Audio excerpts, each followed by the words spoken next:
This thing not even let me do the boxes. Oops. That's why.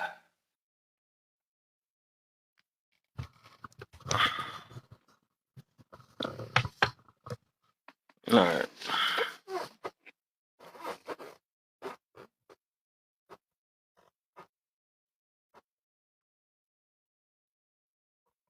Mm-mm.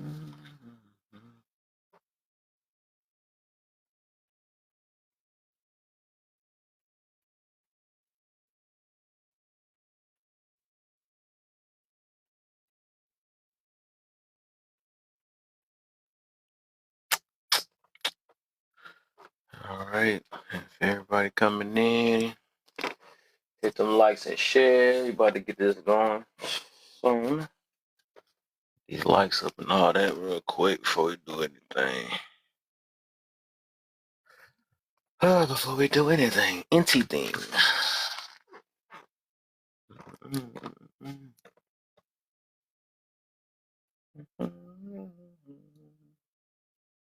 What the? Yeah, he ain't for a chance. Let me know.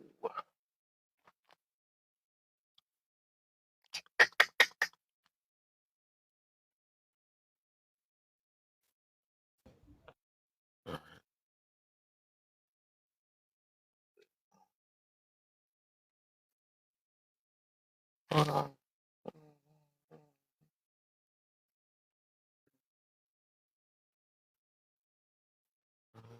Got it. Got it. Got change on that. Wanna know. It's funny how they be doing that on. They do the shares. How they do that? How they do that there?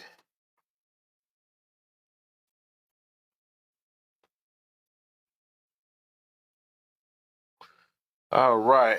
So this is what we about to get to, man. We about to see the whole point of this topic right here. Whole point of this one is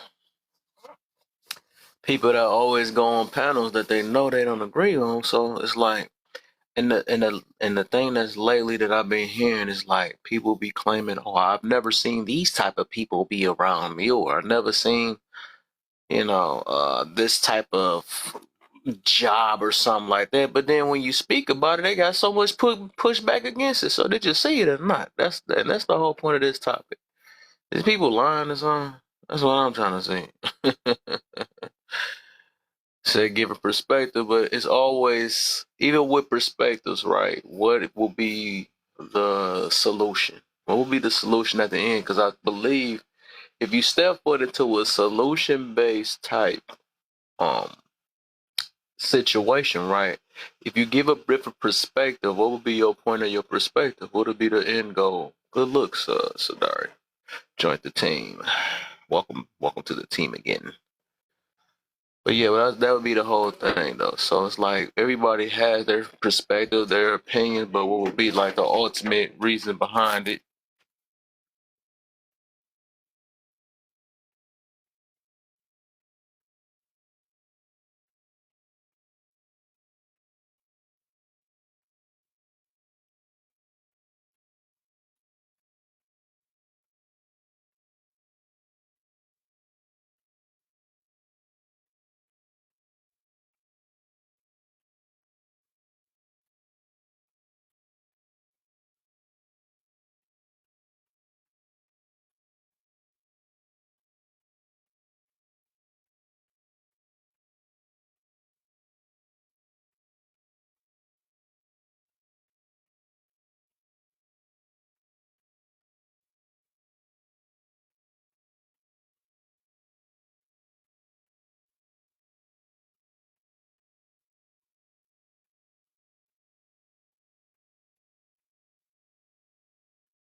What up? What up?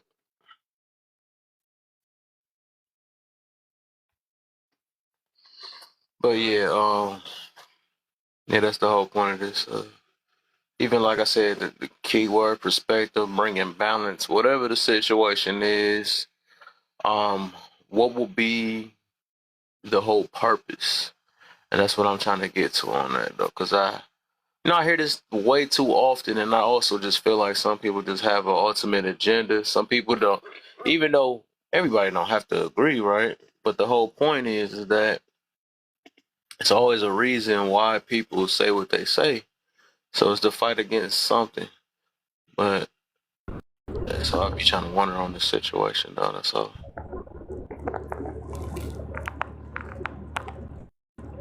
I don't even know how to say that name.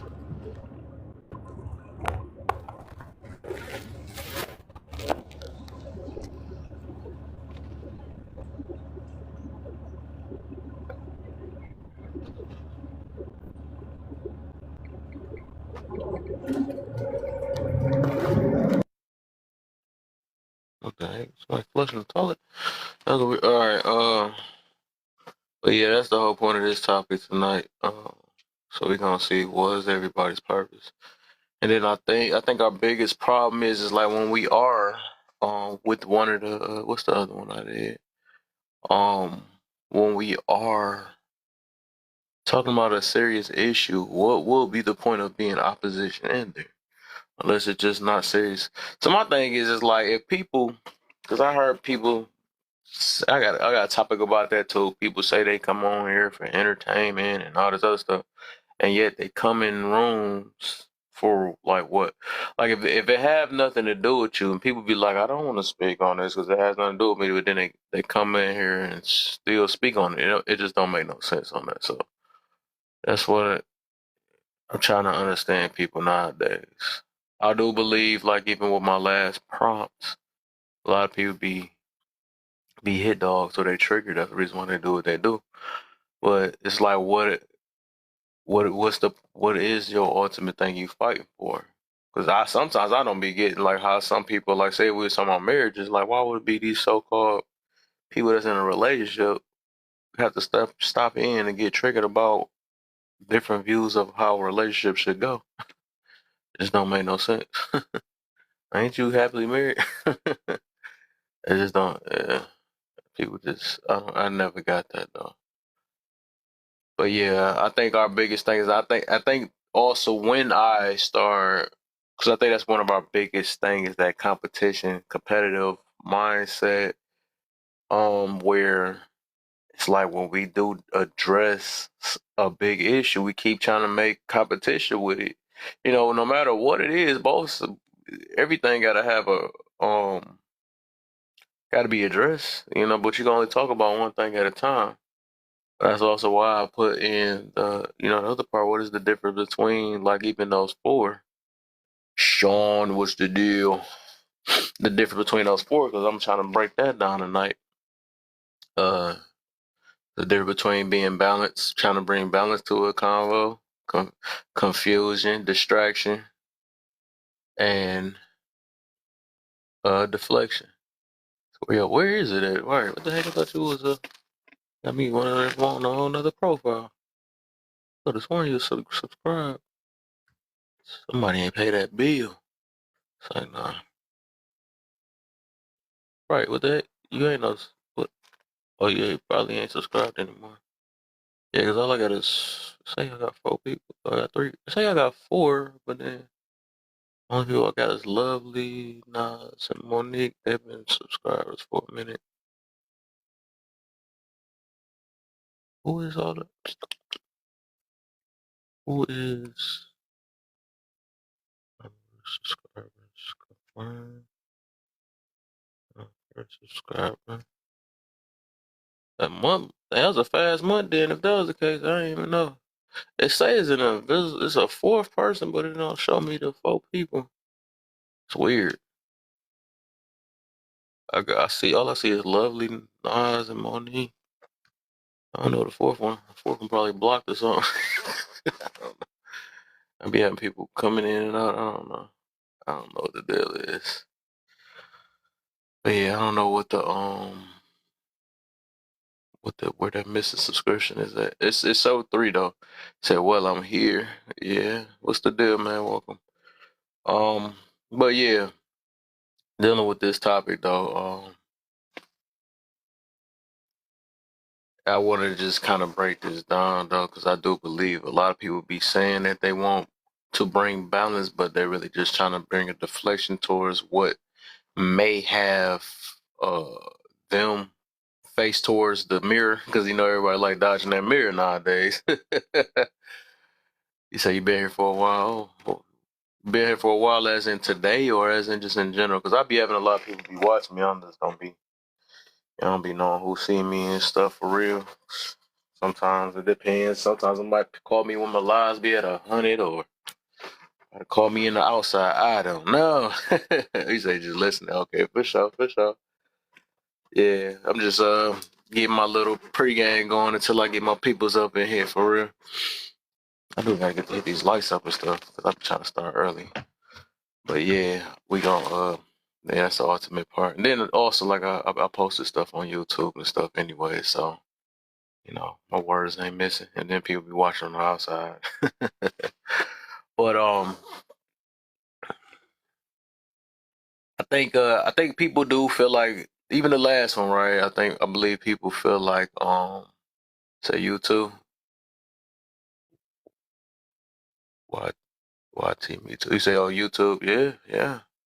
I think that's the yeah. I post all my stuff on everywhere. I got a YouTube, I got a Twitter, all that stuff. I look at it, shoot. There's more people that get spread out. I get to spread out on. So um that's what she said. Um but yeah, I think that is our one of our biggest things that I be that the competitive thing. And I noticed that I think I had to stop that a while ago because I was looking at that within myself. But I realized that competitive thing is just we don't get anywhere with it. Like, especially with the common men women conversation. Well, men do this more and women do that less. Okay, cool, right? So at the end of the day, if whoever right or wrong, like, what we gonna do to fix this current situation? I think once we take the competitive thing out of it, we can be able to listen to each other a little bit more. I think the ones, and overall, I wouldn't even say that. The ones that's willing to listen is gonna listen. The ones that don't, they just doing their own thing. Like I said, it's the battle of people that want their lives to be better and people that want the future to be better. That's two different things. And you got people that want to disguise and act like they only want their future better. They don't want nobody else's future to better or whatever. But that's what it goes right to. Like I was saying though, most people that goes against certain things may be, the people we may talk about, but it's okay. Like, all of us, and I think I made a post about, all of us had a all of us have some sort of past. Sometimes we might be excluded from different things depending on whatever happened in our life. I mean, but that's just the way of life. I think the whole point nowadays is to make sure the next, and for all the people that say that they want better for the future and stuff, if you want better for the future, then stop worrying about yourself only. But like I said, I think what they mean out of that is better. They want a better future, but people.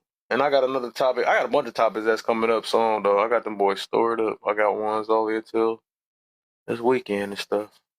But about people that um, hey, what was it? I was getting to about the future thing.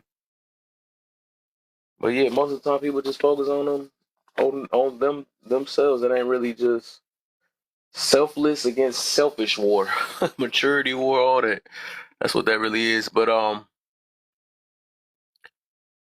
want to break that down. I think I will say my little input before I get more people in here. My little input on the difference between creating balance, confusing distractions to a convo.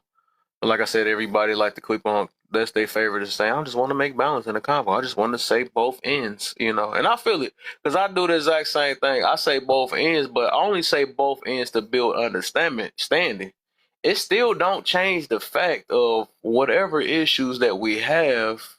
or that somebody may be talking about, it still gotta get addressed. No matter if you want to say look at it both ends. I would say for the most part, how I work with looking or creating balance on both ends is that I just to show why people may be going or what operating a certain way might be the root of the thing, but I also don't want to stick with the root. I would say the reason why, but also we have to, you know, be aware of the root, but then what we gonna do from that point. I think that's the ultimate thing. People just don't want to. People like always saying the reason why, and I'm this way, but they don't want to change the reason they that way though. That's why I'm not that big into horoscopes and all the other stuff. Because anybody that can find a reason to, which my favorite word up there, accountability. Take accountability for the things that they've done in their life.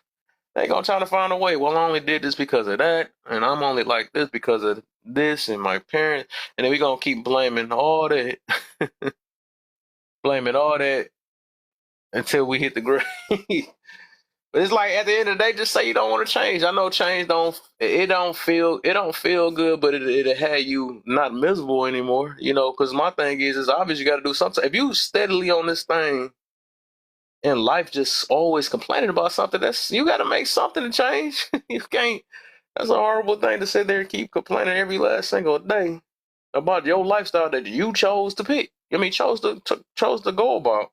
But then you don't want nobody checking you on your lifestyle. But then again, yeah, stuff don't make no sense at all though. But yeah, people is amazing, man. Anything to keep them from change, but that's why people don't want to. But it take work. I understand it takes work. We live in a microwave type lifestyle, microwave type situation. So, uh, everybody wanted the quickest way they can. Instead of being healthy. Let me eat all I want to eat and then take a salad and see if I can change that. No, by that time, probably caught all type of stuff. By that time, got high blood pressure, all that other stuff. Now it's a little too late, but shoot, that's what life itself. It don't have no pity for you. And I learned one thing. One thing in life is that you pay for what you know and what you don't know, and that's the sad part about life. And that's the whole point of trying to teach people things so they don't have to go through what everybody else went through. But then again, you don't want to lose yourself in the process or drag yourself down because of somebody else. So all you can do is give them the information, and they make their choice from there. Because humans gonna do what they want to do, no, regardless. That's just what that is. But I think, like I was getting to about the difference between the creating the balance. That was one of my things. Is just like basically just to see it from both ends, but also just realize that just made where somebody start. And also, I might create balance just to bring peace to a certain situation. But like I said, can't I wouldn't create balance or whatever the situation. Let me see. I wouldn't do that in a situation that may be like serious or something like that. Be like, man, hey, you know what? I'm trying to think of people need to stop fighting each other, something like that, then try to create balance in that. I think that's the wrong. I think it's timing when it comes to that. When people do that, I feel like when you try to balance a serious situation like that, I think that's when it kind of turned to like deflection. It's like no, we're focused on. It's like when we was doing when people was doing the Black Lives Matter thing. Even though I'm not all into that situation because it was whatever. But I can get why they may have been saying it at that time, but it done changed now. It ain't the same. But then when you got the people that counter with the all lives matter, now I get that from that point, and I feel like that's when that be more of a bring a deflection to a conversation or bring a deflection to a certain talking point. Because it's like, why yell that now when we trying to focus on what's the problem is now?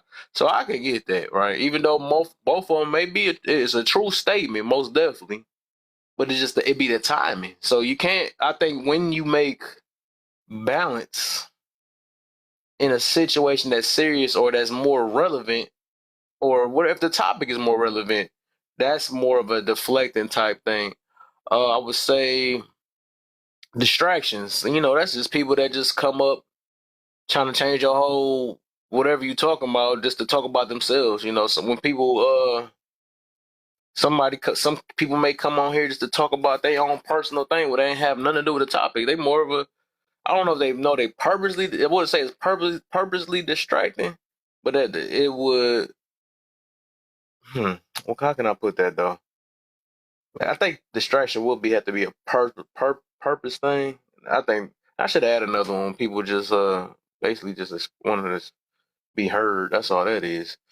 I'm gonna think of another better one with the distraction though. I think it's just when people come in here try to come at the bottom of the thing, be like, "Hey, your mama" or something like that. I think that's more of a distraction. That's what they come in here just to try to mess up a good conversation, and they come with something to counter it. That's what I think. That's what I believe. Like it's more of a distraction.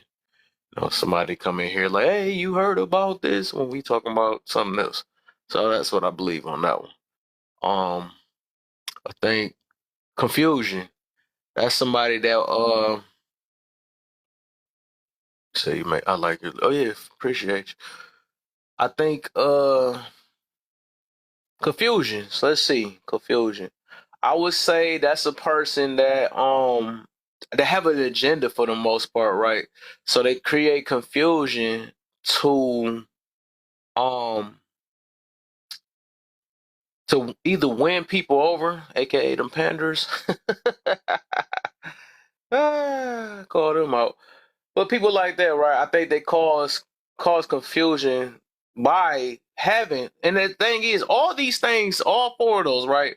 All of those can have um true talking points in it. All of it, might have a great perspective in it. But I believe in timing. I think timing is what make all those things different. As I think, it's funny because I'm just thinking about this as this go. I didn't even prepare myself for none of this stuff though. But as I think about it, go, that's why I be challenging my own self with my own stuff. Couldn't even rehearse this, but I guess it's just like me interviewing myself. I guess, but I think it's timing. I think timing is what make the difference between balance, confusion, distraction, and deflection to a conversation. Because if I'm in the middle of like, hey, you know what? I believe, say if I was trying to have a conversation to help somebody better or motivate them, hey, I don't believe you should be tell a dude that you should be sleeping with these women because it's kind of messing up this society in a way or something like that. And then they come with something like, and then another dude come out of nowhere like, because he might be one of them dudes, and I wasn't talking to him, and then they come in there like, well, these girls be doing that, and so that's more of a deflection because they wanted to take it off them or the hot seat off somebody who and say another true point. Well, they giving it up. Well, okay, cool. We nobody talking about. We talking about you right now. So what the heck? You're throwing it all the way off now. So, but that's what I would believe. That's more of a deflection on that one. Um, I think.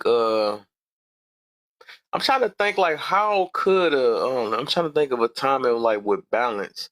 Balance, I think the time to create balance is like, and like I said when I used before, balance would be like when I see people is like angry at a certain situation, and I would use like a balance type tactic to calm a situation down to make them understand so they don't really kind of you know blow themselves on that one. I don't know, blow up on that one. So I think that's when I will make like a balance, on that one. Uh, what's the deal? Otis, how you feeling, brother? I thought you was live. I could have sworn I seen you live. You live on your thug deals. Trying to think of another one. So I think I talked about that. Those right there. Um, I think I want to add. I think per person, this one would be different with the first prompt. What would be the purpose of being the opposition of a serious issue? And that's stuff that and that's kind of tied to the topic itself. And in my worship early. Uh-oh. He said my worship. I just thought about that. I was thinking like, huh? Okay. I would say, yeah, I think the first one kind of tied to that one, like the same people that be claiming that they didn't don't see these things, but then they always have pushback against everything you say. I think anybody that that do that, they do. I think they just lying. Overall, I just believe the answer with the first one, and that's mine. I think they just lying. You know, that's why people get so mad. They be like, "You're being disingenuous and all that stuff." But I think to a certain extent that stuff be true though. But they play it like they got a tactic where they can act like play innocent. I really don't know. But what the heck is you in here for then? Like that's my thing. Like even if people want to play that, just ask them like, what's your purpose in here, man? We all talking about, hey, let's go ahead and uh uplift these people and all that stuff. Then this person come in here. Well, I never seen the upliftable people. Like what? Okay, what's your point? I don't understand it though. But like I said, I overall do believe, when they say I've never seen these things and those type of people don't be around, but then you see everything the opposite of what somebody talking about. Like I think that's one of the big. What's the deal, Antonio? I think that's. I would just say they lying, man. I just gotta stick with that though because it's like it's too much, especially if people in their 30s and 40s, and then you took your time to get in the room that you so called don't know nothing about. I believe they lying. That's my ultimate answer for that one. I would just would say, um, cause yeah, I don't. I've been hearing that too much, like especially on these lives. I keep hearing people do it. That's why, like I said, I had mentioned this in another room. I just take those people since they feel like the situation. I just take them as a joke. So everything come out their mouth from there. I'm act like I didn't hear that. I don't think I ever heard them type of it's like I don't see those type of comments like but that's how I be though. Well, I didn't even know you was in here. She gonna tell me I'll be right back. They didn't even say hi, just say be right back. All right, for sure. But yeah, I believe like it with that kind of ties it to the like with the first prompt. So it would be the per like I gotta like that with that first one. I really do have to. It gotta be per person. I have to ask that one.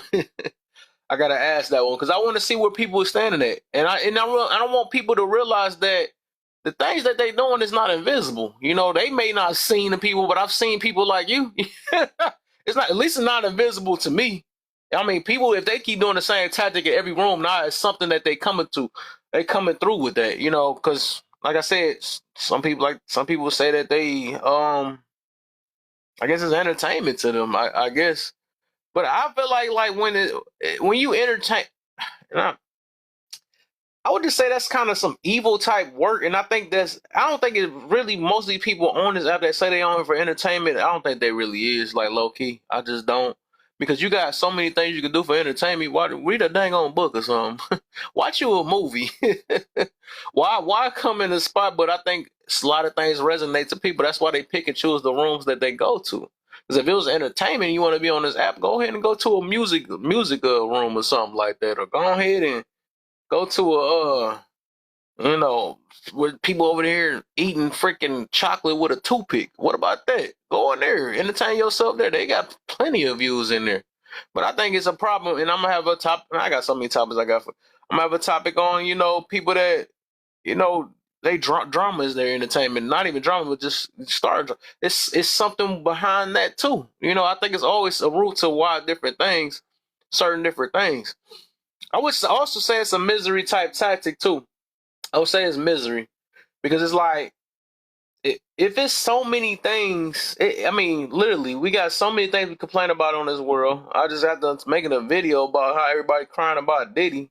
See those rooms cluttered up, but don't know that. What about your life? You got so much, but I also believe that some people, a lot of people, they stay in drama because they got a dramatic type lifestyle themselves, and that's what it is. And that's a good way to cover up, or that's more of their coping mechanism of what's going on within them. A lot of people is really going through some things for real, and they just don't want to address it. So they best way to do it is just to let it out on apps like this or social media and stuff. So that's what they do. Because some people just ain't got nobody to talk to. They done ran everybody away, especially with dealing with some of these people got attitude problems and all that stuff. They be so proud to say I'm not a people person. I was like, well, I wonder. I see why. You know what I'm saying? But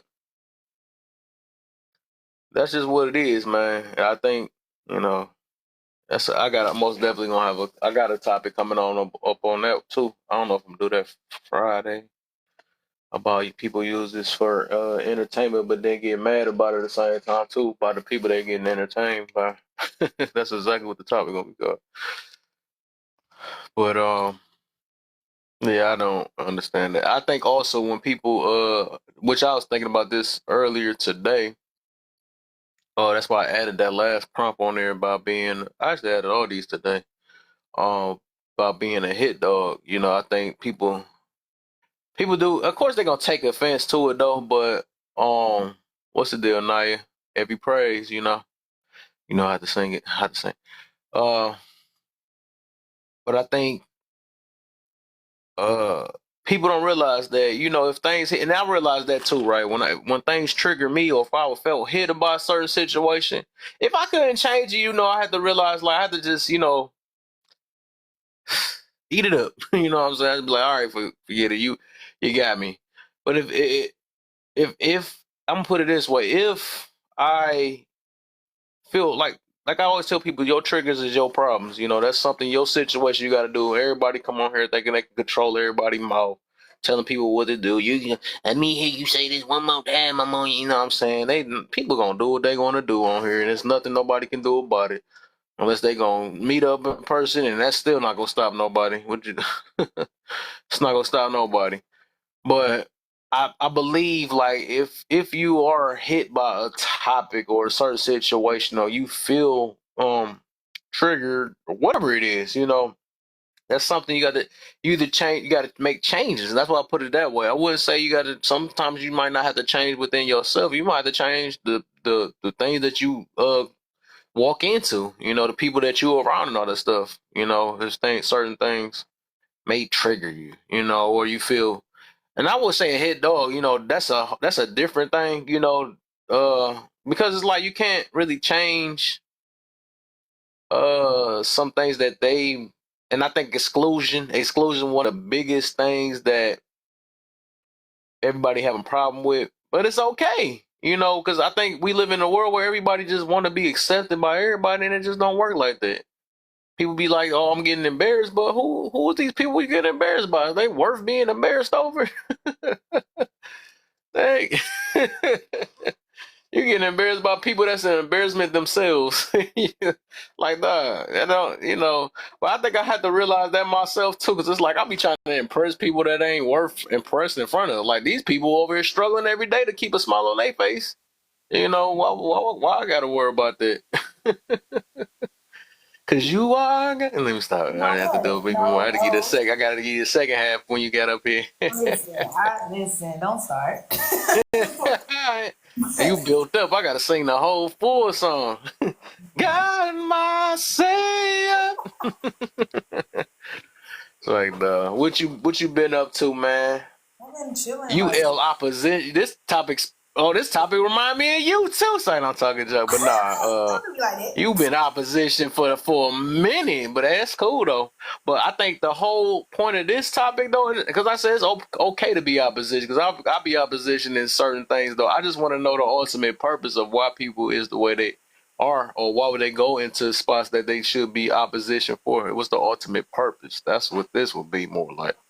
Well, I'm gonna say this to answer that question. What you said, why go into those rooms? No, I don't. I don't believe that you should go in those rooms if you're not built for it. And what I mean by that, if you're easily triggered, and if you're, it's not a thing called too passionate, but if you don't know how to communicate what your thought is, or without having to go off on somebody, I don't think you should go into those rooms. But I do believe that it's a thing of, have you ever thought about this point of view and coming off that way versus, no, I'm right. Ain't got no. Just have a good dialogue and stuff like that, and accept that people not going to agree with you, and that's part of the problem. People go into rooms expecting people to agree with them. You can't Yeah, go into a foreign room that already, you know what I'm saying? That's like me going to a room on some real stuff, being realistic atheist. Why would I go in there if I already know my opinion, if I'm not a stable person? No. Why would I do that? That's crazy. That's, yeah, that's not thinking. All you gotta do is plant the seed. That's it. It shouldn't be. You can't, just like anything, going with the analogy of planting the seed. you're not gonna see the fruit when you plant it as soon as possible. Even if you put water on it. Say what you gotta say, go on. But people like to linger and think they're so right that it caused that what we're discussing of the distraction and the confusion. Because at that point, you ain't doing your mission no more. You become part of the problem. So I get if you have the right mind to go into those rooms. If you don't, sit out. Watch for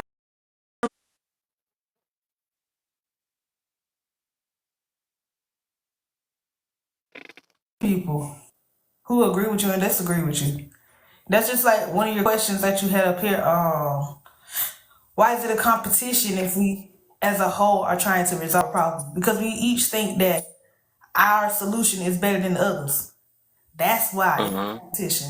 It's not because the idea is not bad. No. People think, oh, my idea is better because this and that. Your idea may be better for a different demographic. Vice versa for everybody's idea. Everybody is not gonna have the same solution. Everybody don't solve math the same way. We all it's bad and day as long as we get the same solution. But you don't solve it the same way. Some people do math problems in their head. Some people have to write it down. Some people visually see it right in the air. It's but that's why it's a competition because people think my way is better for you. Your way is better for you. That's just like, I mean, we all people who and people I know who have discussions like this and who are hype, they have children. So either you don't raise each of your children the same exact way, which is a problem because every child is different. Same standards, but different raising. For example, my parents use Bible scriptures for me because they know that hurt me. Like that's what disciplined me, my conviction. My other siblings, they had to get whoopings, go to the corner, stuff like that, or sit down and talk. And Who whooped you with the word? what? Let me tell you. That's funny. He used to tell me, go to the room and read this chapter right here, and tell me what it say. I'm in my room Well, crying. that's the best way to do that one then. Hey. I'm in the room crying. I done got convicted. All that. But my other sisters, they ain't gonna get convicted. They just gonna think they're reading the word. You see what I'm saying? They had to get a talk, all that. Like, so it's all different things. Now, all of us did get the moral lesson. You see what I'm saying? We all got the same answer. It's just different ways to solve the problem. So until they understand that, which I think to a certain, I don't think we will. In all honest opinion, I don't think we will because we have a lot of strong-headed people, and I don't think a lot of us, for a good bit of people, don't like taking instruction. I think that comes also from households, and I'm also seeing that with my younger sibling. The thing of once you grow, you can do what you want to do. Oh, wait. You still need some type of leadership and respect. Nobody talk about that part. When you become grown, you still need to get some type of, be able to adhere to leadership and respect others. But because I'm grown, I can do what I want to do. No, that's not. That's why we're so unbalanced because we have a lot of people saying, "Oh, you can't tell me what to do." No, I can't tell you what to do, but respect what I'm saying though. At least respect me. That's it. But it's crazy out here on that part. And the difference between I'm all over your question, boy, because I might be off of here because Milton coming. So, what's the difference between creating balance, confusion, distraction, and deflection to a combo? I'll say this. One of them is trying to do something good. The other ones is either you're mentally not there and able to stay on topic, or you just have a bad heart. Or you have a heart that's a stone because of the deflection. You deflecting from it. You know what I'm saying? Like you hiding from it. Most people who hide, they're deflecting. The distraction, you here for games. You just here for fun, like people say. The confusion, most people that cause confusion, they confuse themselves. I ain't finna hold you. And sometimes the confusion, it can be the simplest thing of you didn't use the right word. Like should, would, you know what I'm saying? And to creating balance, either you're in the wrong environment to even try to create balance, or it's a good thing to try to create balance, but when you're in a room full of chaos, it's hard to do if it's not more than one person, or if you don't have that tone of voice to do it. Which I think I answered what would be the purpose of the opposition of a serious issue. People think their answer's right. And a hit dog will holler or trigger. Um, it's not a bad thing, and I agree with you. And it's time to make a change, but the people who still be hollering, they don't understand what change is. That's just like I had a conversation with some church members at my church. Older folks, about 60 and older. Did you just get close to the mic? That was crazy. I did. I'm older. I was like, you like, I'm here. Y'all make sure y'all hear me. Nah, I did. But on the hit dog hard part, the thing is, I made a comment to the older folks because they were talking about, oh, we just need to go back to our old ways, wearing these, just all these colors, this and that. I say, see, that's the problem. Y'all scared of change. Y'all scared of change, and that's okay. But don't put your fear of change to mistake to mess You up. don't agree that we need to go back to the ways they used to work? Okay, we're not talking about like how church was set up. I don't. Okay, let me say this. I don't believe. I think we should have the same solution, but the formula got to change. I believe you should always learn how to solve a problem differently. You ever heard if it ain't broke, don't fix it? See, that's the thing. It is broken. I think it's broke because we got away from what worked. I think that's the problem. Are you saying in church or are you saying in general? Oh, I thought you was talking. Oh, maybe I wasn't listening. I was giving right. See, I got up close and everything. See, You talking about the church and all that? I didn't even. Well, I'm gonna say this though. I thought you was saying. I heard you say, "Oh, maybe I just lost in the process." Then we can go there too with the old folks in school church. because I heard old folks, and then I heard you said their ways, and I'm thinking about, and I didn't know you were just talking about in church. Maybe I missed that part. My bad. We can go there too with older folks. I think to a certain degree, it's a form of brokenness though. It is a form. Well, what's the old ways? Let's say that then. What's the old ways? You say how church used to be. What was the old? Oh, well, now they was discussing like, for example, the choirs because it's a whole thing that was going on, and they was talking about we should just wear all black and not do colors in the choir. And I was saying, y'all complain about the younger generation not being included in the younger generation. Give ideas and y'all shut it down as soon as possible. So I'm saying y'all scared to change. Y'all wouldn't wear all black when it's a big extravagance event. Y'all wearing black every first Sunday. Let's do something different. You see what I'm saying? But that thing, let's just do something simple. It's a thing of if we keep. I believe going to having the same answer for the question, but I do believe it can be different ways to get the same answer. So it's a and also I'm gonna say this as well because going on with older folks, I do believe like we should put things using PEMDAS in this analogy. We should put things in parentheses and stuff like that. I 100% agree, but I also think over time it's a thing of evolving. And sometimes you might have to subtract some things, like the one thing that many people talk about, the gender role thing. Okay, is that really necessary in this generation? Yeah. Explain it. So one sided right now. I mean, a man ain't gonna be accepted unless he do his for him. And then I think it was gender roles for a reason because it actually worked. Remember back with the we were saying if it don't broke, don't fix it. They sat there, broke what worked, and now we trying to go right back to it though. What's the deal? 7 Devin is Kevin. Say no. Right. So, and I do agree on that part, right? But we're going off a time of where, for example, the gender roles is really based off. If I'm not mistaken, you correct me if I'm wrong. I'm always here for correction. But a lot of gender roles was based off of women just being at home. So that means we would have to go. They used to love it. They used to love it actually. They do. Listen, let me tell you. During the storm, Helene, my God, I say, Lord, I need a husband. Listen, I ain't finna hold you. I am one of the girls. Like, if a man say this is and that, boom, boom, marry me, stay at home wife, I'll be perfect fine with that. Whatever you need, wife, do this. But we know it's not many of us who will do that. You know what I'm saying? So we got to go off of what is now. You see what I'm saying? Or am I tripping? I think the Louis bags and all that has messed the gender roles up, man, because everybody feel like that they worth is whatever this new stuff is. I gotta have that, and I'm gonna work for that.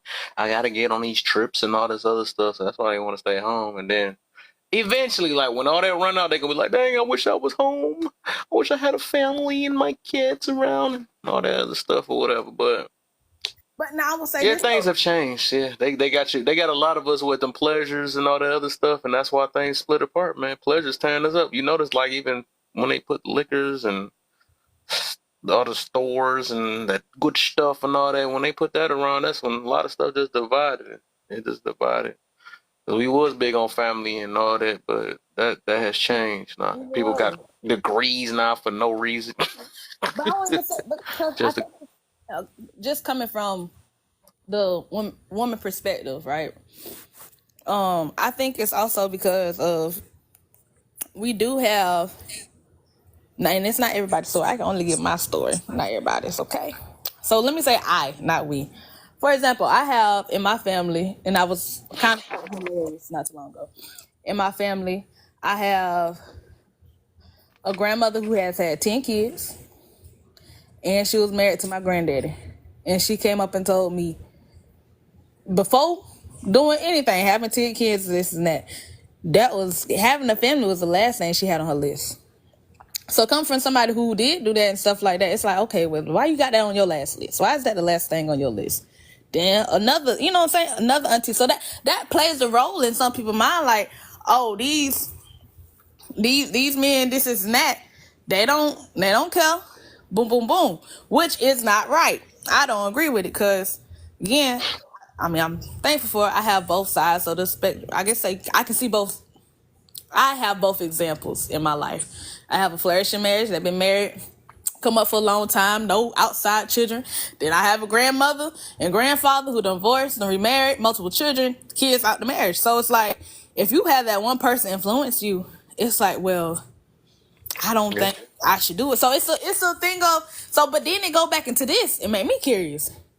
If the old way worked, why the old generation telling us to do a new solution, new problem? If the old way worked. Cause then, I mean, that's how people would look at it though. Okay, y'all telling me all day the old way worked. But then when I look back at the older generation, y'all on social media, you can't tell me you have not seen on social media the cracker jokes out, oh, granddaddy got this other family up the street.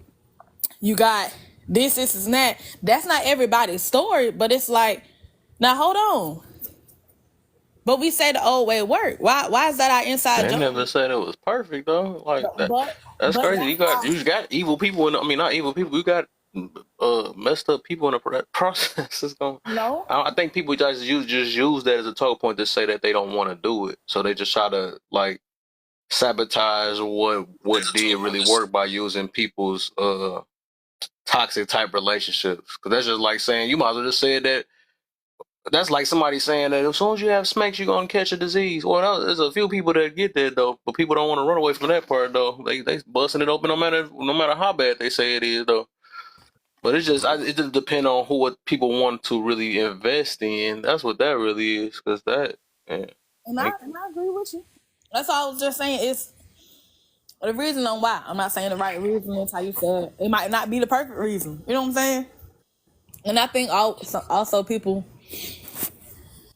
tend to run away from what is not, well, you know, your love is accountability, but long-term commitment within this generation. Home. yeah, because getting booty is so easy now, so that's why they don't want commitment. I'm not talking about booty either. I'm not talking about booty. I'm talking about as a whole. That's what I'm saying. That's the point. When it's so easy to get buns now, people like, oh, I'm not ready for it. But they ready to bust it open though every last moment, or they could be like, I'm sexually frustrated and all this other stuff. No, you what? Why you not marriagely frustrated? You know what I'm saying? But when that became easy, that's when a lot of stuff just like wasn't nothing to even trying to look forward to anymore, because they just send a 40 balls easy peasy. You know, But I'm not even I just get talking my about. companionship that way because I'm playing all the marriage roles and don't have to be married. That'd be the problem. So that's why. I mean, but okay, and I'm following on that. But I'm saying this as well for within other than just getting to bed. I'm talking about a lifestyle as well. People be quick to quit jobs, get another people quit the rent, leave and getting this and that. It's no long term commitment in general, not just having sex. I'm not just saying not to just have relationships. We're in a time, but not people commit to things in general. Because even just like, which is interesting because it's sad in a way, but it's also a thing of I'm curious what would happen in the next generation. I ain't finna hold you. Like, Yeah, that's why we talking now today, man. Because this young is getting sad. That's kids having kids and all type of stuff now. But hey, you bringing some type of hope. You super young. As long as you, because people your age ain't really getting it. But it's some of them that is lately been doing a thug thizzle though. Like shoot, in their early 20s and sit there not worrying about partying and all that other stuff. Wait, hold on, what you be doing? Do you be partying? Say no, stop. I've never been to a party. I mean, no, let me not See, lie. even though you rare. I lied. I've So been that's what I'm saying. There's some type of hope, and I think it just keep focusing on it. Just like as bad as this music be, you got to counter this horrible music and and keep nobody preaching every day. Yeah, nobody talk about it. That music stuff. That's really like it's really that music part sucked because I got a sibling. She be depressed a lot, and I rode in the car with her not so long ago. Oh my god, I wanted to get out the car because why are you playing this music? It is so sad. Like, fam, but people don't realize. Thanks, Miss Lower. People don't realize how serious it is. Like how music play a role and stuff like that. It's a how could I say? I'm gonna say this though on the next generation. I do believe it'll be a change though. Although all this bad going on, I believe it'll be a change of and like I just thought about this not too long ago. And sometimes the posts I be seeing about baby mothers of the children and fathers of the children. I will say I noticed a different level of co-parenting. I'm not saying that it's right, but I'm saying it's some type of change. And I do believe it'll give the children a perspective of, well, if my parents can be good co-parents together, good co-parents without being together, I can only imagine how I can raise a child with a man within the household or you know what I'm saying? I do believe that's how the next generation would learn it and look at it versus I don't want to say within this generation, my generation, we don't have no hope, but we sure enough ain't got no light, God know it. So, we ain't got too much light. It's Yeah. Hey, Tony, what you got for me, my brother? What's been going on with you, Kev? It's been a minute since I seen you. Not much, man. Same old. Still out here. Doing this good work. I hear you, bro. I catch you when I can. I be busy doing stuff, but bro, when I can get on and catch you, I try to catch you because you always got good conversation going on. I wanted to speak to what we were talking about, what changed in dynamics of how we perceive relationships and marriage and sexual activity. And we have to realize that it was a concerted effort. You look at in the mid 60s, after during the Jim Crow and at the end of all the Jim Crow stuff, then you look at this sexual revolution that came on that made these things that would be frowned upon and unacceptable acceptable, And then right after the sexual revolution at the end of the 60s, early 70s, at the same time, we had this women libs movement that came on that wasn't a part of our women at all. And when you go back and research the lady who started the Women's Lib, her whole purpose was to disenfranchise the family movement. You know what I'm saying? So those things play a very vital key, and especially Black folks got caught up in a lot of stuff that we're not fighting. And we're talking about this sexual revolution and this I don't need a man and I always talk to people and say, it is something to be understood by nature. Nature functions the way it's supposed to function unless something outside force interacts that and interrupts it. And every time we interrupt how nature functions, then we get angst and we get bad situations that become behind that. Somehow the apple trees just know to grow apples. They're not confused. They don't try to grow oranges or bananas. They just do what they're genetically coded to do. So a lot of this stuff that we get into, man, is because the dynamics were purposely changed. Now you got men and women saying, I don't need one another. And then at the same time, we got advertised to us, which you hit it on the head, Kel. We got advertised to us luxury instead of necessity. You know what I'm saying? And then on top of that, with the luxury over necessity, I don't need a man. I don't need this. And then things became very expensive economically compared to what your earnings was and what things costed. I remember being a kid, about 5 years old, and my mom went to the grocery store and bought groceries for the week, and it was $16. You're making that was $3, $4 an hour, but comparatively to what she had to spend out for what she earned, it wasn't hard to take care of a five member family. Mm-hmm. You know, so a lot of those things change the dynamics of how we perceive stuff and basically how we move as a people. Yeah, that's true. That's true. That makes sense though. I wish my grocery was 16 for one person. I can't even do that for one. Shut. True, that's a hot dog by itself. Right.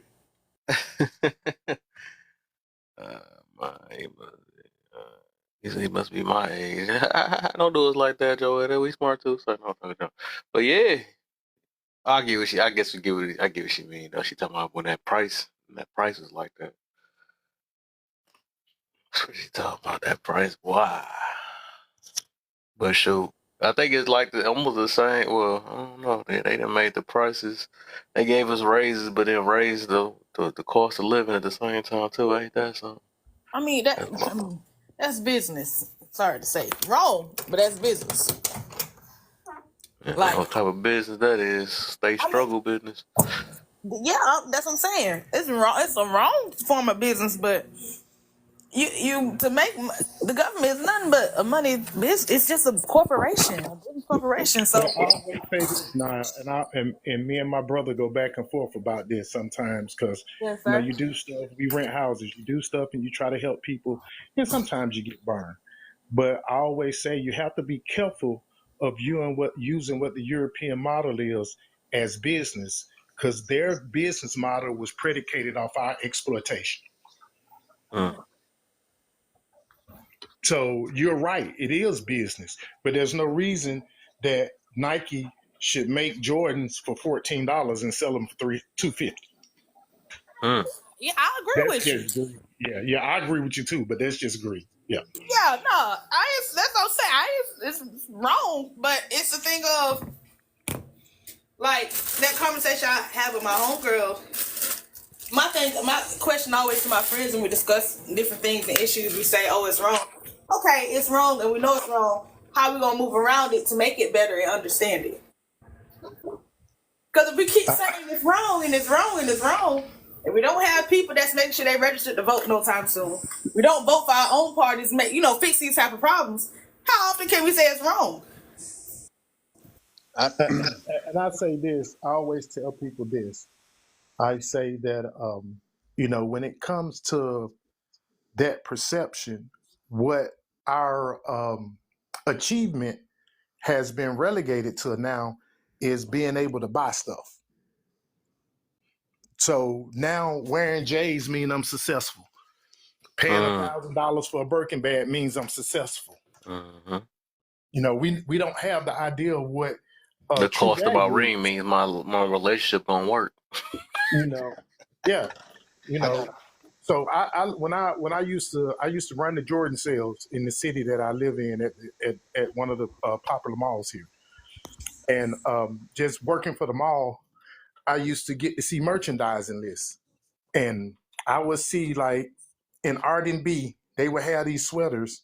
They were pretty sweaters, but they are $100 a piece, and in 2 months now that same sweater $15, and I was like, how do you guys make profit when you drop the cost of it that much? And I got to see their ordering list. And so R&B orders 3,000 of these sweaters for their store chain. So they pay $2 a sweater.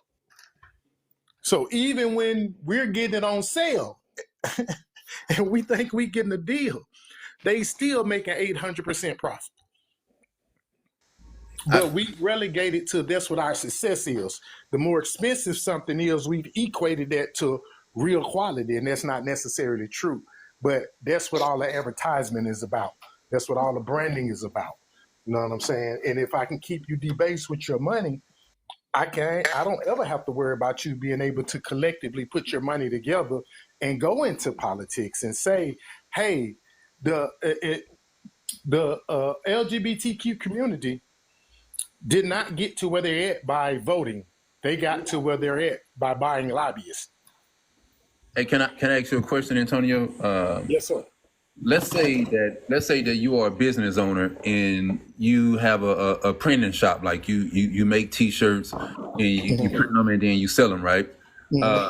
So let's say you buy the shirt you have a wholesale license. You buy the shirt for $4 or $5, and you buy the heat transfers. Maybe you get a bundle, so you pretty much get a discount. Altogether, it takes you maybe $8 to make a shirt, and you sell the shirt for $35. Okay. What is the difference from someone like? Here's where I believe at this point is going to become subjective of what's considered too high, what's considered ripping people off, and what you consider is a good margin or profit. What is the difference from a small business owner doing that compared to someone like Michael Jordan who making shoes for $14-$20 and selling them for $250? Well, Michael Jordan's not making the shoes. Nike Corporation is. Yes. Okay. Yeah. So what is the difference in your opinion? Where does value come from? The value of anything is what somebody's willing to pay for it, right? Yeah. So if your work is quality, that's what I own a massage business. I charge $140 an hour for a massage. And that's due to my training. The years I've been massaging 15 years now. That's due to me going to school, the amount of experience I have, and the recurring training that I have to do every couple of years when I reinstate my license. So, but if there wasn't people who would pay me $140 an hour to massage, guess what I would have to do? Lower the price. I'll have to lower the price. Yeah. So it's not about the margin of profit that you're receiving. It's about the culpability of what we're really doing. And it's these people benefiting back to my neighborhood, because a lot of times small business owners like you, and you have to charge what you charge to make a living, to take care of your family or take care of yourself. So you're a small business, and what you're doing is for buck for whatever you get. So you got your prices set to what money you spend out, and then what you feel like your labor is worth. Okay, so I agree with that.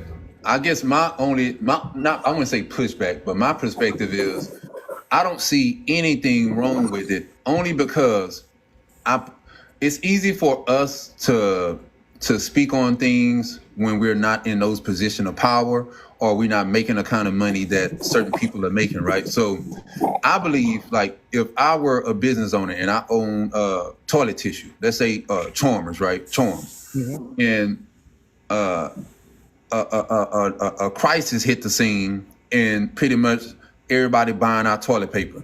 And then all of a sudden, me charging $8 for a 6-pack, now people got comfortable paying $12.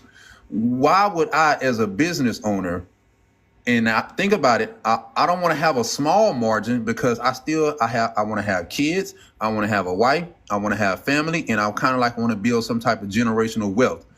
If I could make a large profit and margin to benefit my future generations, why wouldn't I do that compared to thinking about what's best for the people and charging low and not really setting up my future generation? Like, why would someone do that if people, like you said, if people are willing to pay, why not keep the price at what they're considered paying? And if they don't pay, someone in the market will pay for it. Yeah, and you're right. But the difference is, in my opinion, the difference is when you start to become predatory with it. You understand what I'm saying? So it's not about a fact of I'm trying to maintain my business and I ain't trying to build something for my family that even generational wealth. Like you said, you might spend $8 for a shirt that you sell for $35. You know what I'm saying? So Can I what say you don't something on that, understand. Antonio? Because you're speaking on exactly what I had a conversation about this when you talk about it being predatory. Look at everything that's going on with these hurricanes. They're Mhm. hiking up the gas prices. They're Yeah. hiking up the food prices. They're hiking up all this All stuff, about the money, and they're man. using it's predatory. Yeah. It's very predatory. I just needed to add to that. Sorry, my bad for jumping No, in. you're fine. You're fine. And that all. And listen, it's not a clear cut straight line. It all, even though we may not be able to see all the tangents and connections, all of it is connected. You know what I'm saying? So with that, that's like you say, you spend $8 and you charge $35. You know what I'm saying? This, that, and the other, and you're making the money to take care of yourself. Okay, but you as an individual in a small business don't have the capability to go out and set what the earning values are, because when we look at it, it is insane. Depending on what state you in, from the south all the way out to the west, you Mm-hmm. paying from $3 to $6 an hour for gas. Most places, especially in the south, your minimum wage is still $10, if that. So Exactly. you going to work and working 10 hours, getting $10 an hour, you make $100. But if you got to buy 5 gallons of gas, that 5 gallons of gas now costs you $30 out of that $100. Mm-hmm. Okay. Sometimes it No, costs more so to go. it Sometimes it goes costs back more to to go to work than it does to than to be at it work. goes back to what I said, and this is the thing that I always talk about. The history between what we call so-called black and white people and people that are not magnanimously wealthy. There's been this divide that's been created between us to keep us from understanding we're in the same boat. We're being taken advantage of by the same people. You know what I'm saying? So you're looking at, again, all this stuff that's going on in America, most of it is based on exploitation. I was just talking to somebody yesterday. We were talking about the food and the sources of food. And we looked up McDonald's French fries and seeing how many ingredients. It's like 14 or 15 ingredients in McDonald's French fries in America. You know how many ingredients there are in the McDonald's French fries in China? 2: palm oil and potatoes. So if you can do it for China, why wouldn't you do it for America? So that we can be healthier. But there's a business laced into keeping people But do from you eating think good people? and keeping them sick. Okay, but do you I'm think going to feed you the sickness. Then I'm going to have you come to my hospital to To the treat you for the hospital, right? sickness. Yeah, that's what they want Then to I'm do. going to give you hold on, pharmaceuticals from my pharmaceutical company that I say you're going to need for the rest of hold your on, life. but Well, people have that and that's option. why People have that option already to eat healthy, and people are choosing to eat unhealthy. And then I guess Because the price is high for healthy food. Say it. no. exactly. See, Not so no, just no. that, See that Or not I would say that that's an excuse. Hold on. but It I is though. If you ever notice that and I always talk about this a lot on my in general. Like, if you ever know you can get a McChicken for $1, all the unhealthy stuff for $1, but then when it comes to a solid, that just costs about $10 for yeah. a solid. Okay. but check and this Okay. out. that's Hold why, on. like Hold on, man. Sean, Hey, hold on. Sean, Hold on. Kev interrupted me. I was trying to. Yeah, I Go did. ahead, I Sean. did. Yeah. Okay. Let's go with this is why I say I still think it's an excuse. If you have money to buy fast food, you definitely have money to make groceries. If you go spend that's mainly true. a combo these days is damn near $10. No matter where you go, it's like $10. You could get you a pack of chicken. Yep. You could get you a pack of chicken for that. Yep. You could get That's you a true. pack of leg quarters. You could get you a pack of you could get a pack of chicken and some rice, and that's a whole meal, and you could eat that That's for a true. couple days. Or So or if you, Two, or 3, 4 Sean, days. so or Sean. That's and true. to That's go on true. the other part, let's just say, okay, me, I work 2 jobs, and this is why I kind of like I feel like in this world I understand that it's not enough jobs for everyone to have a job. I don't believe that is realistic. I believe that in this world, some people are going to go without and some people are going to have. I would rather be, and I'm pretty sure everyone on this panel would rather be the person who goes with instead of without. I work 2 jobs right now, right? I'm financially stable on my first job. But in my area I live in, people are suffering because they don't have jobs. But guess what I'm doing? I'm on the market. I'm taking 2 jobs. I only need one financially to support my household.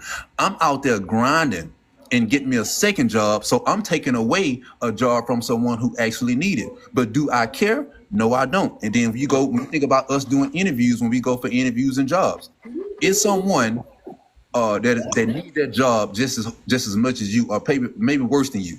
You not thinking about the next person. You thinking about what you need to do for you and your family so you could get that job and provide for your family. We don't care about if let's say you and somebody was interviewing and a person said, "Hey man, I'm sleeping in my car." You and her are sitting outside in the interview room, like before y'all interview, and they telling you that they need this job, they banking on this job. If not, they're gonna get evicted. And then they're gonna be sleeping in their car. They have no family. You got a couple thousand in your bank account saved and everything, right? They gonna tell you that sad story. Guess what you're gonna do? You're not gonna get up. You're not gonna be like, you know what? I'm not even gonna go in there and get this job. I'm not gonna get the interview. You still gonna go in there and put your best foot forward and hoping that you could get that job and take from someone that you already know is in a worse position than you. So we all are like that. It just, we have different ways of looking at it, but we're all in a sense selfish-minded people. And when you think about life, you're going to think of yourself first and your immediate family, and then you're going to think about everyone else. Can I say this real quick on the part of saying if it can't pay for the good food, but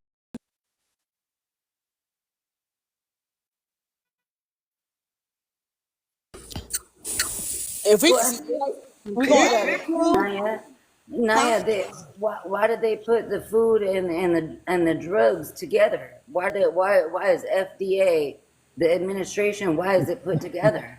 It's like what Sean was saying when he mentioned chickens. Is like sometimes we're not even able to have chickens. So do I want to raise my own chickens or am I gonna go buy a chicken?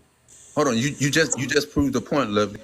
Just think about it. No, black people are we consume, like, we spend a lot of money, but we're also the most overweight also, and we lead with high blood pressure. So I understand what you're saying, but at the end of the day, if we have all this money to buy all this stuff and be the biggest consumer, you mean to tell me we can't eat healthy?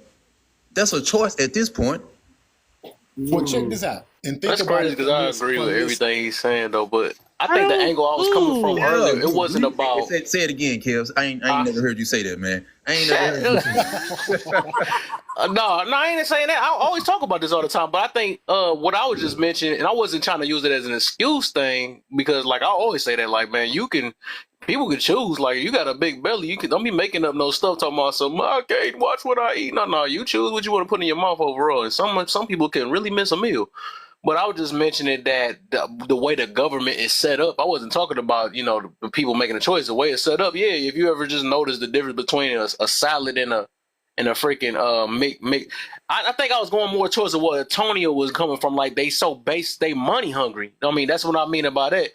To where they not really, even though we making our own choices, but they still rather like, okay, yeah, I'd rather you be in the hospital, because if y'all start eating healthy, a lot of y'all ain't gonna be able to that hospital bill ain't gonna be able to be paid and all that stuff. So in a way, it's like, they glad it's free. They're not gonna really force it because it's gonna take it away. They're like, no, you do your this, but they know how humans are. They gonna go for their desire. That's why they make new things like, oh, you want this pill that make you have some good smacks and all this stuff, or do you want the drugs, like all that stuff. They know, like, we still have choices, but they just know what we're attracted to and all that stuff at the same time. So they're not gonna say, stay away from it, stay away. They're not gonna do that because it's still So they know what how it is. question They are we know that on, people want a sir? quick fix. Everybody wants a quick fix to everything, so they offer us quick fixes. If you want to lose weight, take this pill, or go get this Yeah. surgery, or just do this. And everybody want a quick fix, and no one really wants to put in the work to do what they have to do. But check this out. Mhm. Dave Chappelle said Excuse this. me, Hold excuse on. me, I'm sorry. Clip, I'm I'm sorry, just go ahead. asking what question are you on right now? We're not on a question. We're just talking. Oh, So, but Right, check this out. well, Dave said- shit. Well, if that's the fucking case, hell, my son, when I eat good, when I got some good money, let me calm my voice down. Because I don't mean to be yelling. For me, y'all could disagree with me if y'all would like to. That's You y'all's better be sober today, prerogative. man. You know I can't do However, it. Kev, you shut your ass up. Anyways, I do think it's important to introduce our children into other people's cultures, which doesn't often lead to more expensive routes. You know what I'm saying? And I don't think that necessarily means to leading our children to the opposition or whatever, but it introduces our children to other cultures and stuff like that. That's all I gathered from our conversation, so I'm gonna just mute up after this. But check this out. And Dave Chappelle said this when he was talking about his contract when his dispute Lord. with Comedy Central. So he said when he went in there, he was a kid when he signed that contract. And he said they had their lawyers and he had his lawyers. He said, but just what if they were all on the same team? So to what you were saying, Sean, if I give you a bunch of options and I give you false information, my grandfather used to always say, all y'all got to go to school and go get as smart as you can get as much as information you can get, because your decision-making process is only good as your information. So what if the stuff that they're telling us is healthy is not really healthy and all of it is bad? And I've always said that, Because Antonio. I've grown up even- on a farm. A chicken leg don't look like a chicken leg that you get out of the grocery store. That's not what chicken legs look like. Even on this live, Antonio, I've always said that is like, even if you get bad knowledge, at least you know it. At least you even if you get good knowledge, you get bad knowledge, you're still learning something, because now you got a chance to discern from it.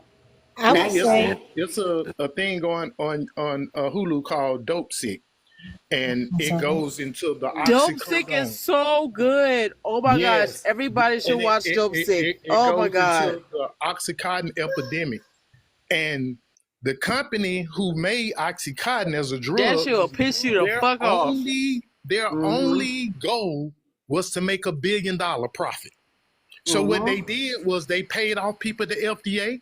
They sent drug reps out with fake drug studies, which and is still happening. that this stuff was safe for them. And then they kept increasing the dosage. They knew that they were going to create a drug epidemic. They knew That's it. what I said. Why did they put food and drugs together in the same administration? The same hustle when you go to a store. You go into Champs, you see a pair of shoes. Okay, you go down to Foot Locker. Foot Locker might have them $10 cheaper. Know what I'm saying? You go down the Finish Line might have them $5 cheaper than that. You go up to Foot Action might have them. So you think that you're walking around and you're getting this bargain. But guess what? All of them are owned by Foot Locker.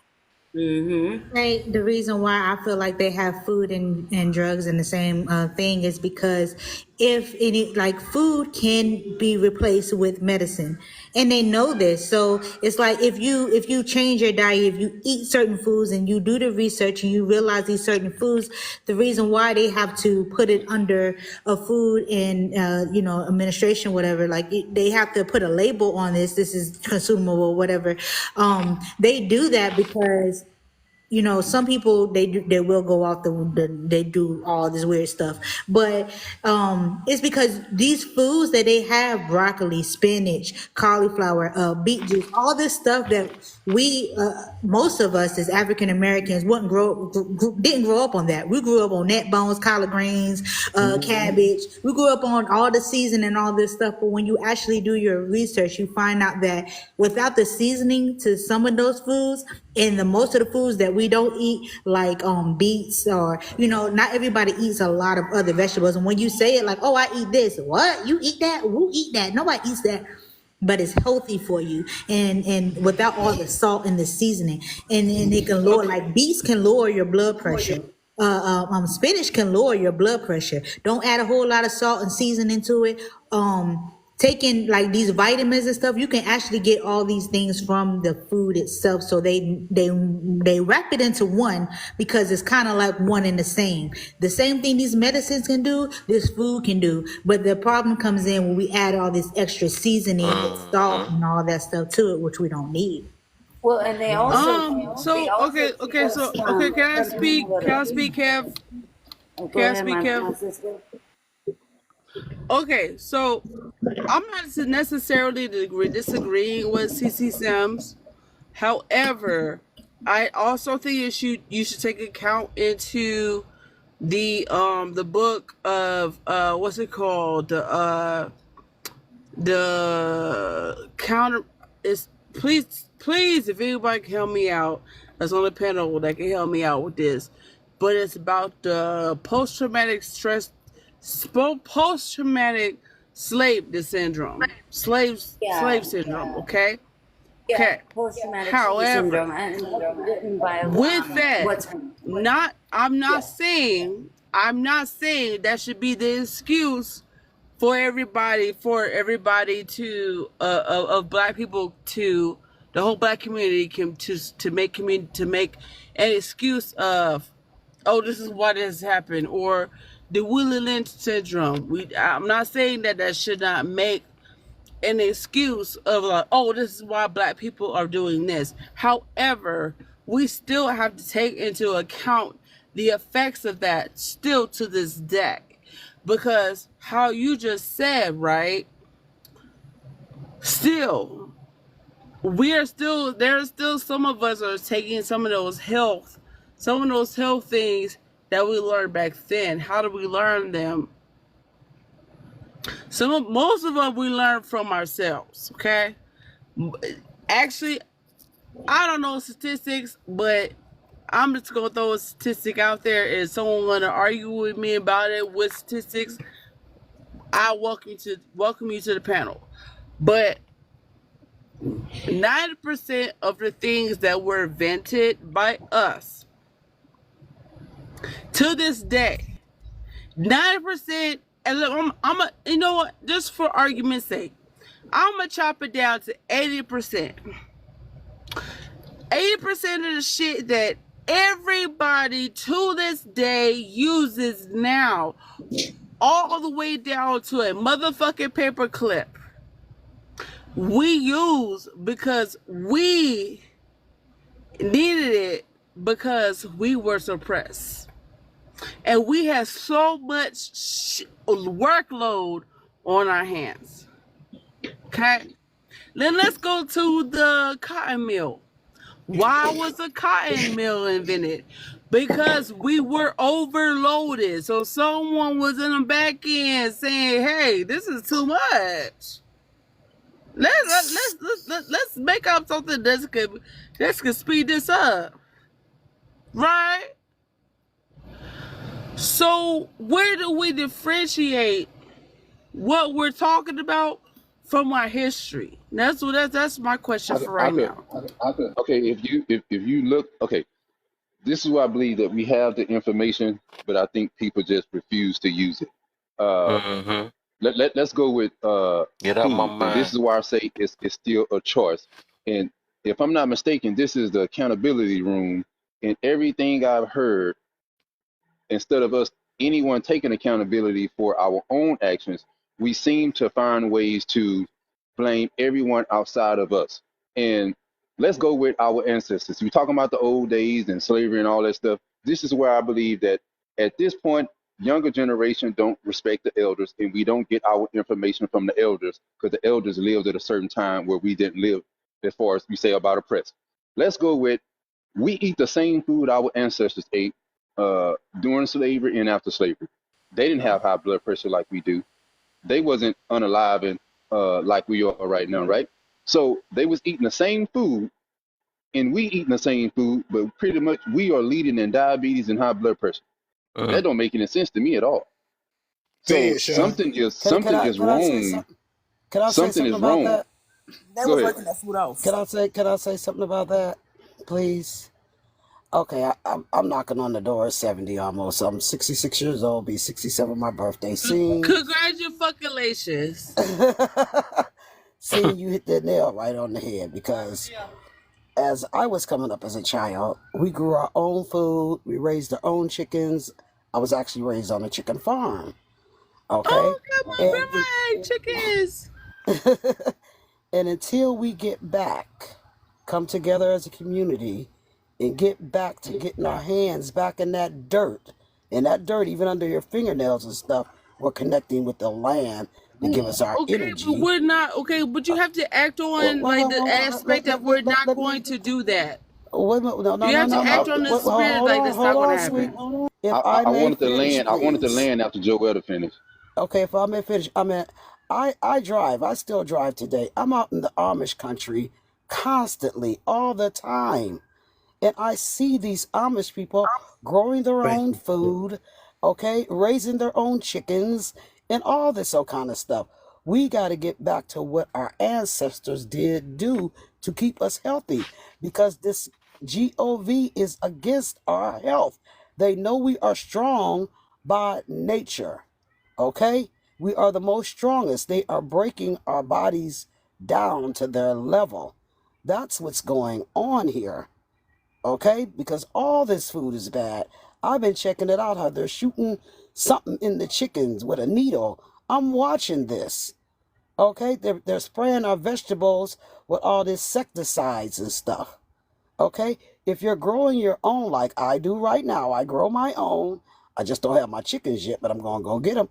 Then you know what you're feeding your family. It's a little hard work. It takes up a little time, but is your health more important than eating this junk that they're feeding us? Because that's what it is, junk. That's the reason why we lived longer and had healthier bodies.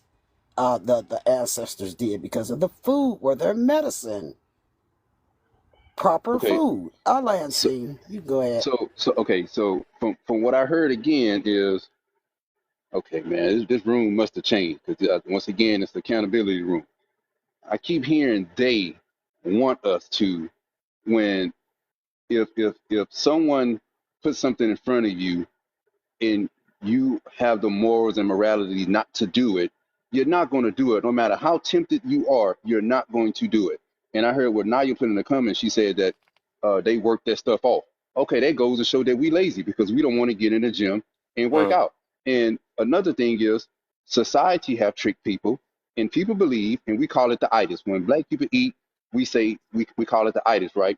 That comes from they brainwash you into believing that breakfast is the most important meal of the day, which it is not. That is a market to if you That's Not right. only that, but if you believe in breakfast food, if you believe that you eat a food at a certain time of the day, no, damn it, food is food. It don't matter if it's no goddamn breakfast food. no, food is not food. But I'll let you rest. Food is Correct, food. scene. Your body don't be like, you know what? Ooh, I'm this is with you, breakfast. Sean. Let me break Right. this down in a I different ain't way. never thought Ooh, about this that. is That's lunch. funny. Let me break this down in a different way. Oh, this is dinner. Let me break this down a different way. Calories are That's calories. Fat is fat. Cholesterol is cholesterol. It that's doesn't matter good. if it comes from breakfast food or not. And the problem that we have is people don't understand that when we talk about beets and all natural things, if you get up in the morning and you skip breakfast, you will realize that you have a shitload of energy. You can stay mentally focused because your body is not drained from eating that fat, eating food in the morning. And now, as you're trying to Correct. get up and go to work, you are fatigued from working. and your body has to break down that solid and turn it to liquid all at the same time. And you don't give your body enough time to repair the cells because all you do is eat breakfast, lunch, and dinner. That is the problem in our society. That is correct. That's But good. see, Very really, correct. really, actually, if you're, the Most High built our body so you know when to eat. Actually, you should only eat when you're hungry, and your body lets you know when you're hungry. The American diet is terrible for us, And we're not especially supposed for our to eat when children. we full either till we full Right. either. Well, that's the Yes, thing. With especially, now wait a minute, with especially the for our modern children. way Look of what eating, our how do we children are really know doing. how we are really Look what our actually children are doing. hungry? You're feeding your children breakfast, lunch, and dinner. We are known for all our children to be obese. And then when you feed them breakfast, lunch, and dinner, they're going in there and they're playing on the game, the little games that they play in the house, and they're not getting out there burning all that food off, and we end up with fat children, unhealthy children.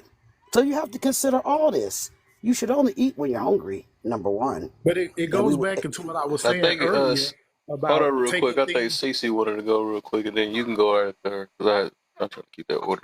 Okay, back that up. I just wanted to say that when it like I with the food and stuff, I think the problem is how we was raised to season our food. Like, yeah, we can say like the meats and everything else, like, but we're even with the meats, we're eating the same cut of meats as everyone else. But we're still like I think someone said leading to high blood pressure.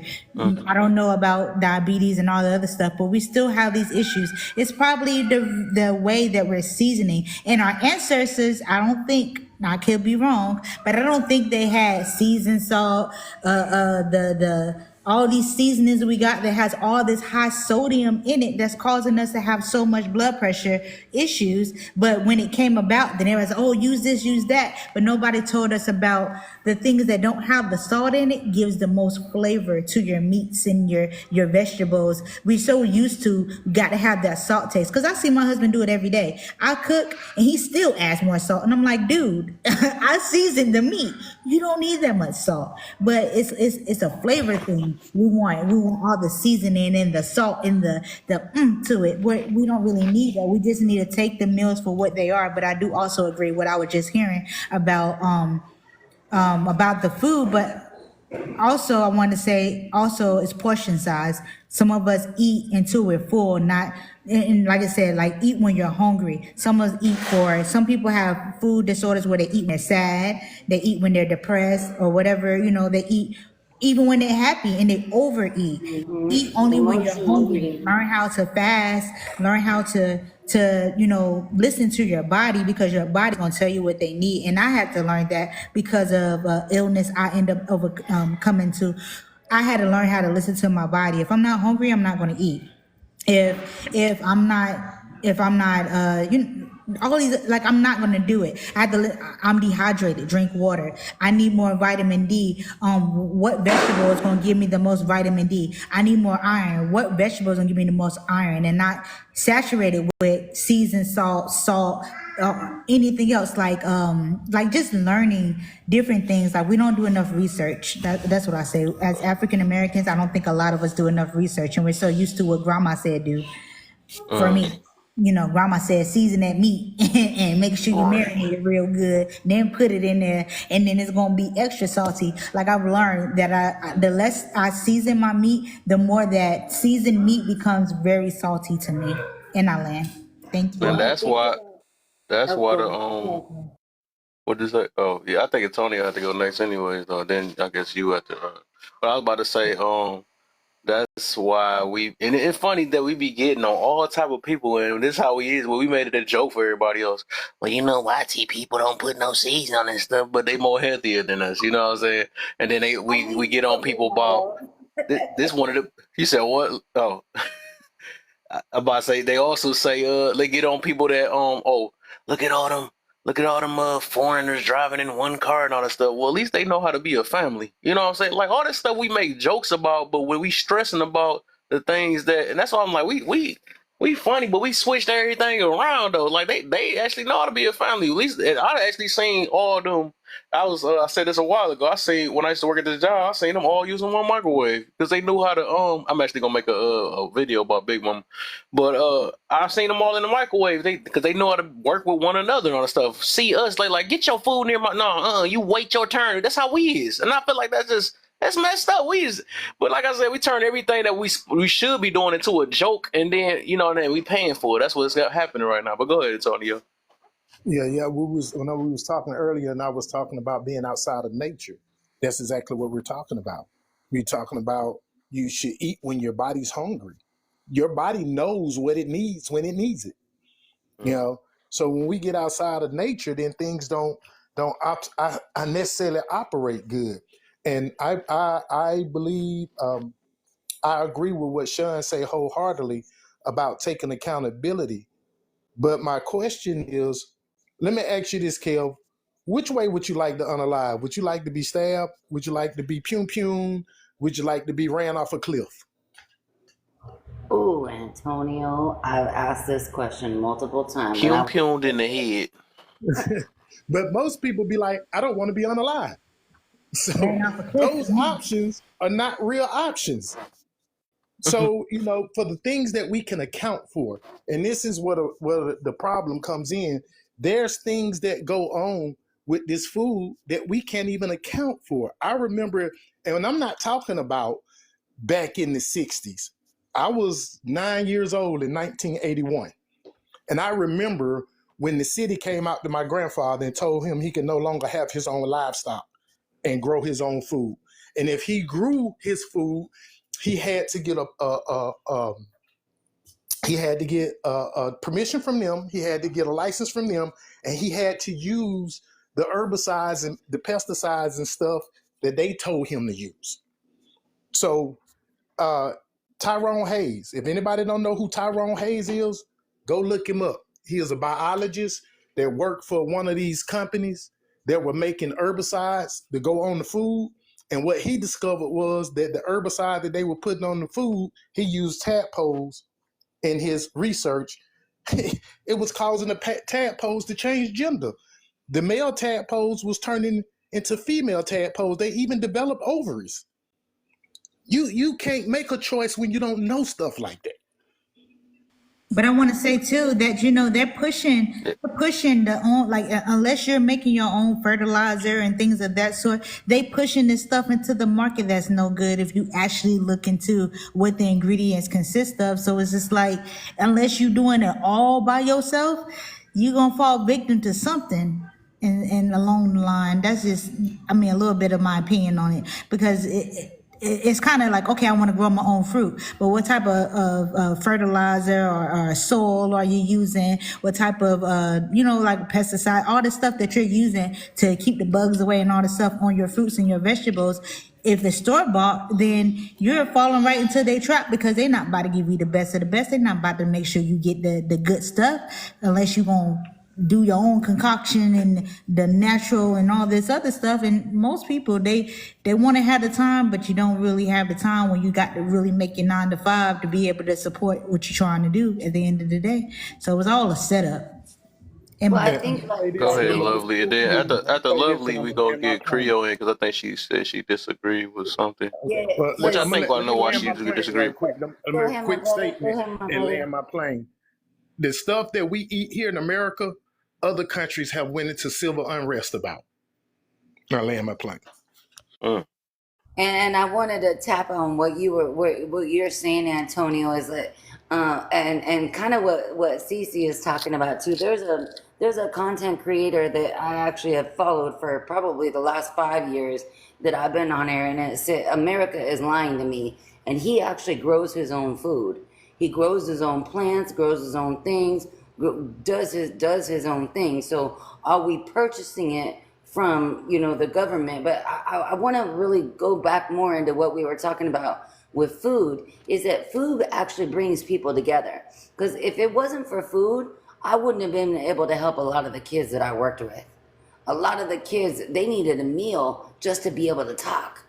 And food actually brings people together. So if food is that important to people, and it brings people to look at what we got with the pagan holidays and Christmas and Thanksgiving. It's like if you're ever invited to anyone's house, isn't there always food involved?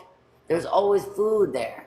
It depends on what it is, but everybody cooks different. But the food actually is it's a basic need. It's just like being breastfed when you're first born. You need food. You need food from the boob, basically. So you're born into needing to be fed, but it's what are you feeding yourself? Like, at what point do you start saying, this isn't good for me? This isn't good for me. Or what is good for other people and what is bringing us together? Sometimes it's food. Yeah, we are Go just ahead. so. Hold on real I'm quick. sorry. After that, we can do the jump in thing because my head hurt with the keeping the order now. But I'm just trying to get everybody that didn't talk. But go ahead, Jane. You can say yours. Then It's not an hopscotch echo. again.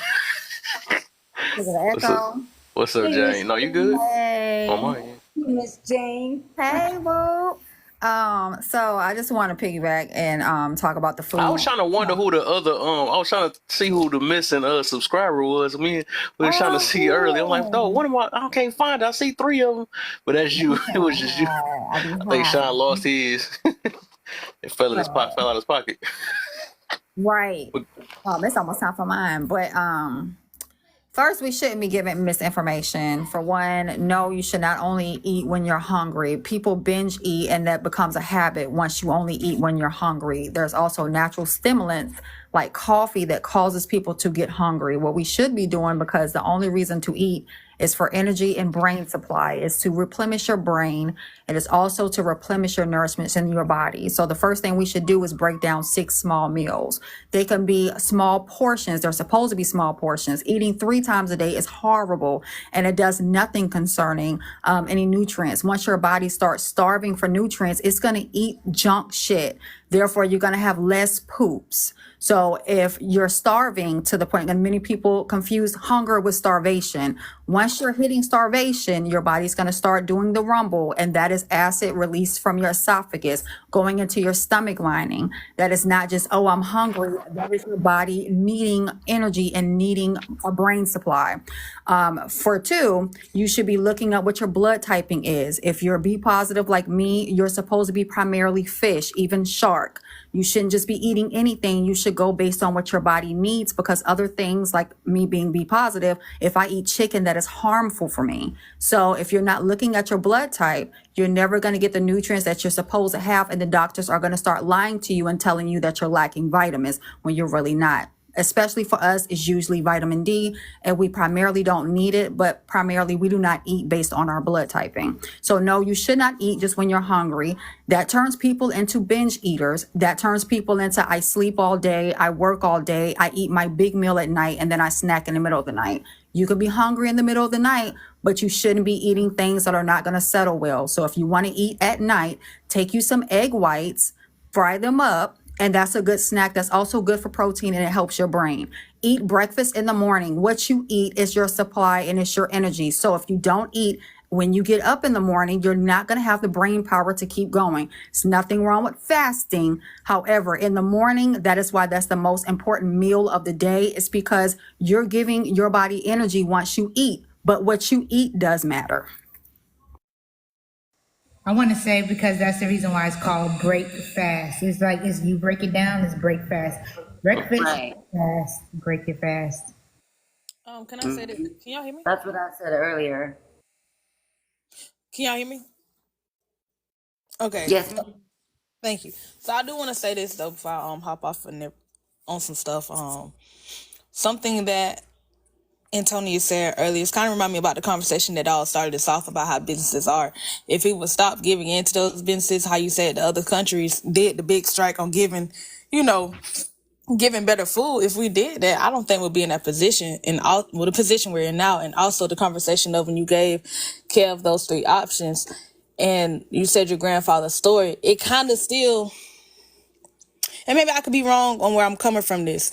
I still think it's a thing of, within this world, we do have a couple people that some of us probably know of, heard of within our city that still do illegal things, and that's not doing the good for the city. So what's the difference of doing something illegal that's not good for our community, but doing something that's good for our community that's illegal? If the chicken things and stuff like that, it's just kind of like, I'm kind of with Sean, like it's a lot of things I was saying, like, oh, can't do this, can't do that, but it's like, in a way you can. Miss Joetta, if I'm saying her name properly, she said that she's doing it. So it's like a thing of, I don't want to say excuses, but a lot of blocking points of leaving where we're going to accept the problem and stuff like that. For me, I noticed the problem. I said, you know what? Just going off my own personal story. You know what? Let me start doing like cooking wise at home and stuff like that. Boom. After I get everything in order for me, let me look into what plants I need to, get this and that. But it's a thing of people don't even do that. Taking out time of calculate how often do you eat out. But okay, what you say, Kev? Nothing. But it's just a thing of, if we keep accepting it, guess what? They're going to still keep giving it. So it's like, at that point, that makes me always the question that I said earlier. If we know the problem, we see the problem, and we can discuss the problem, why can't we face the solution? Exactly. We all done set the solution. Okay, the community building. Boom, boom, boom. If many people keep doing that, they can't stop us. It's a thing of, and if they do go into a whole big frenzy, tenfold.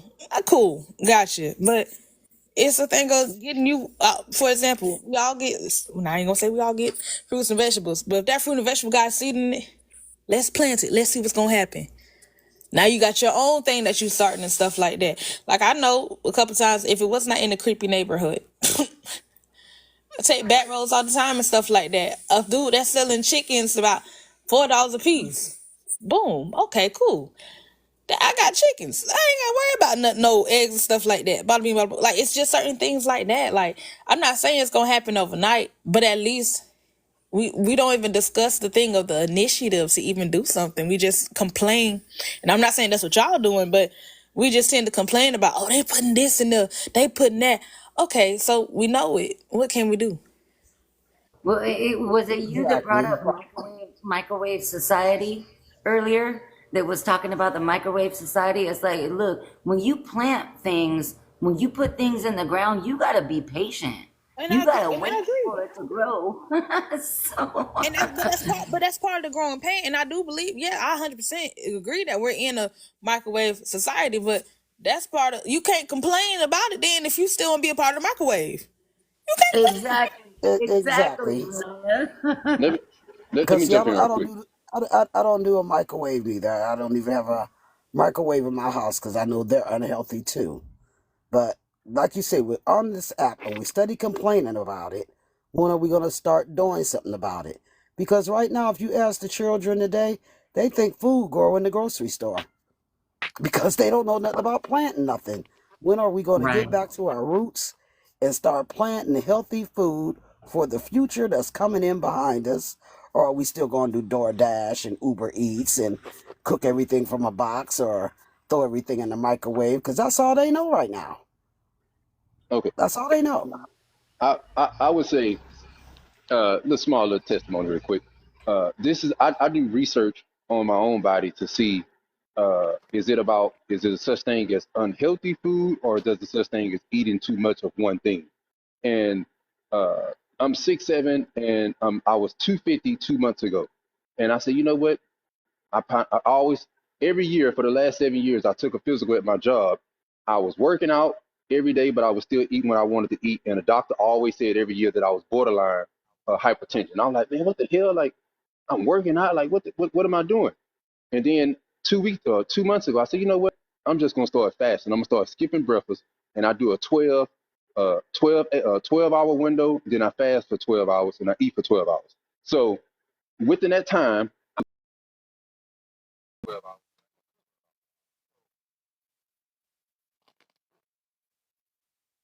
Maintain that diet, and then a lot of people end up starting a diet. They'll get off of it, then they'll start it, then they'll get off of it because it's really not. It's not you can't manage that. So I still eat what I want to eat. And anybody who follow my page and you see me post videos, within the last couple of days compared to what I was posting months ago, I've lost 15 pounds. I done lost 15 pounds by eating what I want to eat, and my when I got this second job a month and a half ago, so I was in 3 weeks of fasting, and for the last 7 years, the doctor always said I was borderline having high blood pressure. I fasted for 3 weeks. My blood pressure, when I really thought I wasn't gonna get the job, the doctor was like, I said, "What's my blood pressure? I know it's high." They was like, "Nah, your blood pressure is normal." That's just off fasting. I didn't change my eating habit. I didn't change nothing I ate. I still eat what I want to eat, and I still lose weight, and my body is also healing itself to where I don't have to drink Red Bulls anymore when I get up. Think about how crazy your body is, that soon as you get up, you wake up tired and you have to drink energy drinks just to get up. And then another thing, why would you want to eat breakfast early in the morning?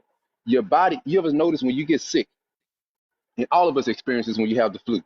When you get sick, your body, and you don't eat, what your body do is your body use the store fat that you have as energy. And you would notice that when you're hungry, guess what? You're not tired, you're not sleepy, you're damn near, you're very alert, like you pretty much on high alert. That is the best thing you could do, is wake up in the morning and skip breakfast. Because once you eat that breakfast in the morning, guess what's going to happen? You're going to be lethargic. And then when it come down, as soon as that breakfast starts to disappear, you get your little energy. Guess what you're going to do at work? You're going to take your lunch. And then all of a sudden, guess what? Everybody knows, especially in the Black community, we ain't doing no work after goddamn lunch. Yeah, we chilling for the rest of the day. And then as soon as you start to get a little energy where your body break that down, guess what you're doing right after that? You're going to eat dinner. And you repeat this cycle every single day. And if you think about your body, your heart is something that never stops pumping. So with that being said, your body, you need to help your body repair itself. So when you fast, if you eating all day long, your body don't have time to repair itself. When you fast, you give your body enough time to repair itself. But most people don't do that because, once again, you think, who told you there's a such thing as breakfast food? If you believe in the Bible definitely didn't say no damn have you some eggs and have you some turkey bacon. You know, that shit still don't make no sense to me at all, goddamn turkey bacon. But anyway, Well there's no said, such brother. thing. Because Can yeah, I? well said. Because the same thing happened to me. I was borderline. I was borderline also. Okay, talking about hypertension and all that. I just started backing off on some stuff, and when I went to go take my DOT physical, I was fine. Okay, so yeah, you're not supposed to overtax your body every single day. Even the Bible tells you not to eat every day. It tells you to fast. It helps the body repair itself, just like he said. All your organs and stuff get a break and get to clean yourself out. Now, the Most High made this body. I think he know what he talking about. So I I am. tell my Okay. clients all Can the I time. respond? Because I think the smoke was for me from Sean. It wasn't a lot of Get it. smoke. Round one. Hey, hold on, wait. No, I just want It to wasn't a lot of respond. smoke. It wasn't a lot of smoke because I the know. fire, I love you, the Sean. alarm, Love you, the brother. fire detector didn't even go off. It was a little bit of smoke. I know. It was like Battle of the like a Minds. Newport Light. So this is the reason why I say, breakfast is important, because you have to think about blood sugar. So I agree with what you're saying, Sean. Definitely should not be eating greasy food and things of that nature for breakfast. I mean, every country is different. Some people sit around and they eat sausages. Other people, they mix two starches, rice and, pasta. But at the end of the day, you have to think about your blood sugar. Some people, and everybody's not the same. Of course, you fast and then you introduce new things to yourself after you fast to figure out where the issue is. But like I said before, you have to also think about your blood type. So if you're not supposed to be eating the pig, eating Wilbur, and that says it in your blood typing, you shouldn't be eating Wilbur. The same way you shouldn't be eating none that cluck if it's stated in your blood type. Some people are not supposed to be eating berries. It's harmful to them. It tells you what's harmful to your body. So if you're eating harmful food specifically for you, that's for you. Everybody's different. Go to a nutritionist and figure out what you need to do primarily for you. That works for Sean, but it's not going to work for everybody because Hold on, people wait. are Let me respond real quick. Hold on. Now, what I'm giving is a universal. It don't just work for Sean, the one of one. You know what I'm saying? It works for everyone. Let me give you an It can example of work for you why I and believe this works everybody for else, everyone. because some people have diabetes. You can't tell them not to eat in the morning. It's not universal. No, no, Some people have I'm not Crohn's. talking. Okay, you're right on It's that. I'm not not talking about the universal. people who already are dealing with medical issues and there's nothing they could do. It's like it's no point of return. I'm talking about people who have a chance of not having diabetes, have a chance of not having high blood pressure just by doing these simple things. Think about it. When you eat, it doesn't matter. Everything you eat is going to have some type of sugar and it's going to spike your insulin levels. And once your insulin levels spike, this is what you see. And when people eat sugar, your insulin levels spike, you have a whole lot of energy because you're running off that sugar. And then when your body starts to break down that sugar, you start to crash a little bit. So think about how that doesn't even go with science. Why would you get 8 hours of rest every night, wake up rested just to eat breakfast and then feel like you felt before you even went to sleep? That doesn't make sense for anyone to sleep for 8 hours, wake up right away, eat breakfast just to feel like you didn't even sleep at all. Because that's what it does. Once you eat, your insulin levels spike. It doesn't matter if you eat sugar or anything. Anything you eat, your insulin level is going to spike. And that is the worst thing you could have when you wake up in the morning. That is why a lot of men are having ED problems, because we don't understand that when you eat beets and when you fast, all that stuff clears out your body and it creates growth hormones. And that is very important for the man, for a male, to have those growth hormones. But when you eating all day, insulin levels, your stomach is poking out, you ain't gonna really be getting them erections like you need to. You're not gonna be getting them 4 or 5 times a week. You may just get them twice a week. So fasting is very important. Just the last one. I think it defeats the purpose. And that's what I was doing when the doctor told me. I'm getting up every day, going to the gym just to come home and eat all of that unhealthy food. I just went to the gym for nothing. So me going to sleep early at night, me getting up and eating breakfast early in the morning, that's going to spike my insulin levels, which going to make me be lethargic, because we all, black people, say we got the itis. Why would I do that? Why would I get 8 hours of sleep, going to sleep early just to wake up refreshed, just to eat breakfast and feel depleted right away? No. I'm done. I'm gonna say this and I'm gonna head out and get ready for everything that Sean said, I agree with. But I will say this as well. This is a great conversation. I hate to leave at this time, and I do enjoy this conversation. I hope y'all stay safe and have a blessed night. All right, you too, Nay. And every praise, because you are God. Every word of worship with one accord. Every praise. I gotta sing that song when she here. God, my Savior. All right. Y'all done? Are we finished or are we done? Oh yeah, I'm not gonna refute Sean, because Sean gonna keep on coming back and forth, and I got on somebody before. I'm still gonna That's stick to fact. my guns. These are I'm facts. still- So we're not. You can say it out loud. Yup. It's facts. That's grown down there. Absolutely. I'm still going to stick to what I said. I do feel like, yes, it's very important to fast. It's absolutely important to fast. You should know your reasons behind fasting. Don't just do it sporadically. Drink your water, okay? And not necessarily always out of a bottle. And like I said, please speak to your dietitian, because your body could be starving for something and you're thinking you're doing the right thing and you're not, and you're ultimately unaliving yourself. So listen to your Did you know? Did you know that being dehydrated? Some people think, like, let's say you exercise. I know some people who, and a doctor told me that people exercise, they eat healthy and everything, and they still are borderline hypertension, right? And I said, how is that Because even possible? they don't drink water. There you go. He said that dehydration is a number one cause of, not number one cause of. Water.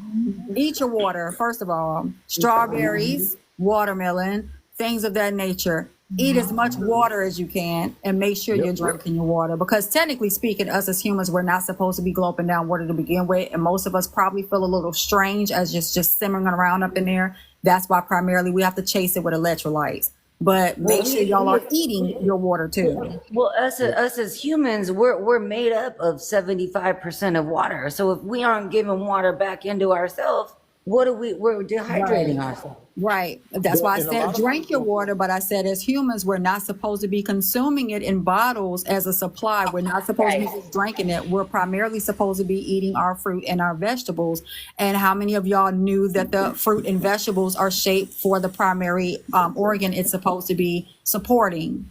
yes, So ma'am. celery looks like bones because it supports your bones. If you go down the aisle and look at the fruit and vegetables, eat them and get them based on what your body needs. Well, CD just So proved I that want to say in the this though before comments.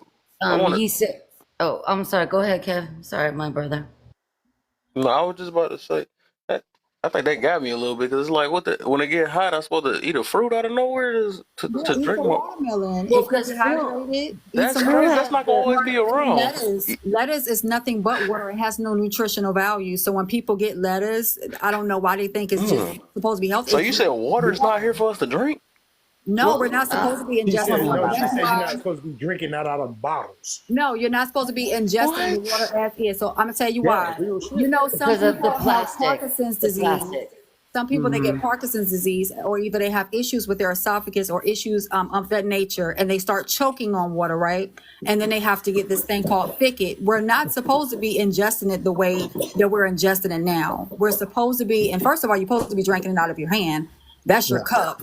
But if you are gonna drink it, you're supposed to be eating it first. That brings in the nutrients. If you don't have vitamins, your body is not gonna intake it. You're also not supposed to be drinking cold water. That's harmful to your stomach. It can shock your stomach. Your water is supposed to be room temperature. But primarily, if you are hot or you're dehydrated, you eat something that's a source of water. You don't just go and drink water. Your body could be starving for electrolytes, and you're not intaking that. And your water for today is for tomorrow. It's not for today. So you could drink 8 gallons of water today. But if you were dehydrated today, it's not going to work until tomorrow.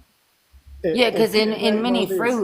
many fruits, like what you're talking about, in many fruits, like you look at the fructose, glucose, all the oses. You know, there's water within those fruits, so it comes with supplements that actually are already in that. So I can see where you're coming from on that, Jane.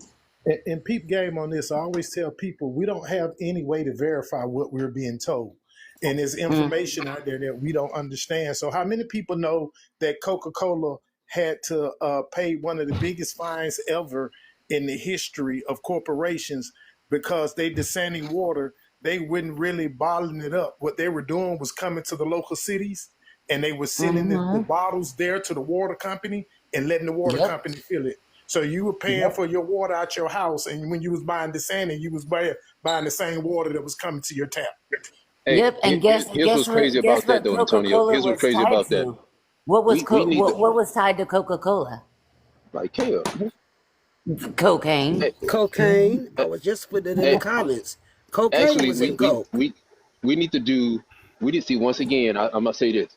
We need to go back and all these new grandmas want to be nanas and all these little cute names and stuff. We need to bring big mamas back. Let me tell you what I Gotta mean by have that. big mamas, dog. Yeah, we gotta have big mamas, man. Everybody, nobody Big want to be Mama, called Big grandpa and Mama granny is anymore. You know what I'm saying? But Big think Big Mama is our here. ancestors. See, Think about it. We are passing away at a.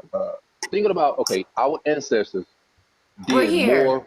Our ancestors did more with less. Now let's talk about the more with less. As far as water, we have the most fanciest water ever alive right now, right? But think about it. Our ancestors and big mamas and granddaddies and them, they was drinking water out the faucet, and they was living a long time. But now Not people the tell you that, thank oh, you. you can't drink out the faucet, it's bad for you. But let me But ask you this, Sean. What was the yeah, difference? what you mean? What What was the was the difference? difference? Back then, I grew up What's on, this? like I said, I grew up on a land where my grandfather farmed and had stuff. We had a well. We weren't getting it from a city source that's coming from the Right. water treatment plant. Hey, hold on. But hold Yeah, on. Think about what you said. we actually had a Even spring. We had a spring even where we drank our water from. listen, Right. even with that updated information that you gave me, right? Me going to the doctor still proves that it doesn't matter what type of water we drinking. Even if the water is not 100% healthy for us, my body is still healthy off of that unhealthy water. because Uh-huh. it's about how much you consume. So I don't really believe there's a such thing as bad food. Well, If you and consume a lot Well, of your anything, body your I would body is say, yeah. gonna filter it. But Your I let me get say what body you this. is mean, gonna though. I Let get me what you filter let it. me mean. let me land Sean, this last. Let me I land would this last say, part. go ahead. When you if you sit here and let's go when people say about everything that's unhealthy. A part of me believe that is if we start thinking like that, I think that's when people get defeated and not even want to try because it make you question every single thing, right? So let's go with one thing we tease YT people about is their skin as far as they can't be in the sun. But guess what? Guess what? The vitamin that we need the most is vitamin D because our pigmentation, the skin, we don't get enough sunlight to where it could go through our skin to get the right amount of vitamin D that we need. Also, on the other end, you could eat, you could take supplements for L-arginine, or you could eat red meat to get your L-arginine. Either way, Mm. going off of what Creola said, right? I would say that getting water from fruits, I wouldn't say that would be the first option. That would be for someone who it's an option based upon if someone who naturally drinks water a lot, right? And you want to get you a like let's say you was dehydrated right now. You drinking some water or you eating a fruit, which one is going to give you that help that you need ASAP? I would say the water will help ASAP more than the fruit. So the fruit is definitely, I definitely believe in having a water from fruit, but that comes from someone who is already hydrated. If you are not, and it'll help sustain you being hydrated by eating your fruits and all that stuff that have water in it. But a lot of the times we have, uh, like all this technology that we have today, at the end of the day, we could still choose to eat healthy. Eating unhealthy is that's why I believe a lot of people are not disciplined. I rarely ever came across a big old Asian person. Them motherfuckers be skinny and slim as on know what. It's only in America that everyone is conditioned and brainwashed to eat unhealthy. Uh, Sugar is number. I don't know why people are so addicted to sugar. I believe that Sugar and this is my sauce. last, and I'm gonna land on this.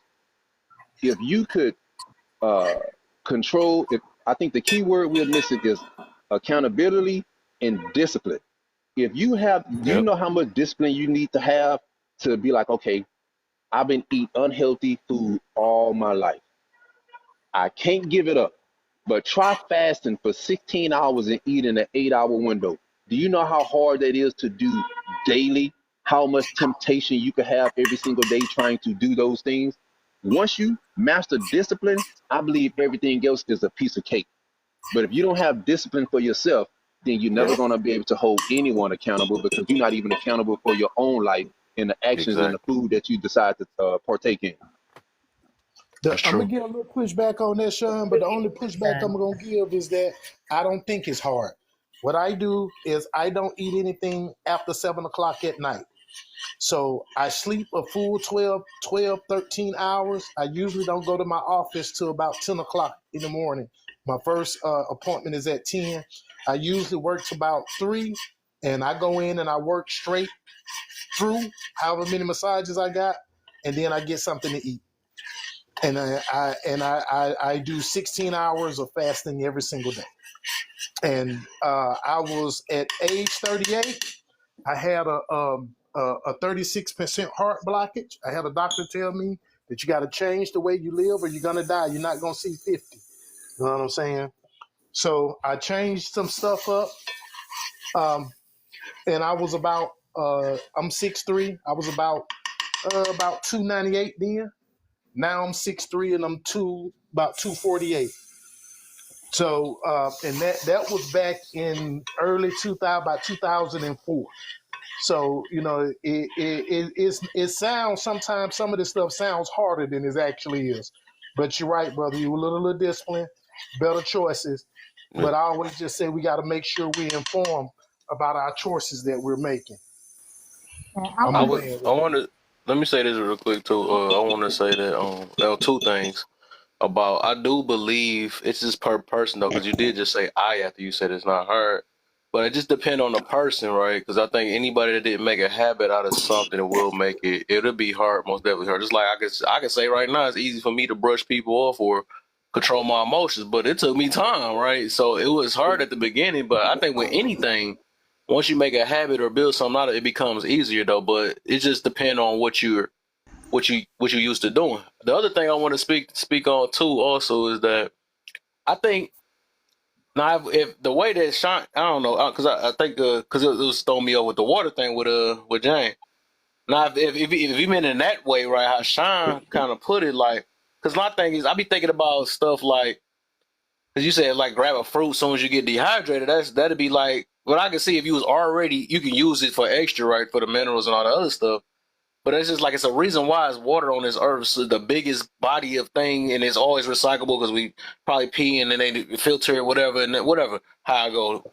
But I look at it as like, because we can't measure how the sun gonna hit us, and it don't mean like, say if fruit was the thing we had to get our water from or whatever.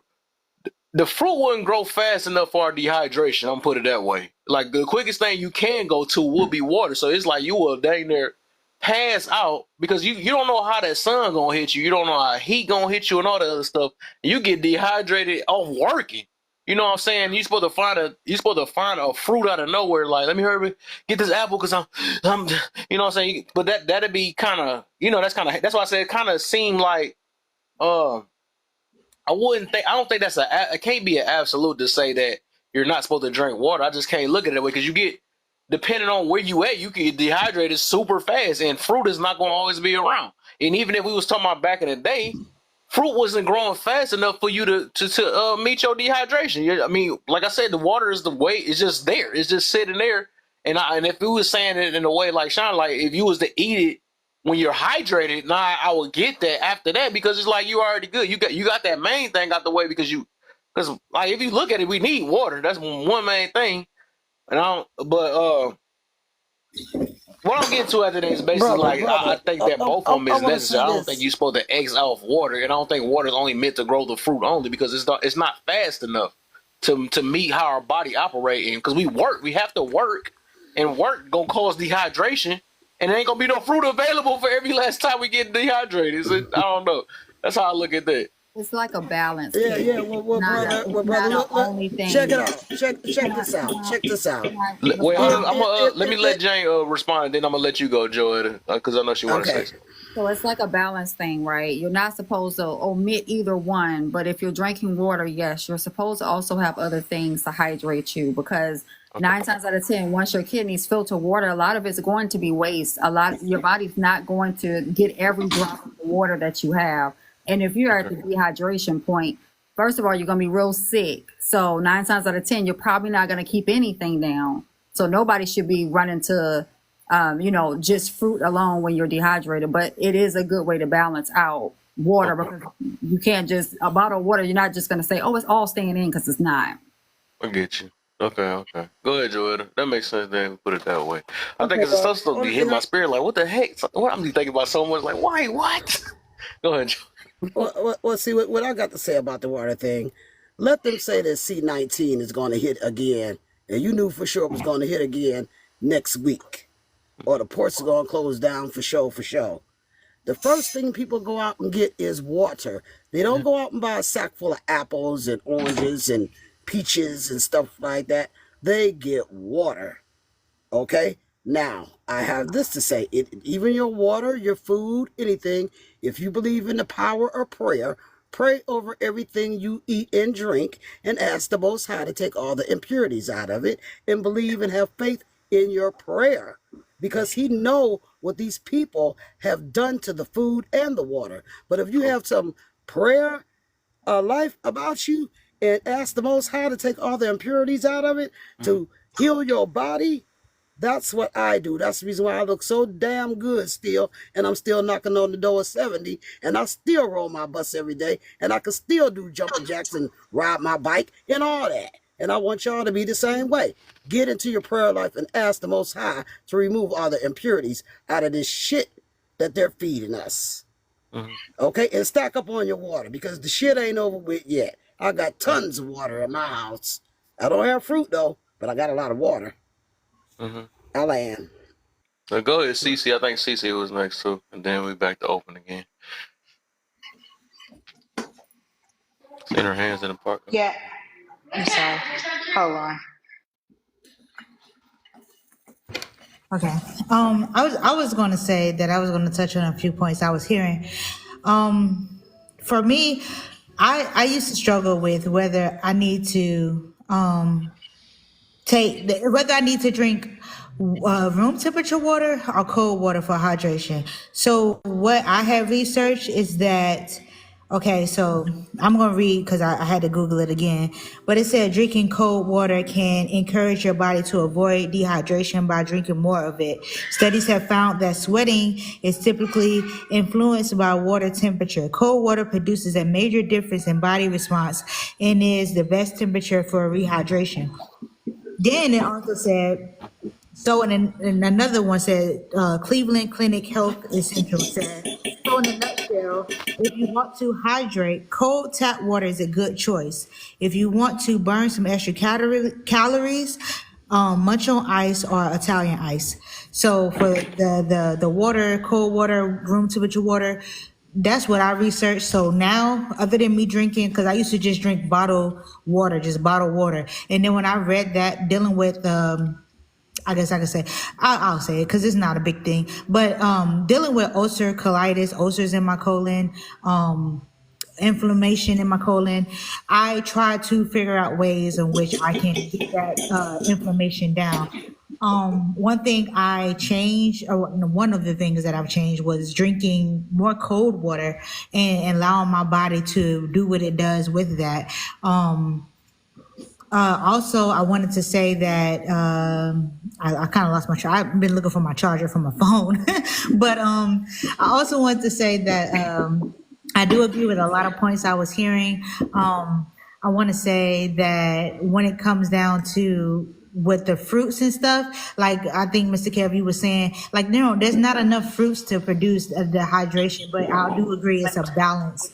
But fruits are there just to give you that little extra on top of the other essentials that the fruits give you. It does also give you that hydration, but you can't really forget about the water. Oh, I just thought about it.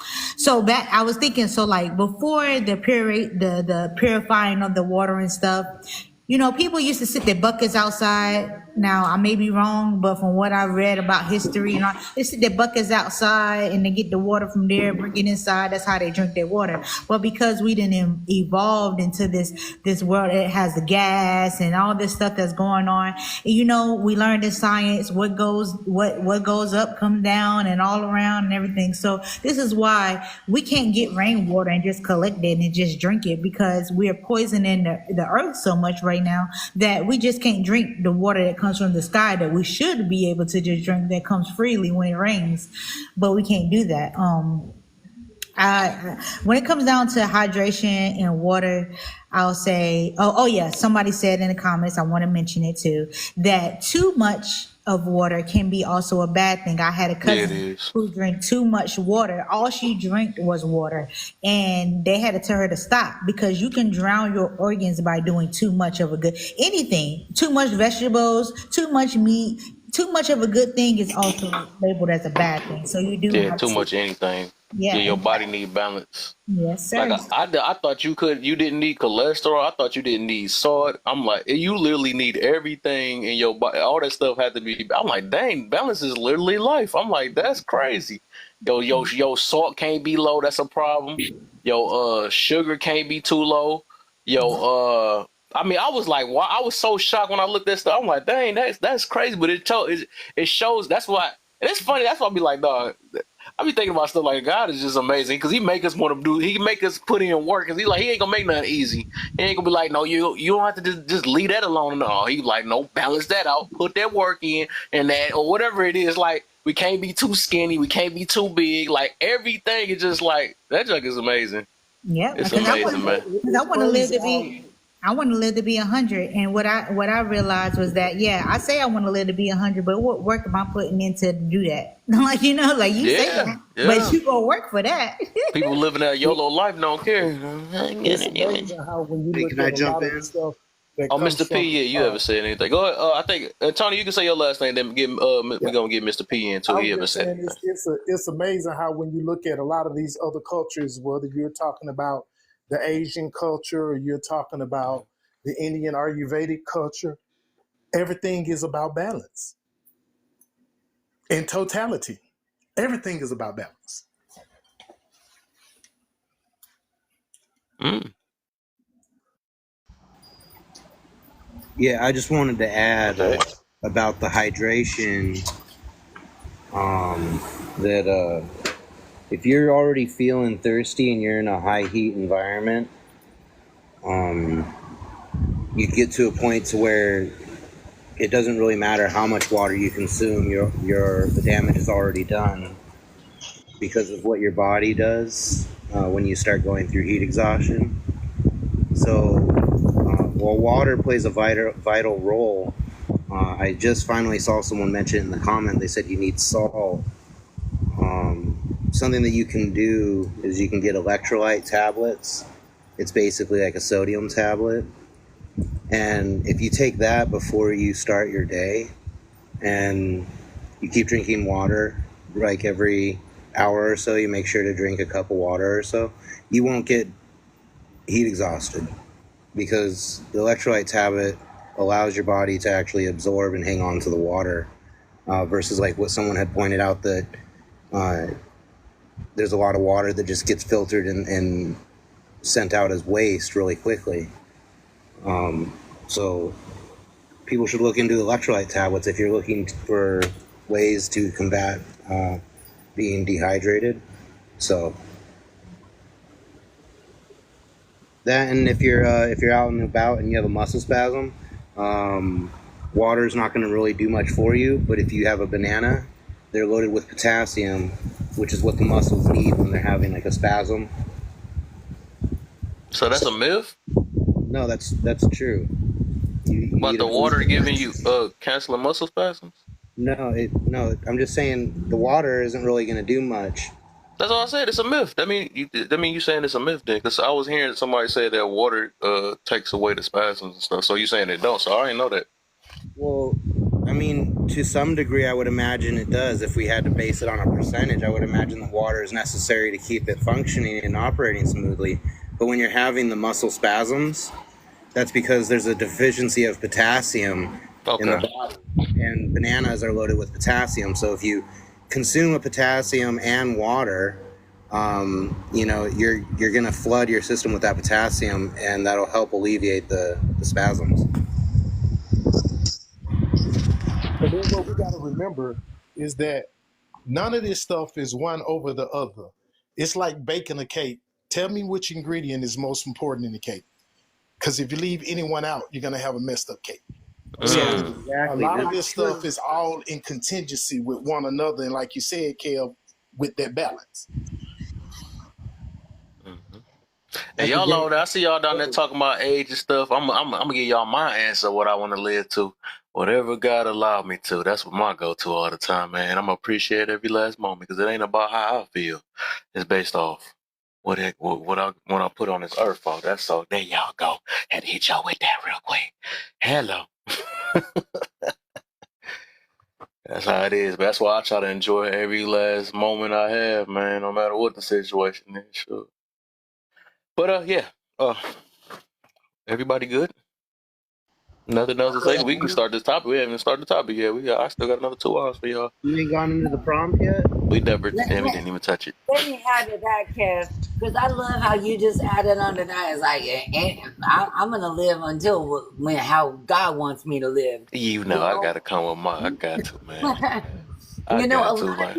a It was lot of eating at me. people I was looking at them put the ages down there. I'm like, my right. stomach.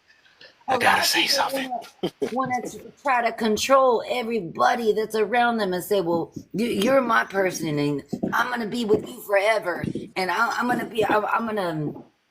do this in this long time."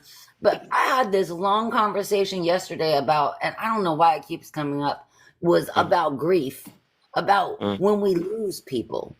mm, A lot of people want to talk about how much they want people, but they don't talk a lot about losing people until they've lost them. yeah. How about talk about how much appreciating people And that's what we need to say. I think when we get this entitlement mentality, because a lot of us got that so bad. I got some topics set up though, for real. I think that might be a post. I don't know if it's a post or if it's a topic I'm gonna do, but it's based off it is a topic because it's gonna be like people will be talking like tomorrow's promised to anybody, you know. And then when people see, I guess when I start looking right. When I start looking and seeing how people just passing away and all this other stuff, not getting to enjoy all this type of stuff or whatever, I was like, I try to appreciate every day. That's why I say the same thing every day. I say I'm blessed. You know, when people ask me how I feel, I say I'm blessed, man. Even if it's like a bad day, you know, it's just a bad moment, right? I ain't gonna say bad day, bad moment. I try to, still motivate myself and, and still, I'm gonna pull it through because I got another day to start over again. I'm not about to let that linger because I'm sad when I see young people pass. I think everybody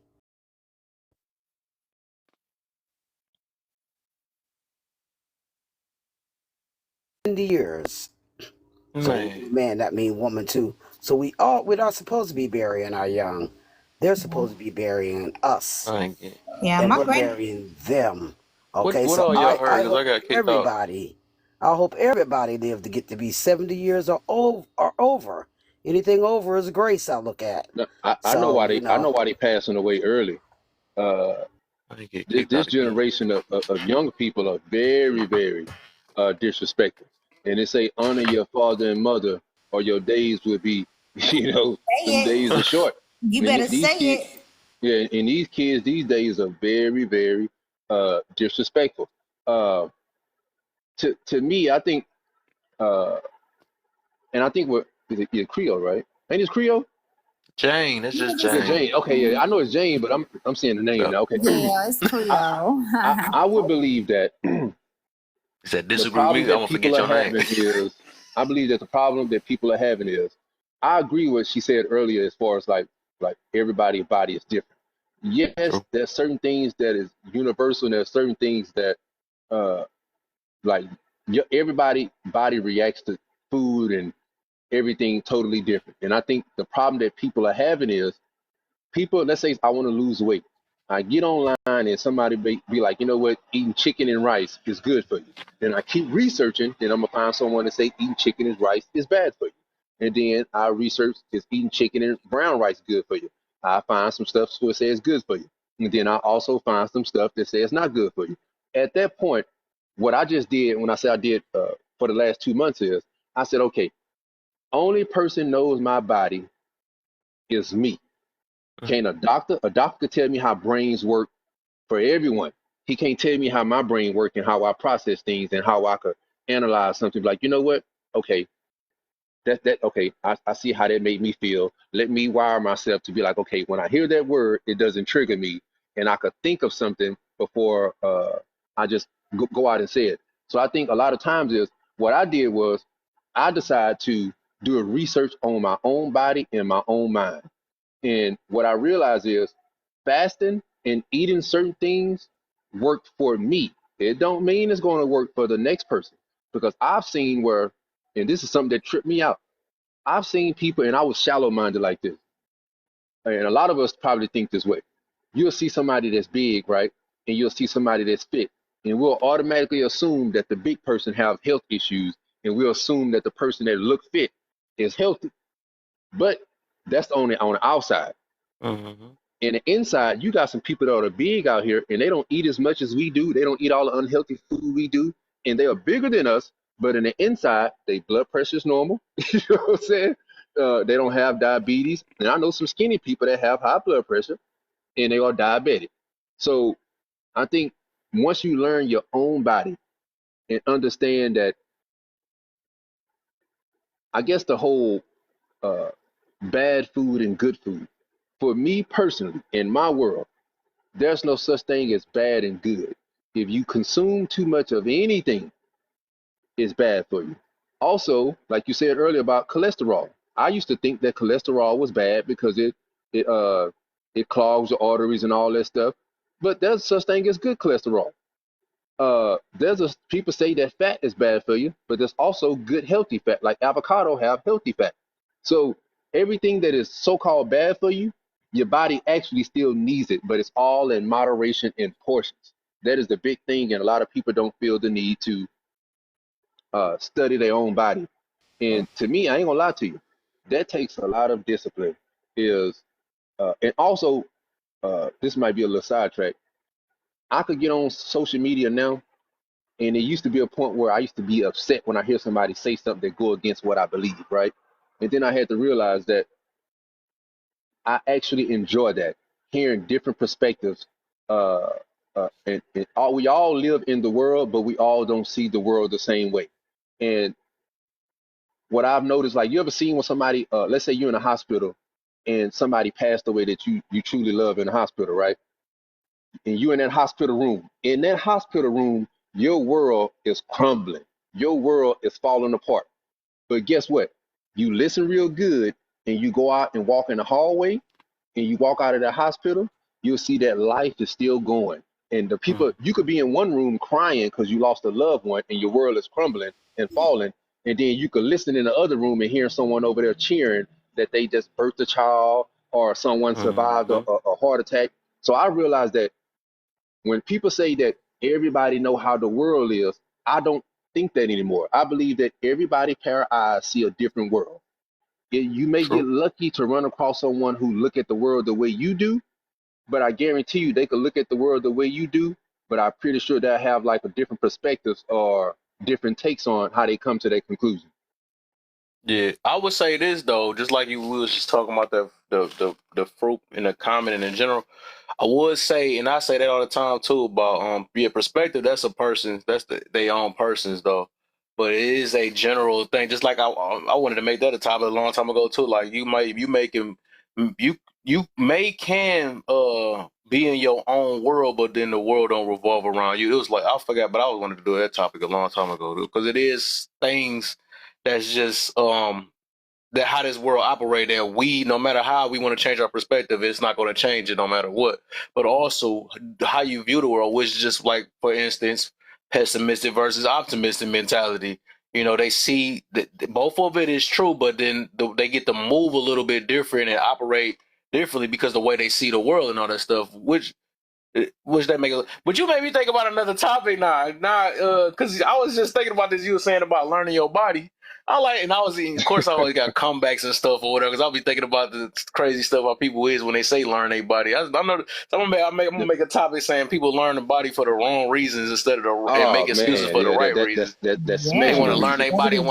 Learn my body so you can eat this, keep like this. Well, hold on, but you don't want to learn your body when you want to. We're gonna make that a topic though. That made me think about that. You'll be surprised. You'll be surprised. Like I made a video about this that and I used to say this, and my wife corrected me on this about a year ago. I always used to say that I'm a reflection of what's in front of me, and what I meant by that was, if you treat me like shit, I'm gonna treat you like shit. If you treat me with respect, I will treat you with respect. And she used to be like, that tells a lot about you. Yes, not there you go. She said that tells a lot about you and not the other person. I was like, man, what the hell? She pissed me off with that. And then when I started like coming into, okay, everybody don't have the same views as me, and how you handle people who don't have the same views as you tells a lot about you as a person, not about the other person. So when I realized that when I say I'm a reflection of what's in front of me, that means that I'm allowing someone to dictate my mood. If I'm a naturally happy person, I say naturally, if I condition myself to be happy and see the world in a certain light, and then I run across someone who's have different views than me, and I may believe that their views is very dangerous, right?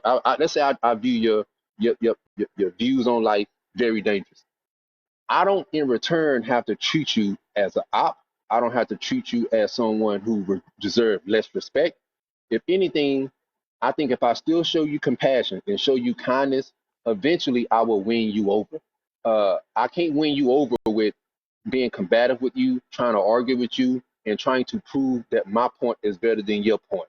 And I think at that point, when people, and this is the last one, my wife learned with me, and this is what a lot of people do on this app. When you tell someone that their way of thinking is wrong. I think a lot of times people struggle with that. If you don't know who you are as a person, you're going to struggle with that, because now you're going to go around and you're going to straddle the fence, because you're going to try not to be, instead of you being true to yourself, you being true to other people. You're going to try to please everyone. And if people don't hear what you mean, people hear what you say. My big mama taught me that. People don't hear what you mean. They hear what you say. And a lot of times people can hear what you say, and they don't care to get the intent. They don't care to understand what you meant by what you said. They're going to get offended by what you said, and they don't care that your intent was not to hurt their feelings. Mm-hmm. That's true. That's true. That's true. All right, so yeah, I think let's go ahead and get this topic going. I know say Mr. P going. something You real go ahead and quick. start us off real quick, cause yeah, you're right. You keeping me on a thing. Right. I think Sims wanted to say something before I. Okay. She said she's getting a call. So. CC. Or Dad calling. Just give me that. So before I can go in and explain, but I just want to premise this prompt with that I am assuming that this is talking about like religion. No. Because that's where I hear it. Why should I believe in something that refuses to show itself, that I've never seen, that I can't prove? No. I think let me explain this. No. People have so and I put claim, right? Put claim. Give me a second.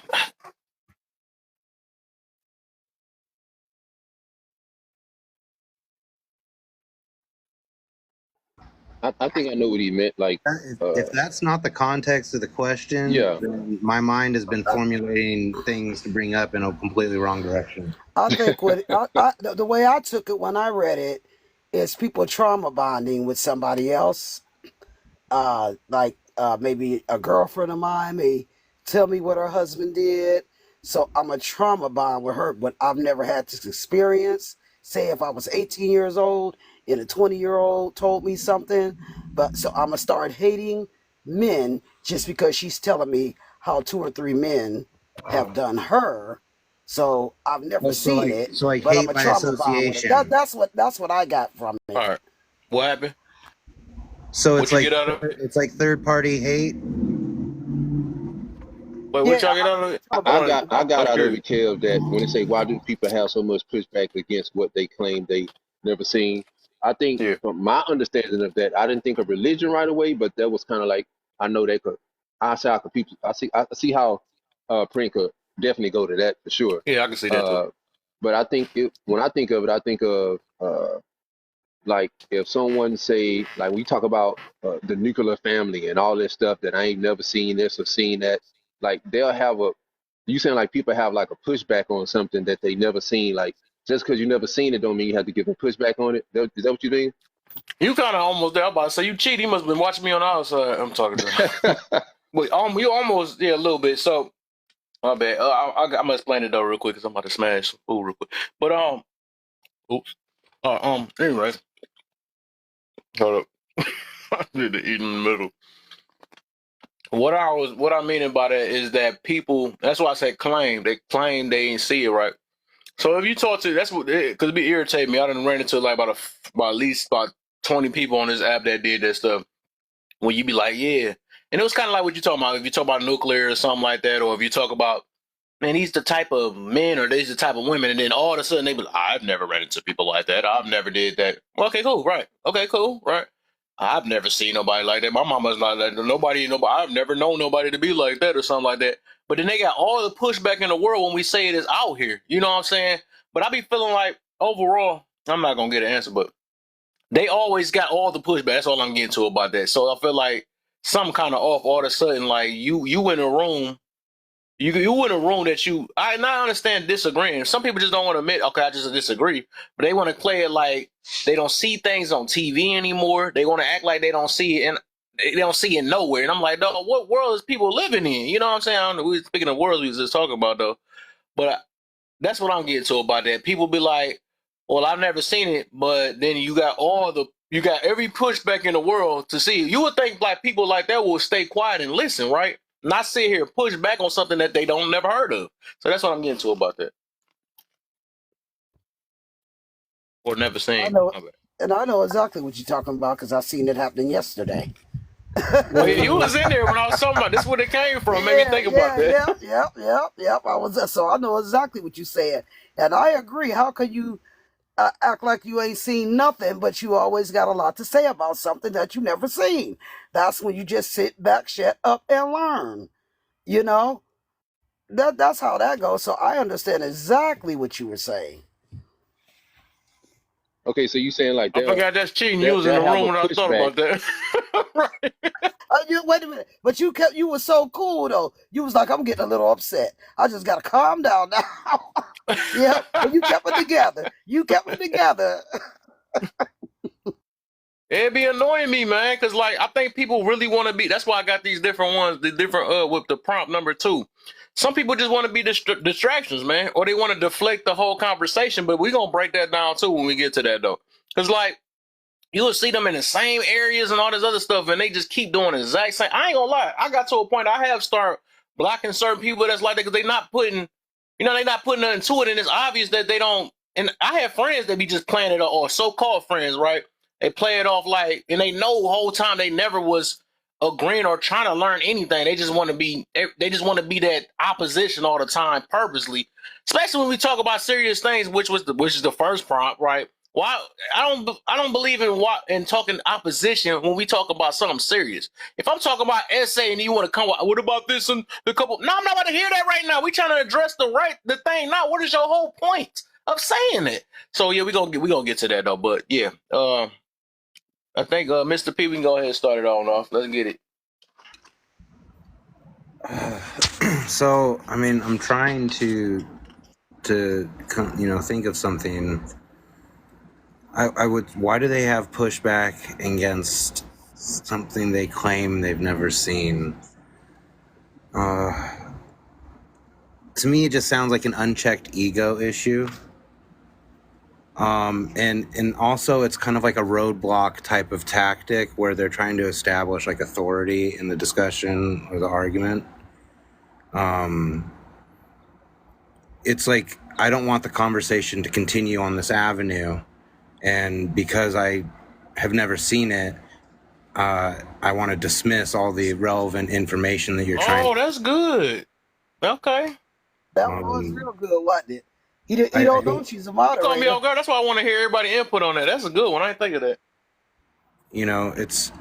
It's like I've brought up before, like if you're having a discussion with your spouse, and this can go either direction, so this isn't a gender thing, but when you're talking with your spouse and you're in a relationship, arguments tend to pull in one way with one particular partner. So one partner will say, I have an issue with how you're doing XYZ.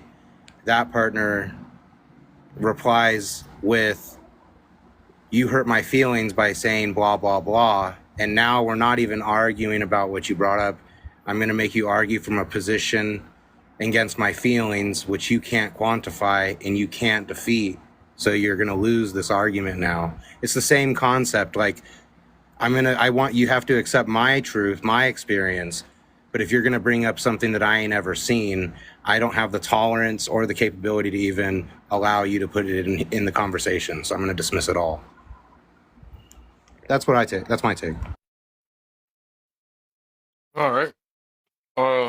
Shine. Then we gonna get Jane after that. I agree with what Prince said, and I think a lot of the times it could be. I think people intellect plays a major part in them doing this type of stuff also, because they don't have the knowledge that you may have in said topic. So they want to dummy down the conversation to where they could be able to have the conversation with you, or they, like you said about the feelings, it's hard to, that's why people don't like people using anecdotal experiences, because you can't tell them that they're wrong. You pretty much, now I took the conversation into a bubble, and now you're stuck in my bubble, and the only way you can get out of this bubble is if I allow you to get out. And it's a form of manipulation. Nice. So, and I think Here's where I come into play, and I'm a part of this also, right? Uh, Whenever I go on panels or when I hear people in room, people know me. People know me for having a different. Some people say it's smoke. I say smoke. I say I have a different opinion. I definitely have different views. But I think I could tell the difference from someone who always have a different view because they're a unique type of thinker compared to someone who just want to come and just be problematic. And this is how I view things. If someone always come on a panel and instead of them just giving you their viewpoint, what you said, and try to tell you that your views is stupid, your views is harmful, uh, that doesn't make any sense, they find a way to down what you said. And then you have some people like me, I would come up on the panel and I'll be like, okay, I got a little smoke for you. I got a little pushback, and I would give you my view. I don't have to tell you that your view is stupid. I don't have to tell you that you're dumb for thinking that stuff. I could just give you my different view. So to me, I look forward to talking to people that have different views than me, and I have no problem with uh, them having any kind of pushback or. And I like the fact when people come up and don't and change the topic because it lets me know. It tells me a lot about you as a person, and then you pretty much giving me all the ammo I need to debate you and have a conversation. Because the prompt says one thing, but then you come in talking about something completely different. So you already let me know where your mind is at, to where now I know how I could play you. Hey, Sean, so I want to ask, what do you know about me by premising the prompt before I answered it? It don't. It's nothing bad that I gathered, but I think it goes back to when I said about everybody has the same set. Everybody have two pair of eyes, but everybody don't see things the same way. You seen the prompt and you thought of religion. I seen a prompt and thought of something different. Joetta seen a prompt and thought of something different also. So we could all see something, but see something totally different, if that make any sense. So it doesn't tell me anything bad. It just tells me that there was plenty ways that we could interpret that. So sometimes I don't think it's necessarily a bad thing. I just think it's just a thing.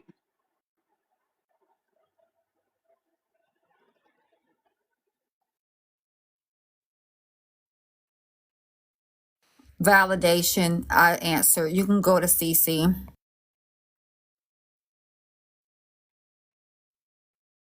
That's it. You gonna do it like that? Yeah, if Gotta somebody give me some heart in this boy. if somebody's doing that, they're looking for validation. I mean, I really don't. I don't know why anybody would do that. And I'm one of those people that I primarily don't pay attention to it, so I can't really speak on it too much if somebody does do that. If they I would do think that's that, very important. I would think, and I know it's gonna be like, what the hell are you talking about?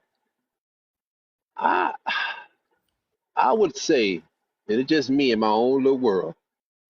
I believe that people being validated is very important. Uh, Not in a sense where you come on someone panel and just, well, I don't know, because I don't know. At that point, I think I just have a lot of grace for people now. I don't know what you are going through at that moment to where you felt the need to come up here and just center yourself and talk about what you need to talk about. Maybe you want to get some shit off your chest. Maybe you don't have nobody in your real life that could sit there and be like a therapist to you and just listen to you talk and vent and get your stuff off, and therefore you could release some of that stuff. A lot of people don't have that in real life, and they will come on social media and release that. And a lot of us could look at it as, like, when I think of validation, uh, I didn't like that because I thought there was like something like weak. Like, why do you feel the need to be validated? But uh, if my that's still daughter were to rude. come up to me, huh? That's still rude though. No, I'm saying that part of it, yes, is rude, but it doesn't mean that the person was trying to be rude. Do you get what I'm saying? Like, I could hurt your feelings. There's a difference from, okay, let me say this, I'm gonna land. Let's say you said something to me right now, and I felt like you disrespected me, right? And then I'm like, damn, Kev, I feel like you disrespected me, right? And then you tell me, nah, bro, that's not what I meant. At that point, I still deemed it as disrespectful, but it changed how I initially felt. And a lot of times people, when somebody come on a panel and they being disrespectful, their intent may not have meant to be disrespectful, but overall, they were disrespectful. So now I would think I would want to focus on what made you say what you said, and a prompt didn't even say that. And then you will understand that people are dealing with some type of trauma. A lot of people just want to come on here and trauma bond because they don't have anybody in real life that they could vent to and talk to. And a lot of times people look at social media like therapy in a sense.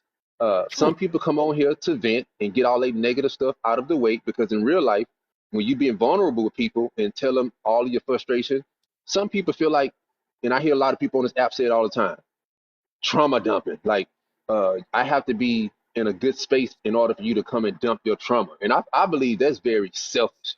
That imagine if somebody is about to And unalive you stole the themselves. word I was about to counter you with too. I was about to say that. I was about to get to that. Imagine somebody is coming to you, like, okay, imagine my wife coming to me and I had a shitty day at work and she wanted to tell me about her day. She beat me to the punch with offloading her bad stuff she had for the day. I'm not going to be like, you know what, baby, I'm not in a good space right now.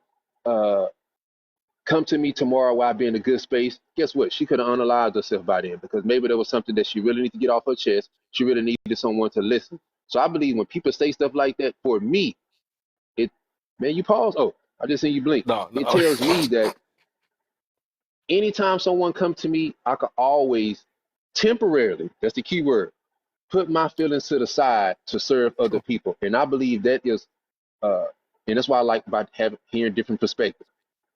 I believe that my goal in life is to encounter as many people as possible. I don't want to be to myself.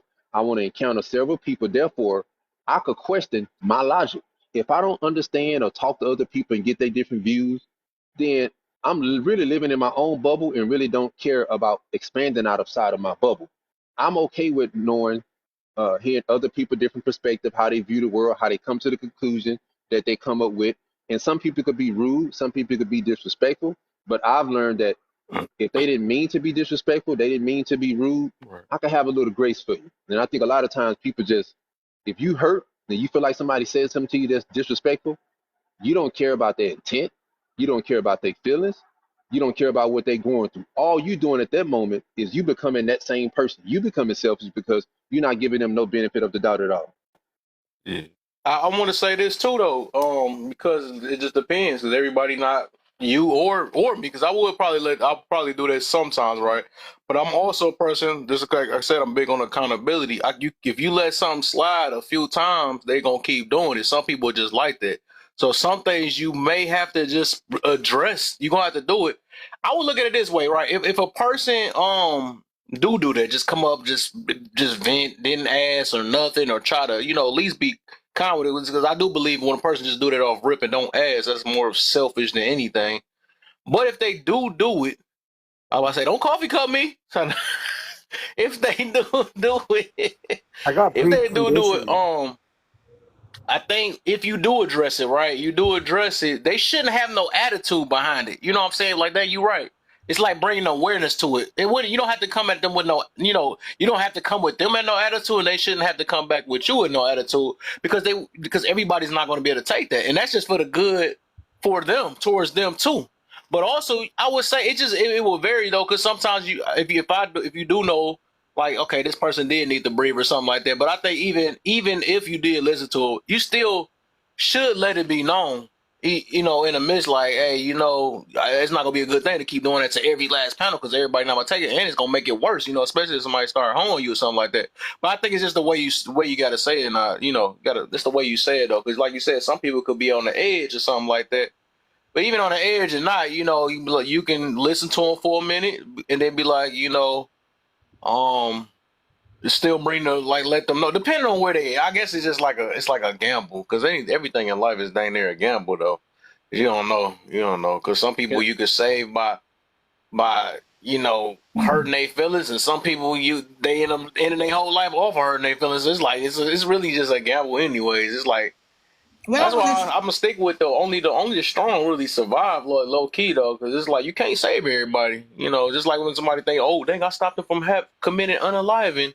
But you ain't gonna be around all the time. If they wanted to do it another day, like, okay, you saved them today, but if they do it tomorrow, like, you can't do that. You can't control another human being. So I don't know. That's how I be looking at stuff. What I wanted to say about that too is that most times, 9 times out of 10, somebody who's truly wanting to unalive themselves, and I'm sorry, this is just my opinion. Nobody's listening. Please don't, whatever.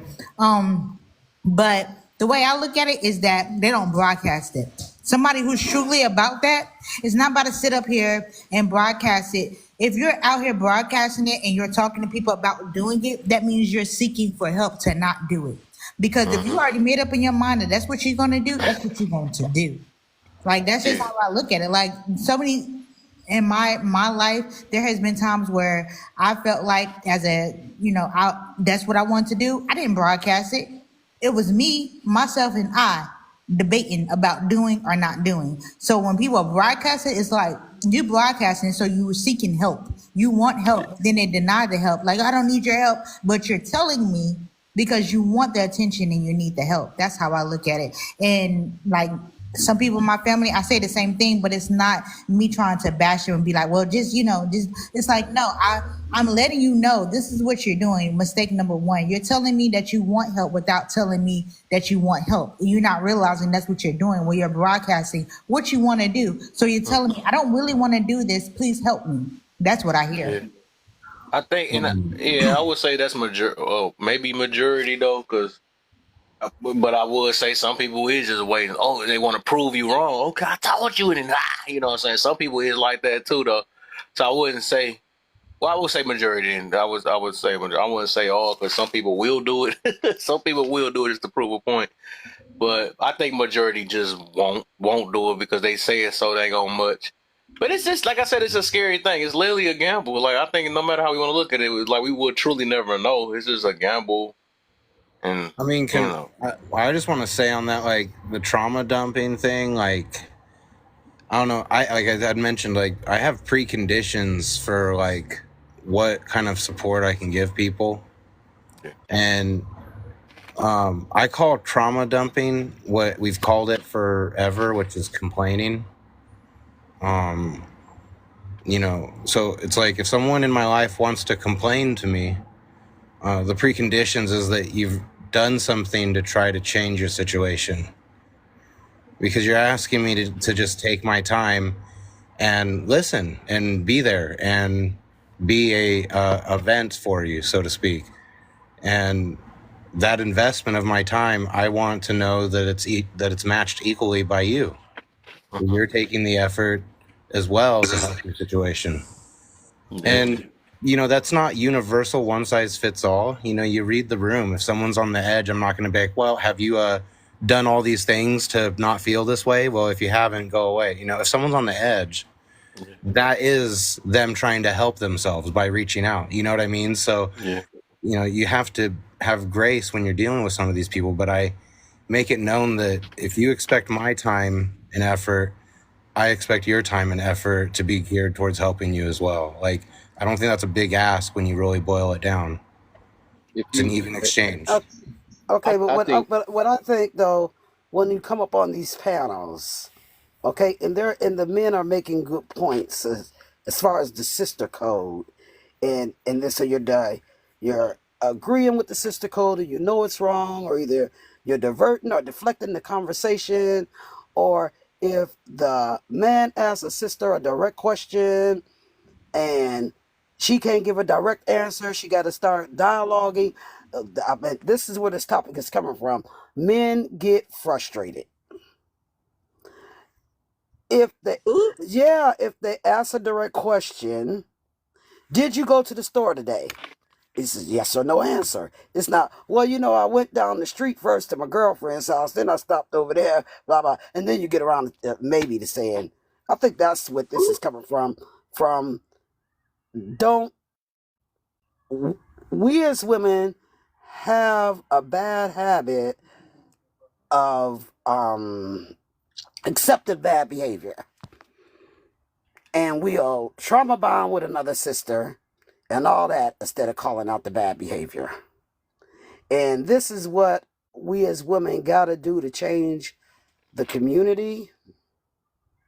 quit accepting bad behavior from the women, and we ain't gonna accept no bad behavior from the young men neither. And this is what I think this topic is talking about. The second part, anyway, the balance and the I think it's distraction. okay. That I think it's okay only because let me finish. I know if I'm like, what the hell?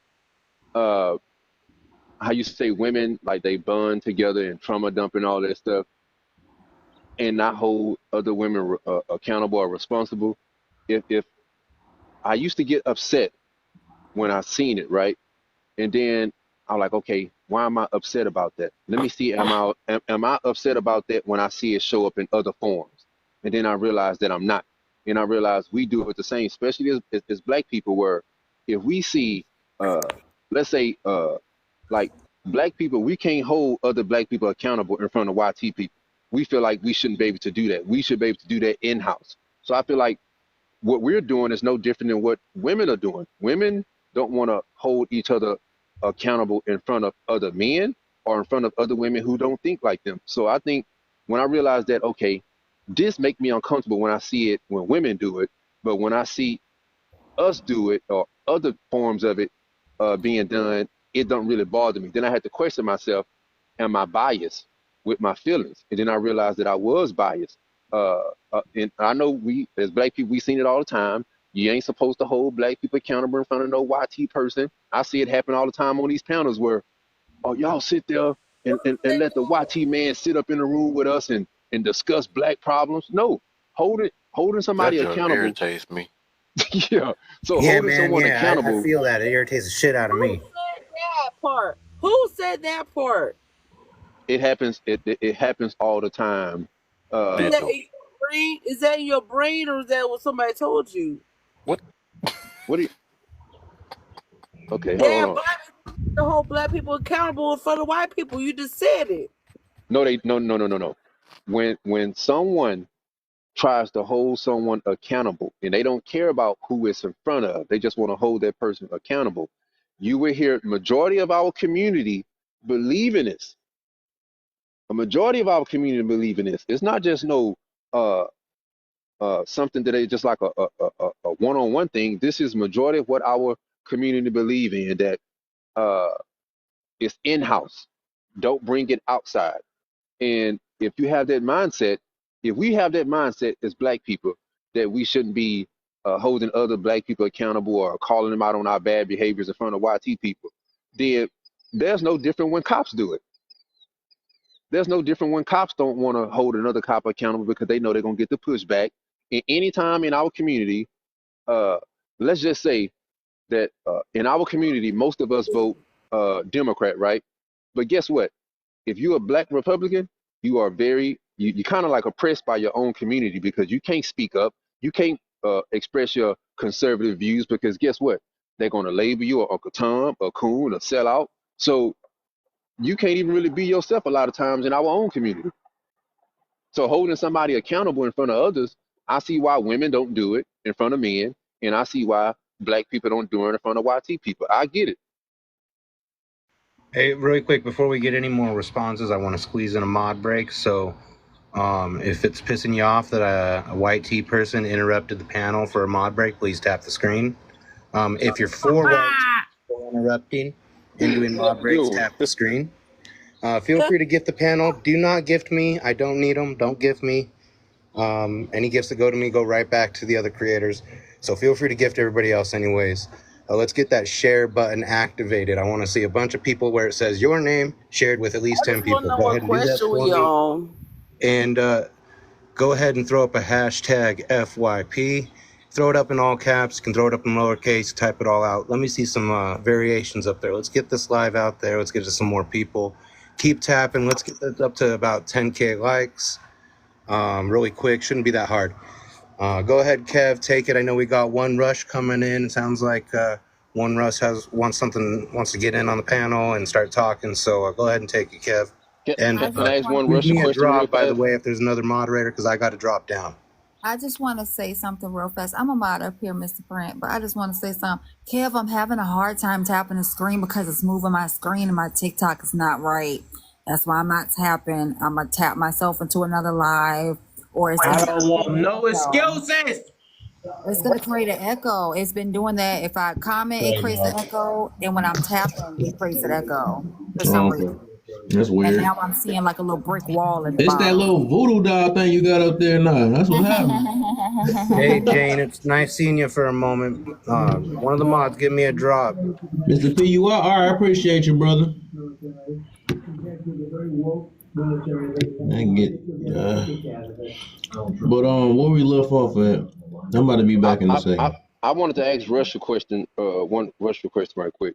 And this is for any other black person that's want to answer on the panel. When you think of, and I'm not saying someone is going to lie, but just be as honest as possible. No political answers. When you think of a black person that is a Republican, what is the first thing that comes to mind? Honestly, what is the first thing that comes to everyone's mind? Internal racism. Say it again. Internal or inherited racism, or at least internal colorism minimally. It used to be racing for me, or it used to be racing for me until I really did more research on it. Same here. Well, I'll put it like this. I'm not voting for Kamala. Okay. But you notice how, I don't know if Creole answered. Did she answer? She probably Yeah. having to get an echo. Oh. Huh? Answer what? About Republican and Like if you heard of a black person being a Republican, what is the? I didn't mean to make it personal when I say what do you think. I meant to say like what would our community as a whole, like what do you normally hear black people as a whole say about a black person that's a Republican? Oh, they a sellout. Or Uncle Tom. So this was a segue to We just something. got caught it some months ago. So y'all calling me a We're sellout? the Cone brothers and sisters in here. So I actually said that, and it had nothing to do with the prompt, but I this is something that I want to do. Not wanted to do, but this kind of like proves the point that when we speak on, when I say I ask myself, like when I have a feeling, why do I feel the way I feel? And then I think of something else that is pertaining to like that same experience, and I don't feel the same way. I have to question myself, am I biased with my feelings? Am I being fair? And I realized that how can us as a community talk about YT people oppressing us when we have people in our own community that is oppressing others? And I feel like we have to work on that part first. Is we can't think about holding other people accountable, men and women, whether you're black or white, black men and black women.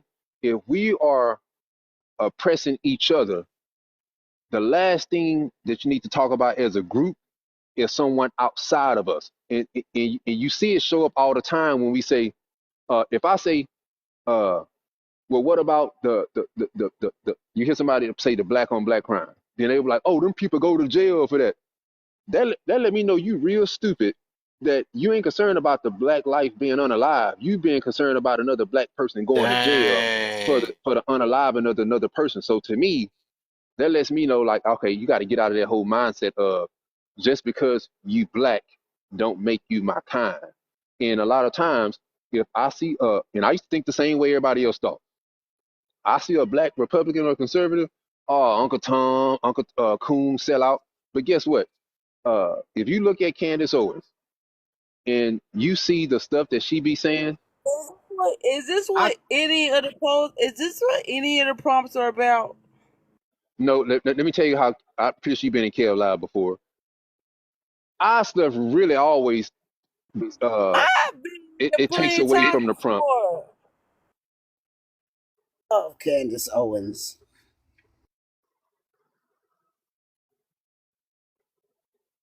Yeah, that's great. Go ahead, Sean. Go ahead.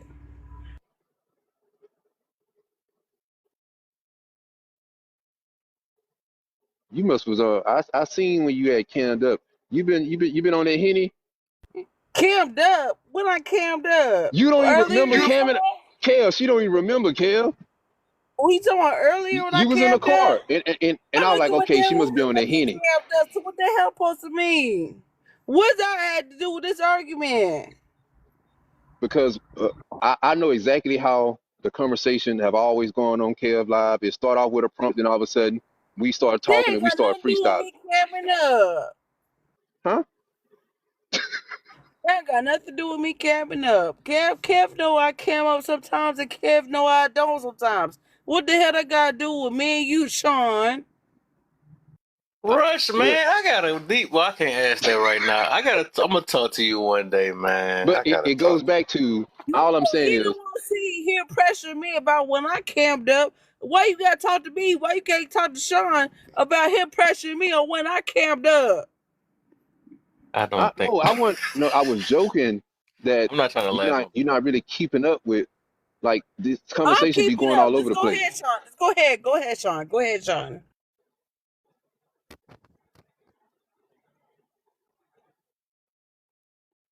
Anyway, check it out. If we are oppressing each other, so I understand why women stand up for other women and don't check other women in front of men.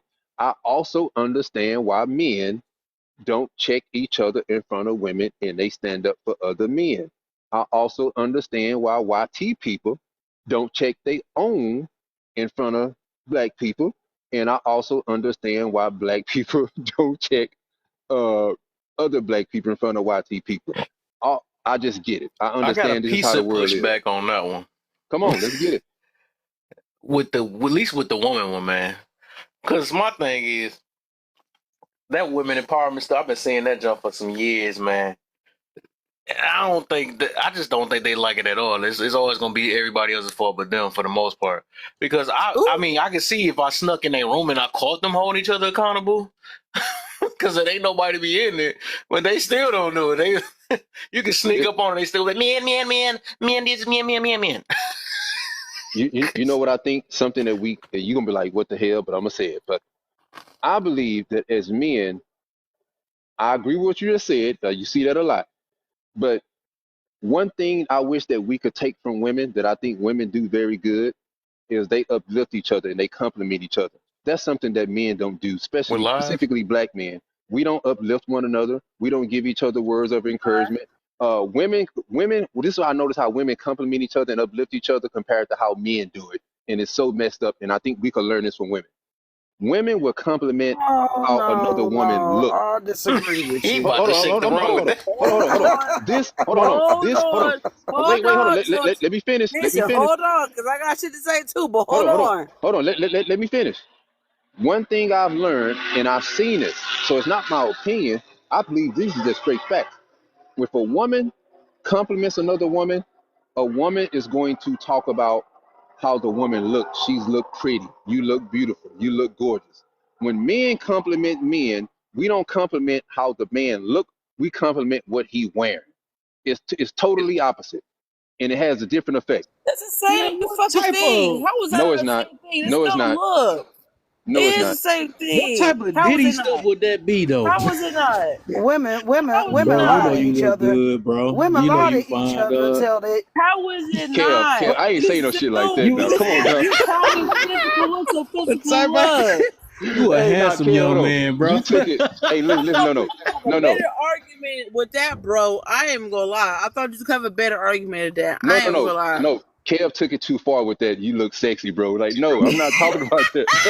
No. All I'm saying is I don't have an alternative thing that we could do. What I'm saying is women typically, what I see women, they're good at compliment one another and giving each other like compliments and uplifting each other. All I'm saying is overall, men don't do that.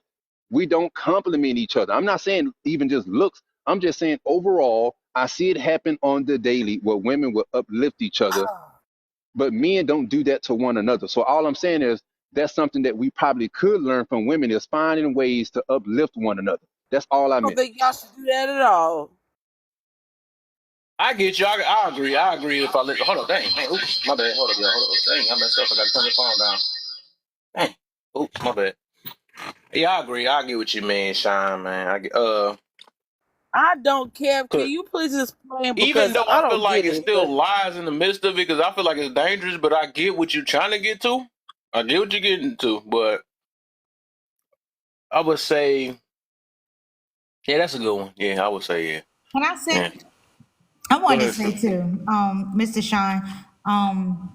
Yeah, women. I do see, I do see this a lot, and of course, I'm a woman myself, naturally born. Everything else, I'm a woman myself. Some of these women, there are praising these other women, are not doing it because they think that these women are actually doing well. They are feeding these women lies. You got it, sis. You look Keyword. good. They know dang gone well in the back of their mind they wouldn't do it. If these women was like, oh yeah, well oh, you think my makeup look good? Let me do your makeup next. Nah, girl, I'm good. Exactly, because you don't think it looks good. Oh, you like my outfit? Well, twin with me and wear the same one. Nah, girl, I'm good because exactly, you don't think it looks good. You don't think it's appropriate. You don't like the way it looks. Mm-hmm. You will sit up there. Hey, I see a lot of women do it. It's like, tell the truth and shame the devil. Stop doing that. Because then you have these women, because I heard one woman on one live was like, well, I don't dress the way I dress. I look the way I look for other men.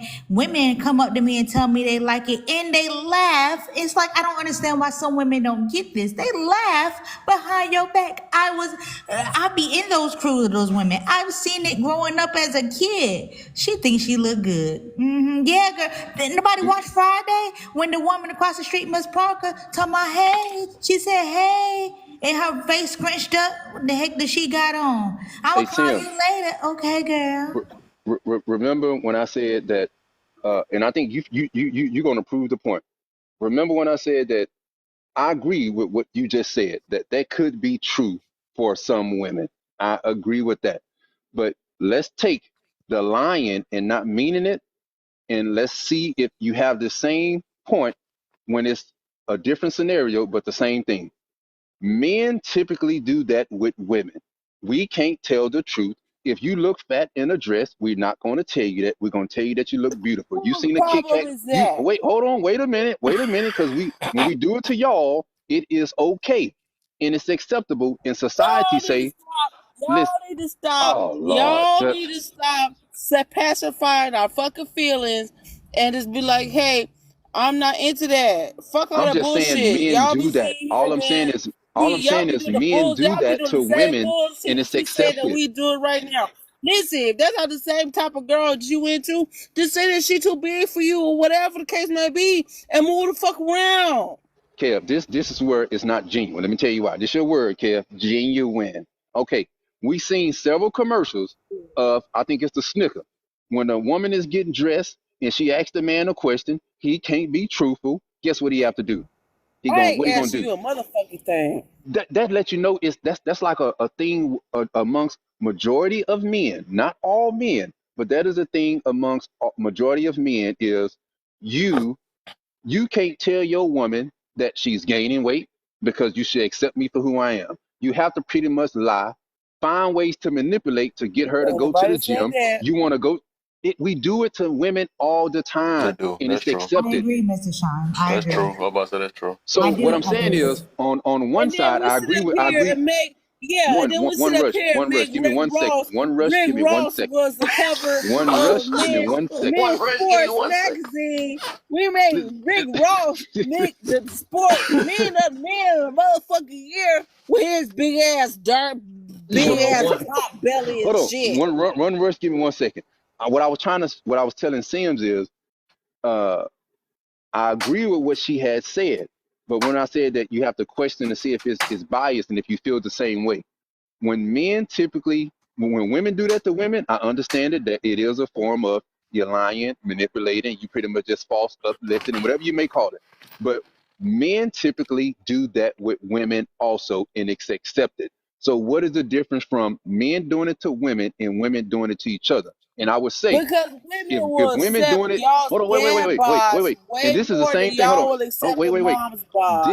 This is the same thing when I see men do it.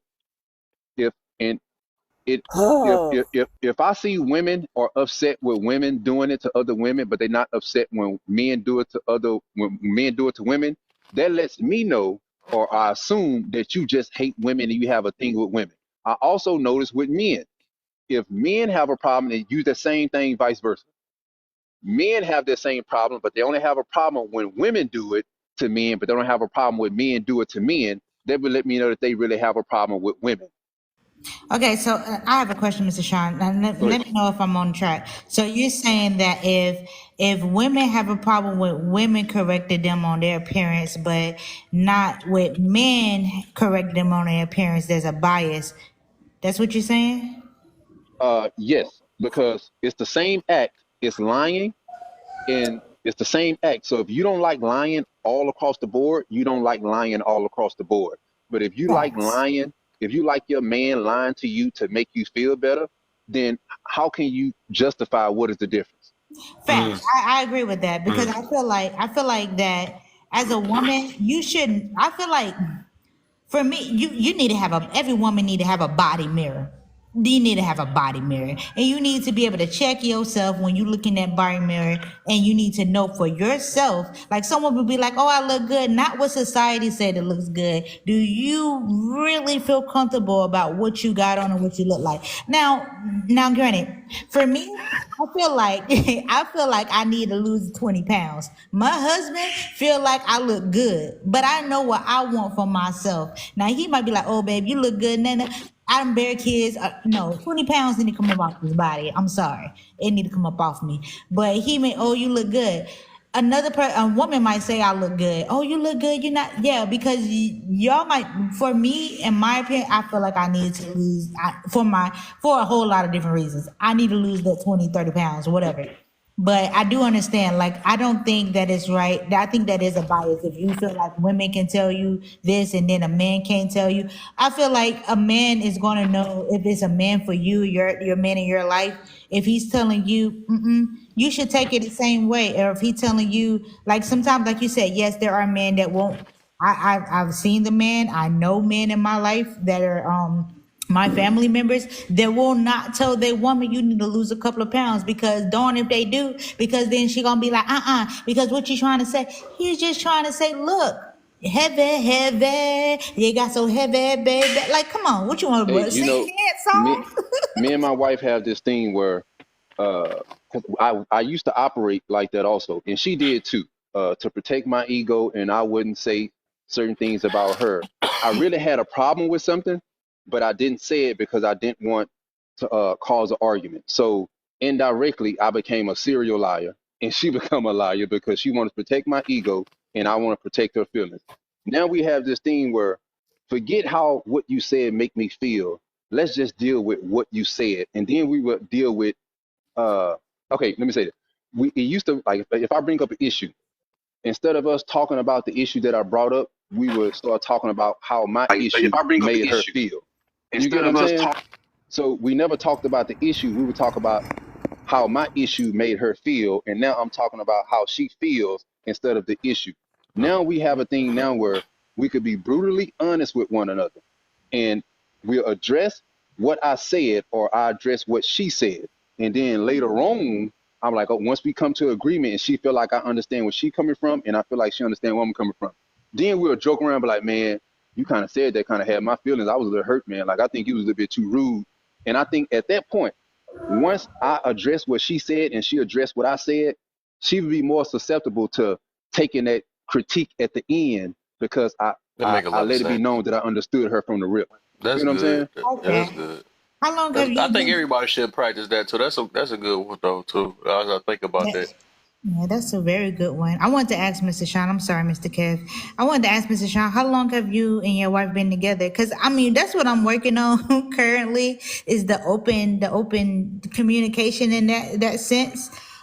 Just like how you explain, like I can't really put it into words because sometimes my lips get jumbled up. But I love the way you said that. Like me and my husband was just talking about that the other night, and I couldn't quite put my words together. So I love the way you said that. But it's like, how long have you and your wife been together? I'm sorry. We've been together 6 years and we've been married for almost 3.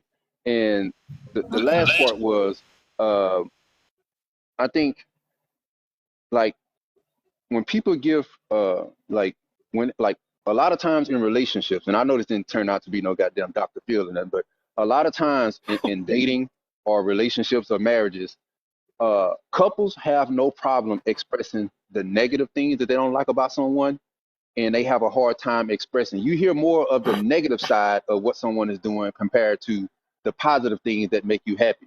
And what we learned was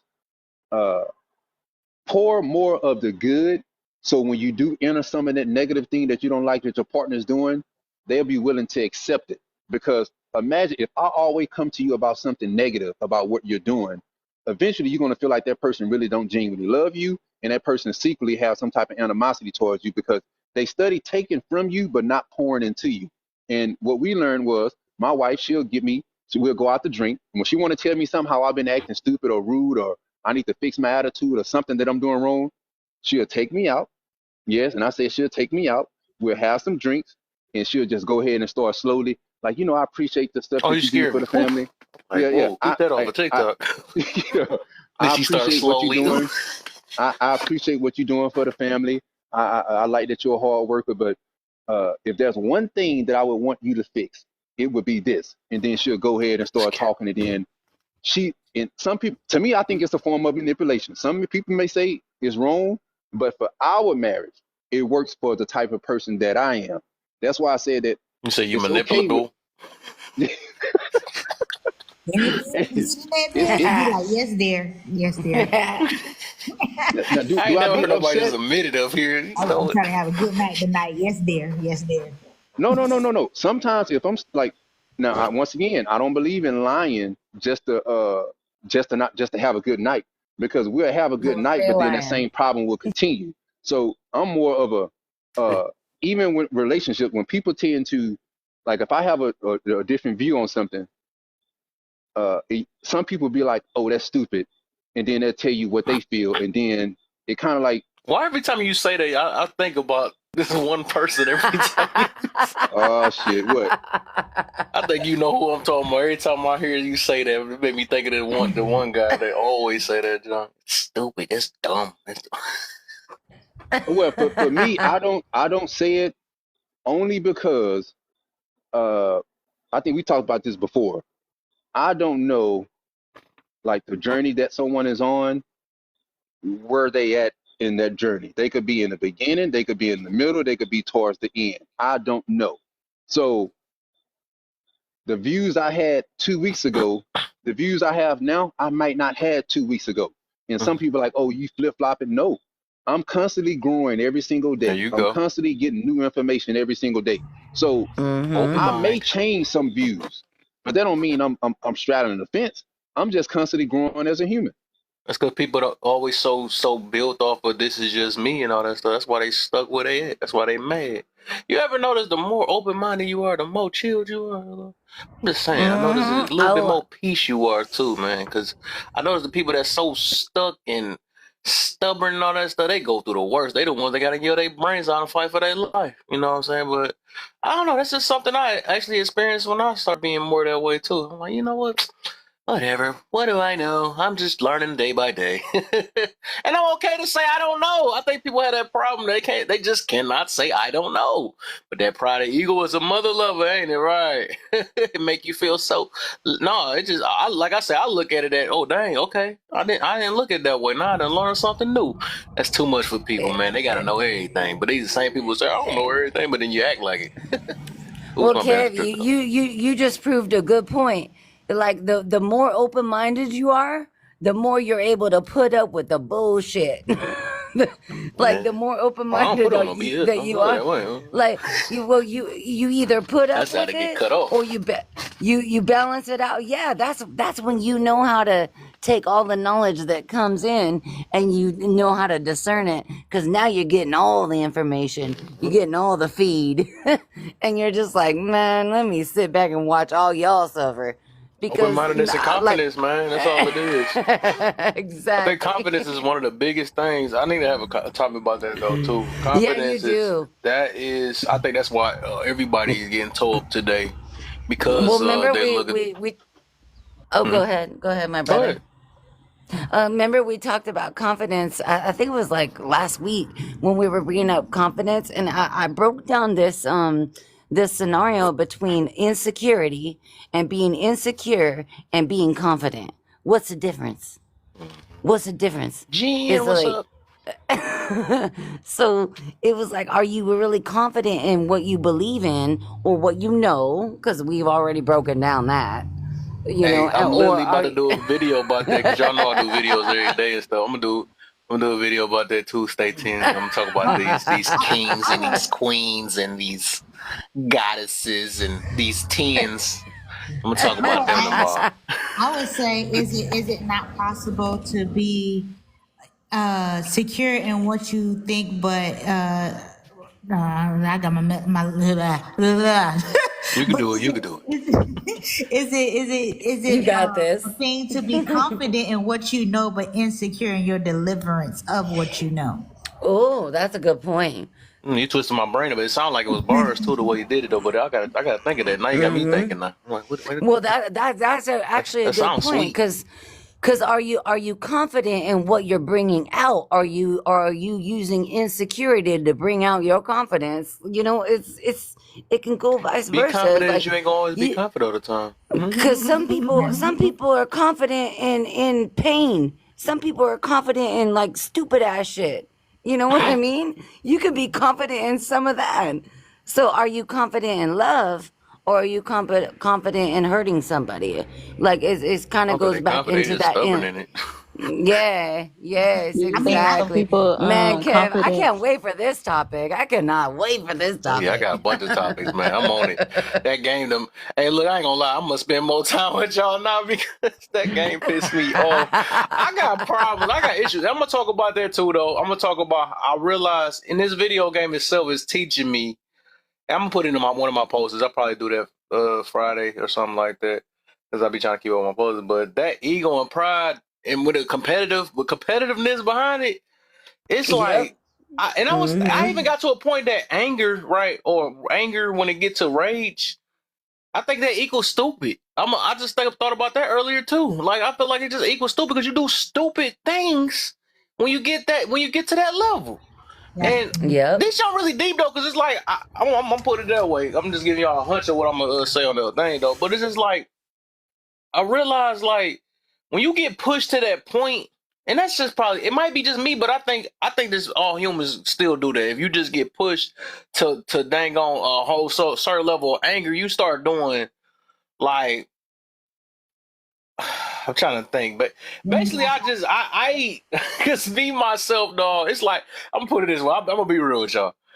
I be getting so mad at that game, especially the fighting game. It's the fighting game that get me. That I be breaking controllers.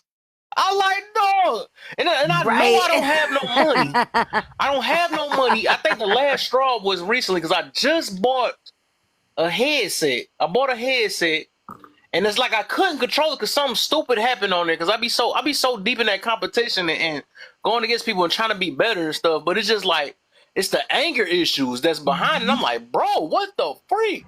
And when I Right. snapped that, I was like, bro, I said, dang, I think this, like, God been trying to talk to me for a minute on that. Because it's like, I know I've been working on myself. Like, when I know how to handle people, I know how to handle all type of things, right?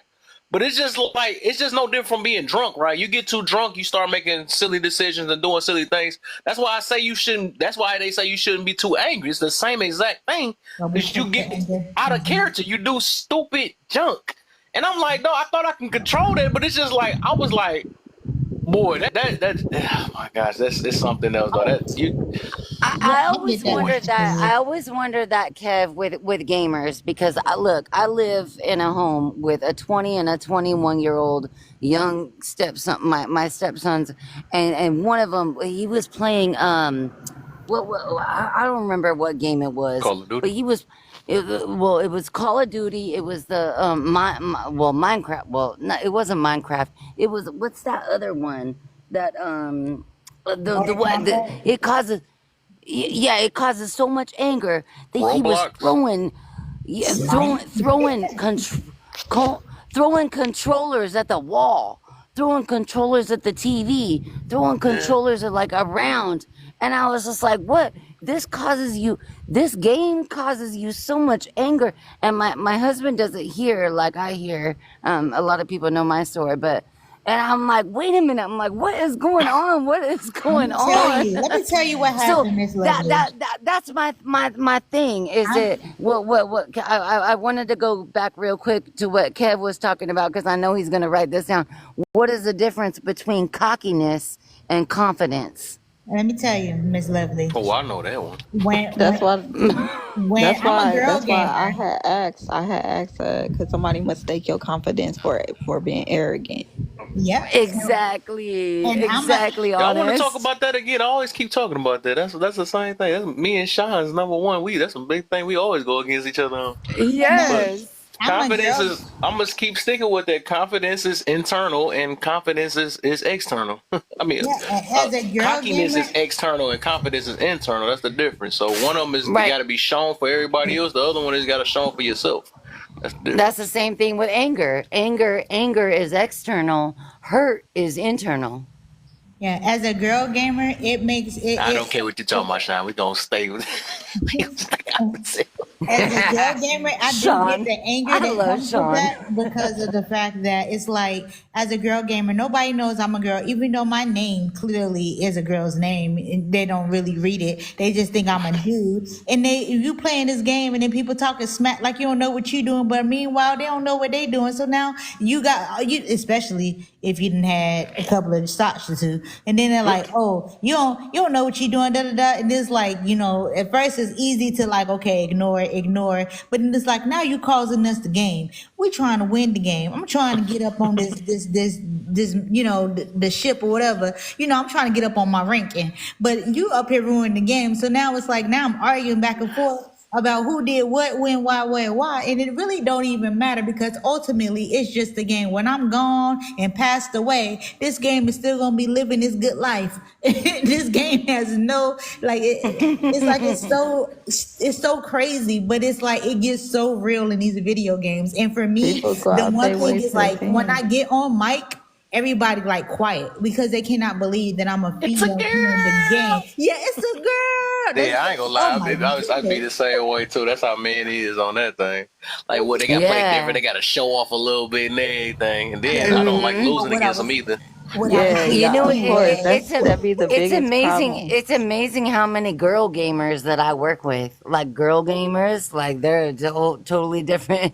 It's different when it comes now. The gender war is going back through the game. like, oh, I can't believe it's No, a I girl. just Oh my think that dudes don't like it when a woman talks shit and she Oh, they beat don't. them. Because they don't know how to Right. talk ish. In real I life, talk they dog can't. smack. I'm sorry, I am not ladylike in the game. I I ain't talk gonna lie. smack. I noticed. I can't joke with women. That's one thing I noticed though, because I think they get so emotional. They go below the, and that's so far. I've been 100% accurate. Every last woman I done did it with, because it's just like they cannot. Especially that's why I don't joke too heavy on a lot of women, and I'm gonna stick with that. I don't care if you say that ain't me either. I don't care. My experience, I noticed that it's like they can't joke. Like they stuff always got to go below the belt. Like men, we can be like F you and all this other stuff or whatever. Girls, they either get hurt by it, like why you talk to me that way, or they will say some stuff that think is a joke, but they talk about your mama in the grave, and I'm like, what the heck? That don't mean What? what the. No, That's not Mr. even Nah, a I joke don't anymore. take it Mr. that far. Kevin, Like I I'm gonna talk I my have my shit. fair few of guys that I can argue with the video game, and they would we'll keep it right there on that level. But there are some guys that because they hear my voice, they automatically assume I'm on food stamps, some financial aid. I got 5 different baby daddies, all this stuff. So then I got dig deep and be like, you live in your mama's basement. That's where the jokes come from. I Girl, noticed no most food gamers got stamps. some good jokes though. I noticed that jokes. That's So true. That's that's what my true. That's comebacks come true. back so fast. You gotta fight for your life in that thing. I be. That's what I'll be, man. You know what's Some guys crazy? that just stick it. Back in the day when we had Nintendo, we couldn't talk to people like this. When we had Atari or Nintendo and all this, we couldn't That's talk right. like that. But now everybody is like, man, you can talk smack to anybody. You no longer just talking to your screen by yourself. Somebody gonna talk back. You talk junk long Word. enough.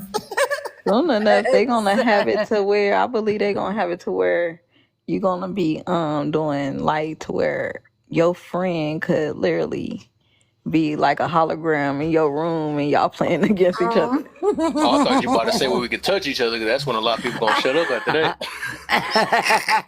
You said what? I'm the inbound coach. I want to say this too before somebody go. I wanted to add to that, like with the anger thing, right? And I swear, I was telling my dad this too, and this is all yesterday how that happened too. I was like, man, that's why I'm gonna start getting on live on Wednesdays. And I was so mad because I was like, I can't even stay on it. I said, my boss will go live. But I was even when that happened, right? And I had missed church that day too. I usually go to church every Tuesday or every other Tuesday. I try to do it, whatever. And you know what the message was about when I didn't win? It was so ironic. Oh my goodness. What I'm about to say? I just want to see if y'all gonna guess. I can't even say it because I know what you're gonna say. What was it about? Anybody? What y'all think the message is about? Say it again, because I ain't hear it. I told y'all my story with the gaming, right? And then I told y'all the story about my situation with the gaming. I said, can y'all guess what the message was about when I didn't go to church? Anger. I be saying God is amazing. It is like no, like I don't believe in no freaking. Sometimes I don't believe in no coincidence. Like literally, I go to church. I've been going there every Tuesday or whatever. They was not talking about that, but the time I didn't go, then I get pissed off at the game and broke a headset. And then my mama called me like, dog, there was a good message. Then she took, because sometimes she fill me in every time I miss and stuff, because she be wanting me to go every week with her.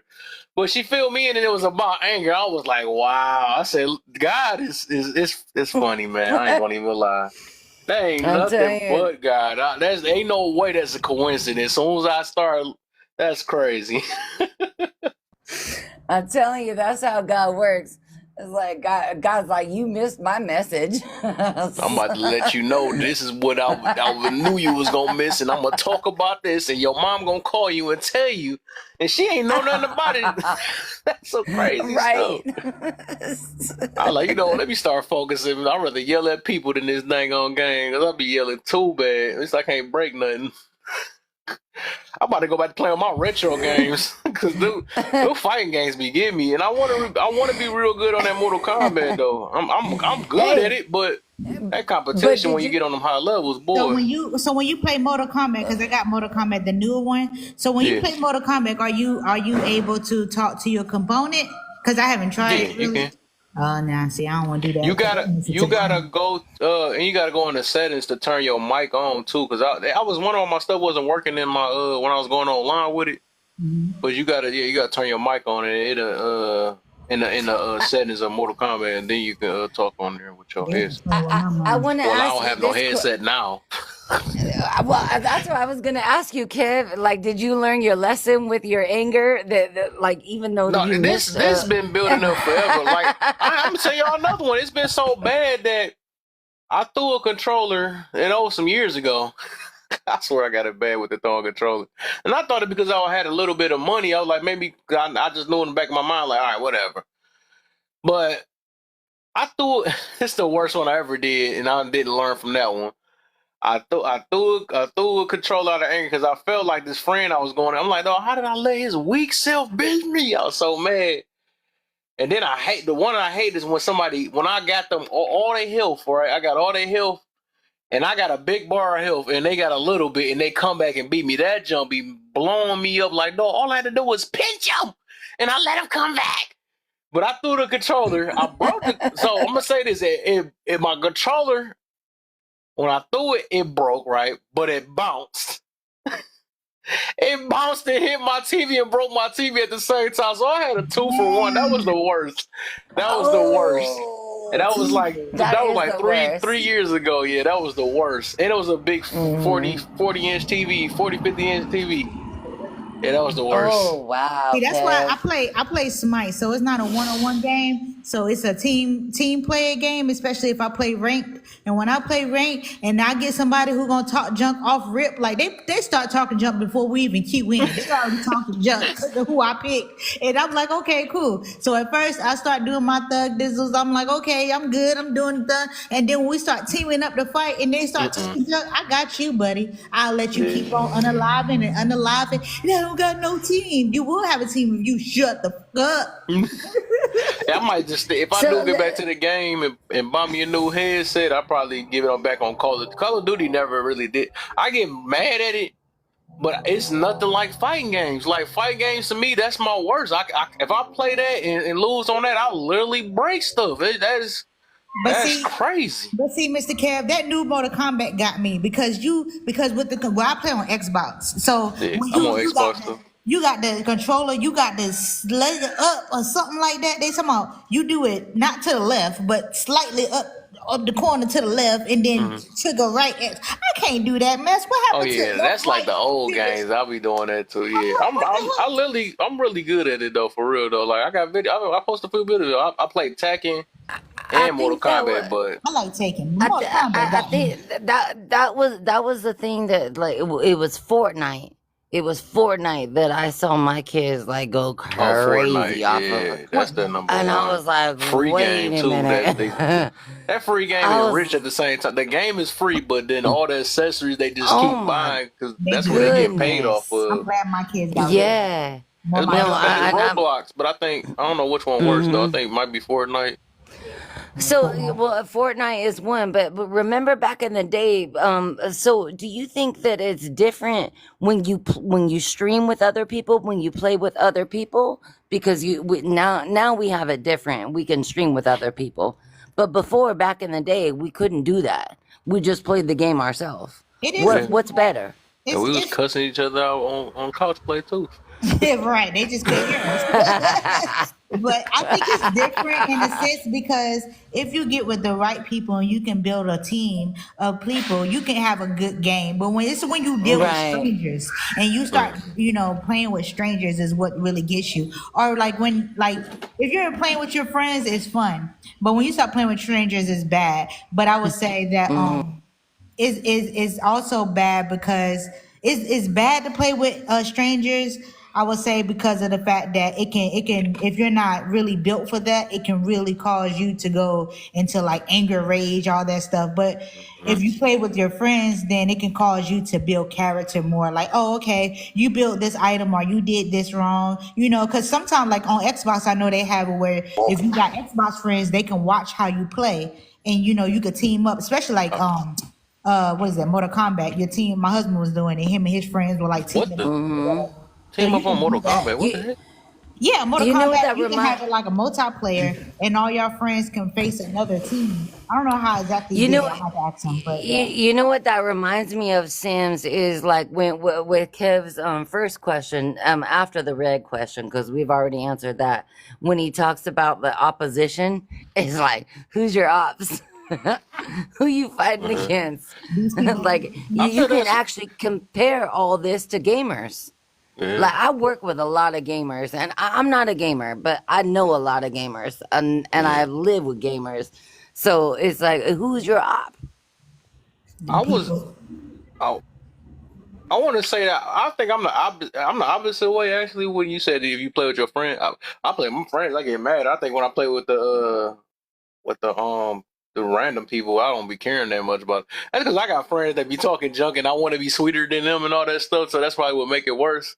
Because that competition and stuff. Yeah, it is character. So you want to build better, you want to do better, but when you're strategy, like, you don't know what you're talking about, man. My bill is sweet. My bill is nice. Yeah. But people online, I just don't be caring about them, though. I might crack on them or whatever, or I tell them to shut up or something. But, you know what that reminds me of? Is like being on a football team. Like, look, like on a football team, look what you do in practice. You got to fight each other before you go into the game. Bring yourself back. Sean, keep on looking at his phone for too long. Yeah, but we got to get this topic going. Yeah, we have been on Okay, my this brother. like, free talk for a long time. We been free talking. I ain't gonna lie, it was good though. Always. Hey, Nay. What's up? Hey, lovely. What you been up to? I hope you been good out here. You ain't been Yeah. breaking no hearts, have you? Oh my god. Like, You know I got a message. You know it. yeah, like y'all missed it. Like, lovely and isn't that Jane? Yeah, Jane and Cece. Like on his panel, like Sunday night, like some random came up acting crazy. He said, hey y'all gonna let me get this ISO real quick? I'm like, I ain't know what he's Let me get this ISO touch said it's smooth in the mud. He said, hey Nate. Who was it? Who was Hey it? baby, some random person. I guess he just liked it. I don't know, her picture or voice or something. And she was like, shut up. It's probably definitely her voice. She has this most sweetest, calm, patient voice. I'm like, I know what his name. Because she's like, You don't even realize she cuss you out sometimes. the way I see it is, I'm like, that's the name.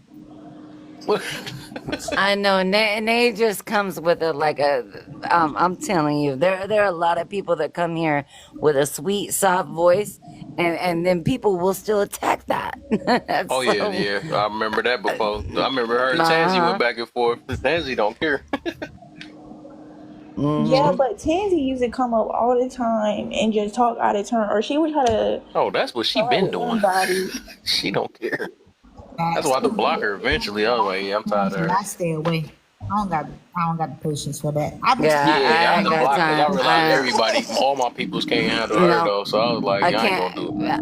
I can't do it. She the same exact way. She do it. She to this day she still. I done blocked her a long time ago. I see she do the exact same thing. Where hold up. Where Jen at? Dang, I want to say I seen her. She had to stand up to her one day, man. She got tired of Tansy. She like, huh? I know Jane. I know Jane did it. I know. I seen it. No, I said Jen. I already know Jane gonna do it. I'm saying I'm talking about Jen.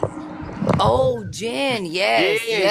She stepped up on the plate on her like, I'm tired of you doing this. You do the exact same thing. You keep being cool at the beginning, and you act like it, and then on the next minute, the commotion is back around. She was getting on her neck. I was like, dang, she done made her just like you just unhug Lions yourself too 2 weeks ago. I actually, the girl that you unhug Lions on, I think that was Sunday. Me and her was going back and forth because she was making me so dang on mad. Cause she just be always running her mouth. That girl Gabe. She'll be in here soon. I probably done called her up in here, but she just be you could tell she still hurt from her situation and stuff. She just don't know how to listen. She just talk in the middle. I'm like, bro, what the heck? It's rare.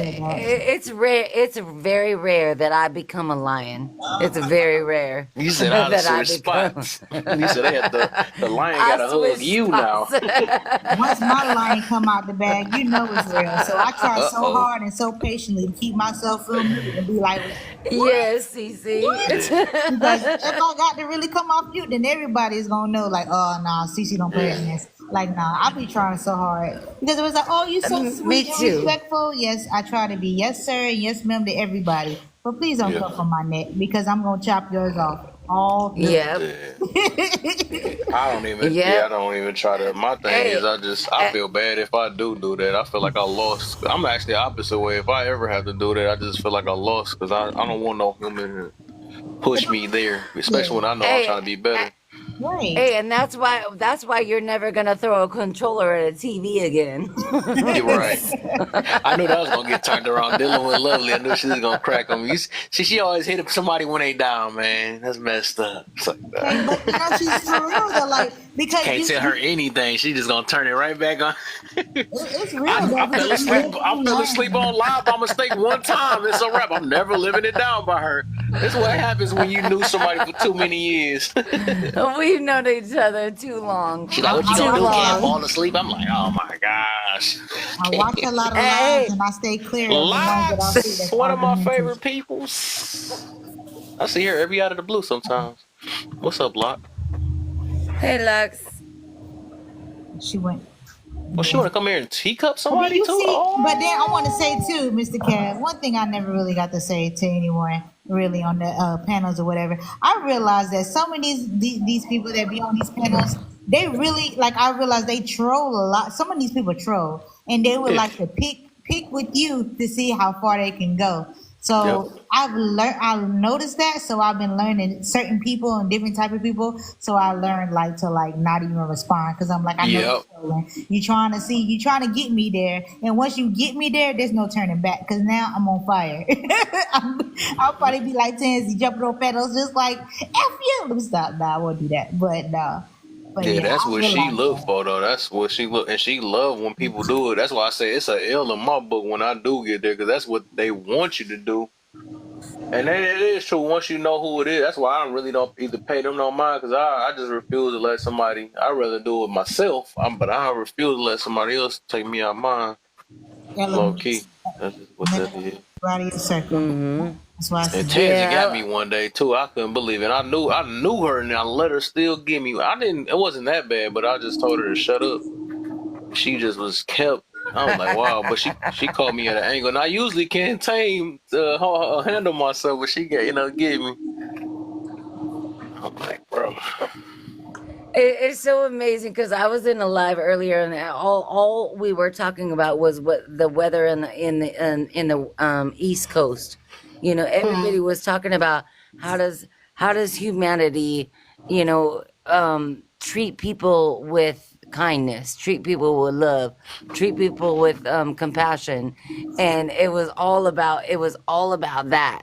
And it was like, man, when you see some people come in and be like, well, I'm against this, I'm against that, and I'm like, wait a minute, well, we're Who talking asked you? about like, yeah, we're talking exactly, we're talking about, and I love the way that the creator that was creating that content, was able to shut that down. And that's one thing that Kev does, and that's why I've followed Kev for, gosh, it's been like almost 4 years now.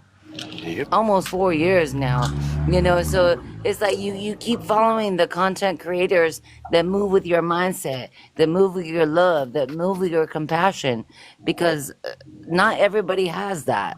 Not everybody has that. Sometimes you got to learn how you know the power of the swipe. I don't have to go to Tansy's live. I don't have to go to the other person's live. I can move up and I can move down. And I've been into the relationship lives. I've been into the content creators lives. I've been into the biblical lives. But at the end of the day, it's like, who do you end up with? Who do you Yeah, I end up started with? avoiding that though. Like if I feel like I ain't about to get nowhere, some lies I might creep myself in or whatever. But I'm not gonna. Mm-hmm. My goal isn't to lose my character, and I think some people actually get a rush out of that. I think it's like, I ain't gonna lie. When people do that stuff or try to look for drama and all that other stuff, I'm gonna have a think about that. It's something within itself. I actually, dang, that's crazy. That's one of my posters I'm gonna do soon too. Wait, Kev. Like, So what? so when they do that, like, it's just like an ego boost. Yeah, that's what it is. Yeah, that's what it is. It's a feeling. It's a feeling that they have. It's what's that junk called? The dopamine effect. They get that out of that though, but it's real unhealthy. But they, like, people got that, like with anger. What I was talking about, the anger thing. Like, you feel real good after you done broke something, right? but after you feel stupid because you done messed something up after that. But it's not good for your health either. Stuff like that it's not good for your health. You keep doing stuff like that repeatedly though. But people that usually addicted to things like that, they're going through things at the house, and that's their way. And I was mentioning this earlier. That's their way to escape. And it's something I kind of observe, because it's like me myself, now that I'm trying to become better and avoid things like that, I realized, that it's just, it's like a turnoff. I don't look forward to things like that. That's why I watch the way I talk too, because I really don't try to brag about, I'm from the hood and all that. Like I never got the point behind that stuff or whatever, but because it's like I don't, what is that supposed to mean? Like all of us can go to the grave the exact same way. At the end of the day, that's how things can end. I don't never get why people always want to be the toughest and say I got a topic. I might do that tomorrow though. I got a bunch of topics lined up for y'all. That's crazy. About I'm people telling you, be kid. bragging about how reckless their mouth is. I never understood, but we gonna talk about that too though. Like why is that a flex nowadays? That's literally my topic. I'm gonna do it tomorrow since I just brought it up. That's the topic I got set up though. But I know I'm actually be clear on that. I'm gonna do that one Friday, but I want to do like a chill type live tomorrow, because I want to probably might talk about God or see what God done for people. I'm gonna talk about that tomorrow. I got a few lined up for y'all. Because I'd be trying to balance it out, man. Because we need some. How long you been on, Kev? How long have I been on? Let's see. How many hours? 3 hours and almost 4 hours. 3 hours and 58 minutes. Yeah, so we can do a commercial break, because there's 9 people in here. If 9 people tap 100 times, that's another 900 likes. Hey. So just gather it, share it, and all 9 people, we can all share the live too. Hello. And then get more people to tap. See? God, great. Yeah, we gonna talk about that tomorrow, man. What God get. And the thing is, watch this. Watch how this gonna go. Like I say, I strategize a little bit with my stuff, because I know how we gonna have a bunch of people that say, well, God didn't give me. I never say it. I bet you I'm about to say it 100 times tomorrow. Watch.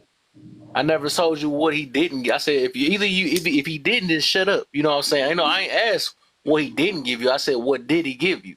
If you don't believe it, this is not your conversation either. Like I said, I'm already like 2 steps ahead for the people that do that stuff or whatever. Because that's why I be making. Like I ain't gonna lie, I be planning my stuff. I be debating with myself, because I know how people talk. I know how they run their mouths. I know how they like countering things. Like I be trying to strategize. I ain't gonna lie, I strategize with like my conversation of my topics and stuff. Some stuff I catch my own self off guard. I ain't gonna lie, depending on like when I have to answer some of my topics though. But I'm just saying, like I do that because I be thinking. I mean, I done did this so many years now, and it's like this junk repetitive. And people is really robots that don't notice it. It's funny. I don't want to put it that way, but they freaking robots. Especially exactly. I don't know. It's just crazy though. I don't want to put it that way, but I noticed to me it's just the same old thing. Like, yep, I expect you to respond like that. Yeah, same traumatic person that did the exact same thing. That y'all talk the same exact way. Like, it's sad. It's just sad. Well, and I like how you said that, Kev, because you said, well, what is it that is being given to you, or what is it that you're what is it that you're receiving? Like, if you think about it, it's like, look, are we given? Everybody wants to talk about all the negativity that's going on in life, but nobody wants to talk about the joy. Nobody wants to talk about the love. Nobody wants to talk about the kindness. It's like, wait a minute. What about what God gave to you? Oh yeah, we talking about that tomorrow for sure. And I appreciate that. And invisible heads. I don't believe which God. Like, I ain't asked you that. Whatever you believe in. What that rock gave to you, whatever you look at, that TV yourself. If you only worship yourself, what did you give for you? You know what I'm saying? That's the whole point. So it's more, I'm trying to make it be like more of a positive type motivate. Because like I do all that. I mean, that's what I do. I originally came on here to motivate. Then I realized we had problems. So our issues and stuff. So I started turning to accountability and stuff. So I'm about to do all this stuff for real. So, because I needed all these things in my life. I mean, when I got it, I had to I said I might as well spread it because I realized everybody else, I was the same person. That's why I don't ever take everybody's word for it. Because I was the same person that said I don't need help, I don't need that and all that stuff until I realized I did. You know what I'm saying? A lot of us You so know, stubborn and ego driven, we just don't want to admit it though. So that's the reason why I be so heavy on people. And people be like, why are you trying to change people and all that stuff? Well, some people don't know they need to be changed for real. You know, and if it's in my heart that I want to help people, that's what I'm gonna do. You know, I had to help myself. So I'm like, why not spread it? Everybody keep getting degrees and all this other stuff for themselves and self-fulfilling and all that stuff and still miserable with it. So it's something, you know, you gotta work on something else. You gotta learn how to appreciate. But Kev, you know, I went hold live. on real quick. I think Nate wanted to go. You know her voice real like. But before Nay goes, because I need to drop down real quick. Okay. Before Nay goes, I went live yesterday and I brought this up and I said, "What makes you humble? What makes you humble? Are we actually bringing people closer to us, or are we also pushing people away? Or what is God doing for us? What is the Most High doing for us?" So that Most High, that humbleness, that sometimes we get stuck in a place where we're not even being kind to other people. We're not even being kind to other places, other experiences, other understandings. You know, sometimes we need to sit still and we need to understand that there are people still seeking us because we've been humbled. I think A lot number of people one with don't the even humble. realize that. Yeah, Go number ahead, one, my the humble brother. person don't say they humble though. That's number one first. No, I There's too many agree, people and that just say that junk and they be the most arrogant people on this earth. they are the I'm gonna worst. be They are humble. the I'm gonna be worst. humble. No, you just being And that's exactly what I said, Kev. I so was like, fake wait, humble stuff. Like people like sounding good though, yeah, but like character gonna show regardless. no, that's That inner exactly demons what I gonna show us said. regardless. That's exactly what I said. I was like, wait a minute. So you're gonna say that because you've been humbled, now you know everything? Now you know They still everything? ain't get humble. The humble person literally don't say that like that. If you ever notice when you do get humble, they be the quietest people. Like low key, like if you Yep. get forced to get humble, Yeah. they make you shut up then. And if you humble yourself, you don't really talk that much. So I mean, it's really true. I mean, I think the more I keep thinking about it, the humbleness usually brings quietness because you like, you know what? Let me I listen. agree. Let me give in. Let me submit because I'm telling you, Kev, that conversation brought so many things. I was like, I'm gonna create so much more off of it. And you know me, I don't go live a lot. I really don't go live a lot. But when I brought up that conversation, it made me really realize that you can't manipulate humility. But some people do. Some people do. it's like people That's like say accountability and still yeah. blame people. Exactly, my brother, exactly. He said, big difference. I'm gonna let you go too, Nate. I know you about to go, but I seen him say that. I do. It is a big difference. I also believe gratefulness actually bring more humbleness also too when you grateful. That's another big thing to I notice. Gratefulness and appreciation that'll really humble you. Like, dang, I'm grateful this, but grateful that, and all that stuff. Because I'll be grateful just just to simply wake up and that right there. You see what I'm saying? That's the appreciate your gratefulness right there. That'll humble you. But go ahead, Nate. I know you wanted to go. okay, so I wanted to say, okay, so Kev, like you said, like that they be getting like these degrees and stuff, and they still don't be happy. Like, so yeah, like, but until you do the internal work, you would never be happy. Like, you can have a degree, a nice car, that don't matter. Like, if you don't work in, like, within you and self, you're not gonna be happy. Like you'll never be happy if you don't work on you internally. Like, you will be depressed with everything. Like, Maybe on it, man. She's you. I Did love you Nay. like where you at now? Cause I know you young. and even a therapist would say that also. Like, I Yeah, know most Natalie definitely. is a therapist. Most definitely. Dang, what this thing can fly? But I would say, did your parents raise you to be that way? Or did you learn this yourself though? Because this is amazing. It's amazing how like aware of life you is, I never knew your age, but I'm saying I could tell you younger though, but or you at least sound younger. But like, was it that? Oh, they doing her thing the same way, that little stuff again. You there? Yeah, she got a good day. They doing her Can you thing. hear me? There you go. There you go. Yeah, I was about to say, did your Wait, what parents you say, raise you Kelly? that way, the way you are now, or did you like kind of be observant of life and it became this way?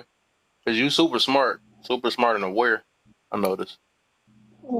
Like, I mean, they kind of did, They but like, put I also learned mostly all this stuff on my own. Like especially like observation. when I Yep, started same seeing here. stuff, like in the world, like, no, that's not right. Yeah, same here. So observation. I guess mine's a little bit later though. When I start being more, I was always like curious though, but it got deeper as like my late 20s. But I used to always have these thoughts. But that's good though. At your time and the way you think and the way you focus and taking things serious, that's very good. And it can only get better from there though. And I always recommend, trying to learn that early. Stop worrying about always having fun and let me part and all that stuff. You see all these people that wanted these things is the most miserable people today. They are like literally, but they always want to keep talking about. I just don't want to be controlled, and I want to do what I want to do. But you still mad about doing what you want to do though? Like, make it make sense. I don't get it. You keep talking about what's boring. Maybe that boring life helping everybody else out. That boring life got their legs closed and don't have no, and they really focus on what they got to do. But you want to have fun. Let me chill. I got so much stuff. I swear, I'm gonna be on this thing for. I'm just talking about in general. Y'all gonna keep hearing my voice. I'm gonna be on all platforms, man, because there's so much to talk about. Pop them bottles. Oh yeah, and what about the famous one? Getting that back beat in. That's the other thing. Man, that's all they worried about, man. It's somebody at my job that's my age now, man. Somebody at my job, my age now. We was literally just talking about this guy. And he's still the same way, just worried about getting punani, club, and do you do anything? Have you ever messed with this guy? I bet you if I was to tell this guy where I'm at, though, he'd be like, what the? But the thing is, like I said, it's that confidence thing, man. Because when I realized that a lot of stuff, I was wavering my confidence off of, competing to see how much. Hey, I can't tell my boys that I ain't getting no punani and all that stuff. Most of the time, it's us trying to impress our friends, because we'll get called lame or we'll be called something because we not, sleeping with as many women. That's how men was competing, at that time. But then I realized, like, we only doing that because, shoot, we really thinking that's what's making us sweet or validating in life, but really we validating ourselves to miserable people. I had to realize that it's miserable people that use this thing. Oh my, it's so many dang on things. But I got all them things I gotta talk about. I got so many things listed of what I'm about to post. I got so many because I be trying to keep up with my posts now. I'm gonna keep my posts. Y'all gonna see one of them things gonna go viral. I ain't gonna lie, because I feel like I know I got the juice, man. Put it that way, man. I got the power. That's why I say. That's why I don't be scared of losing my platform, because I know what I got inside of me, man. I know I talk about a lot of things people don't talk about. I mean, it's a lot of stuff, but that's why I'm gonna keep on going. I'm keep on going for real. You just actually like what you were talking about with the confidence, and then talking about maturity. So does maturity come with confidence, or does it come with the lack thereof? A lot of people don't understand. Like, they'll talk about confidence or security and all this stuff. They'll talk about all this stuff, but nobody talks about what the lack thereof is. The lack thereof is everybody talking about everything negative that comes with everything, but nobody wants to talk about what creates the confidence, what creates the maturity, what creates the ability to be able to maneuver forward, or to be able to fight through like this system or whatever anybody wants to speak on. Everybody wants to talk about what nobody has, but they don't want to talk about what nobody's got. Where is our maturity? Where is our Jane, stop doing confidence? homework and listen to me. It's like, no. I ain't doing no homework right now. I'm playing on Sims and listening.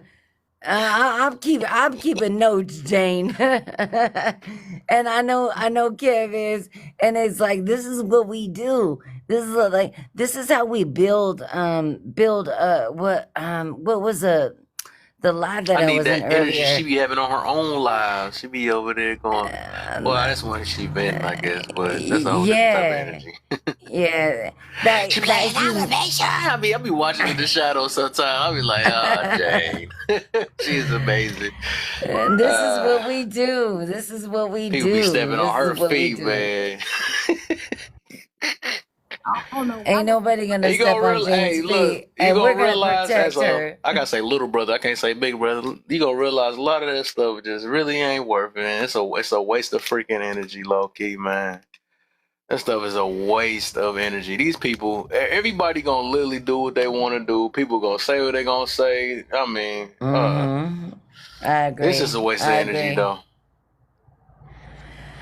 I agree, but how much? What energy are you? Because it always boils back down to self.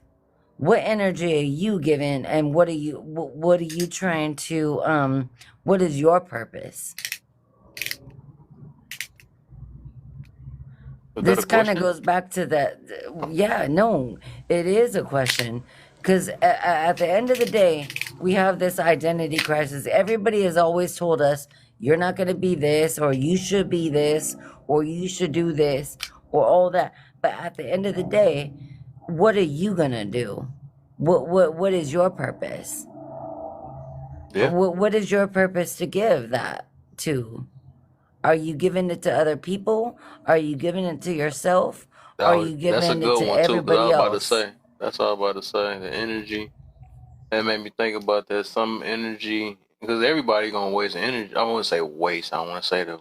Well, I guess it depends on how you look at it, though. But everybody uses energy. But it's just like, what is your energy put towards? Is it something that's gonna help you in your future, or is it gonna help you in your now? And I think that's what made the difference. You know, some people just want to feel good for the moment, but then it does nothing for their future. Some people put in things. It's just like investments. When you invest in something, or some people want to just, oh, I want this, but then eventually that goes away. But I don't know. I think when I think long term, and I realize, you know, how this gonna affect me, either a good or a bad way. You know, it's like that's what I be thinking about lately. You know, that's why I don't try to be too rushed into things. That's why I try to watch what I do, see who I hang around. Even though I believe everything happens for a reason, all that stuff, but you know, I try to limit myself because it's like, why not use my time on something that might be beneficial to my future? You know, because like me going back and forth with people all day, that's not doing nothing for me now. I mean, it might do something now, maybe feel good for the day. But I go to sleep and still thinking about that. That's crazy, but that's you know. But otherwise, you know, like right now, I choose to put my energy in something because I realize, you know, some people listening to me, you know, and some people and I'm helping people, and I feel good on that. You know, because I help myself. You know, I help myself in many different ways. Why not spread what I got and what I know, or whatever I learn? You know, to help somebody out. Might not got enough money for everybody, but everybody don't need no money either. Though.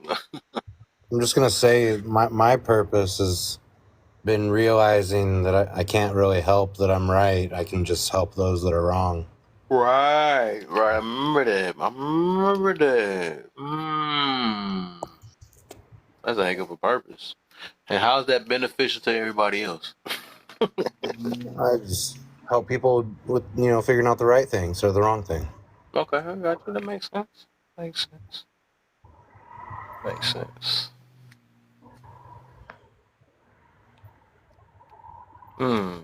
What question are y'all on?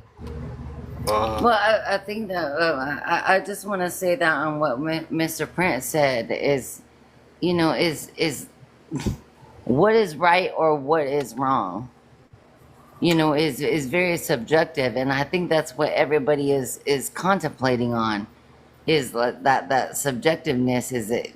I don't think it's subjective. And that kind It of just goes depends back on to what you're doing. Will make it subjective or objective. right.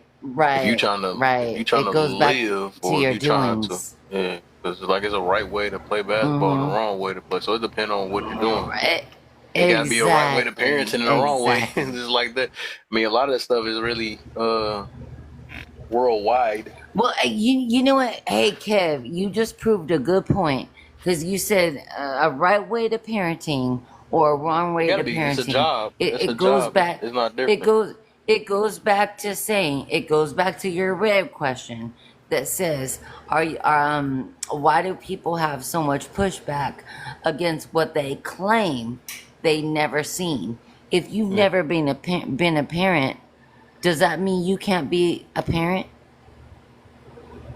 Like just because you've never experienced parenting. Parent. That's something that go in the process, and then even with that, that's just per child. You know, every child gonna be different and stuff. But I do believe, and then you said seen, so the key word would be seen on that though. So if you've seen how correct parenting has worked, you've seen it, then you can explain it. If you've been a child before, you know, like all that stuff. Right. That's why I be laughing when people be saying stuff like that. Like people have never been a child before. Like, no, you seen if your parents did you wrong or right. You know what I'm saying? You see how you turned out. So you can give advice. So people, it's just like I said. I think I'm gonna actually do a post. I got a bunch. All this stuff we talking about, I'm gonna do a post on that too, though, because I realize the ones that don't like to get checked. The ones that don't like being advice about their parents and be usually the worst ones. That's like that's true.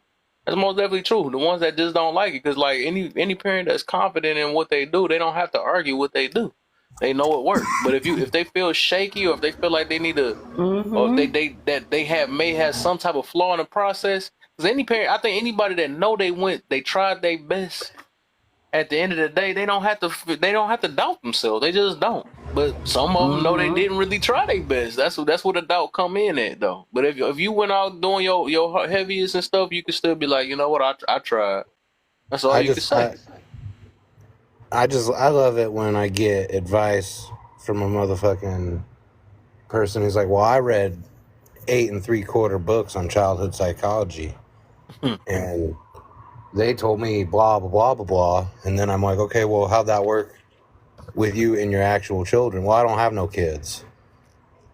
And it's like, okay, well, now I know why you're bringing up those books, because I read all those same goddamn books. I'll tell you right now, anybody that has more than one child can tell you that no two children are the same. They're not. And those books, they can give you a general scope, but it ain't going to tell you how to take care of your kid.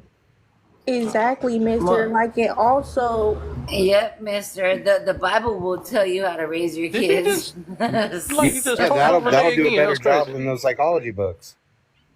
I know her voice light, but dang, she's literally just talking. Like also like, cause every kid can't like be like dealt with the same way. Like you can have a book or something, or you can be in a parenting class, but it don't matter. Right, Nay. Every kid is different. Every child is different. Every human is different. So I see where you're coming from, Nay. But I must still say, like, what I mean about, I do believe it's an objective thing when it comes to parent, even though it's different styles. Just like we say that is multiple ways to get to the same goal. I think the goal don't change when it comes to parenting unless people not doing it right, I guess, or whatever. Because I believe when it comes to parenting, the whole goal is to make sure you raise your child to be to be the best adult they can be type situation. I think that's the objective truth behind that, or objective of goal, right? I think what people like to do, they like to argue the subjective parts about it, the routes they went to do and all the other stuff or whatever. And of course that's gonna be different because every child, like I said, every child is different, right? But then again, it's like when people be like, you can't tell for sure. You can't tell what was I about to get to? You can't. What the freak I was about to say? That's crazy. I looked at that comment and that was a wrap.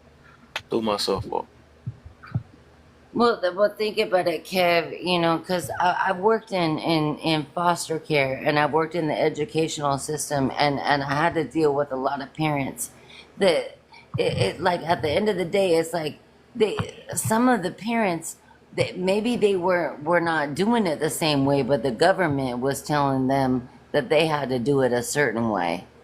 But then it was like a double-edged sword. It's like, well, if your kids don't go to school, then this is how you need to govern them. But then it goes.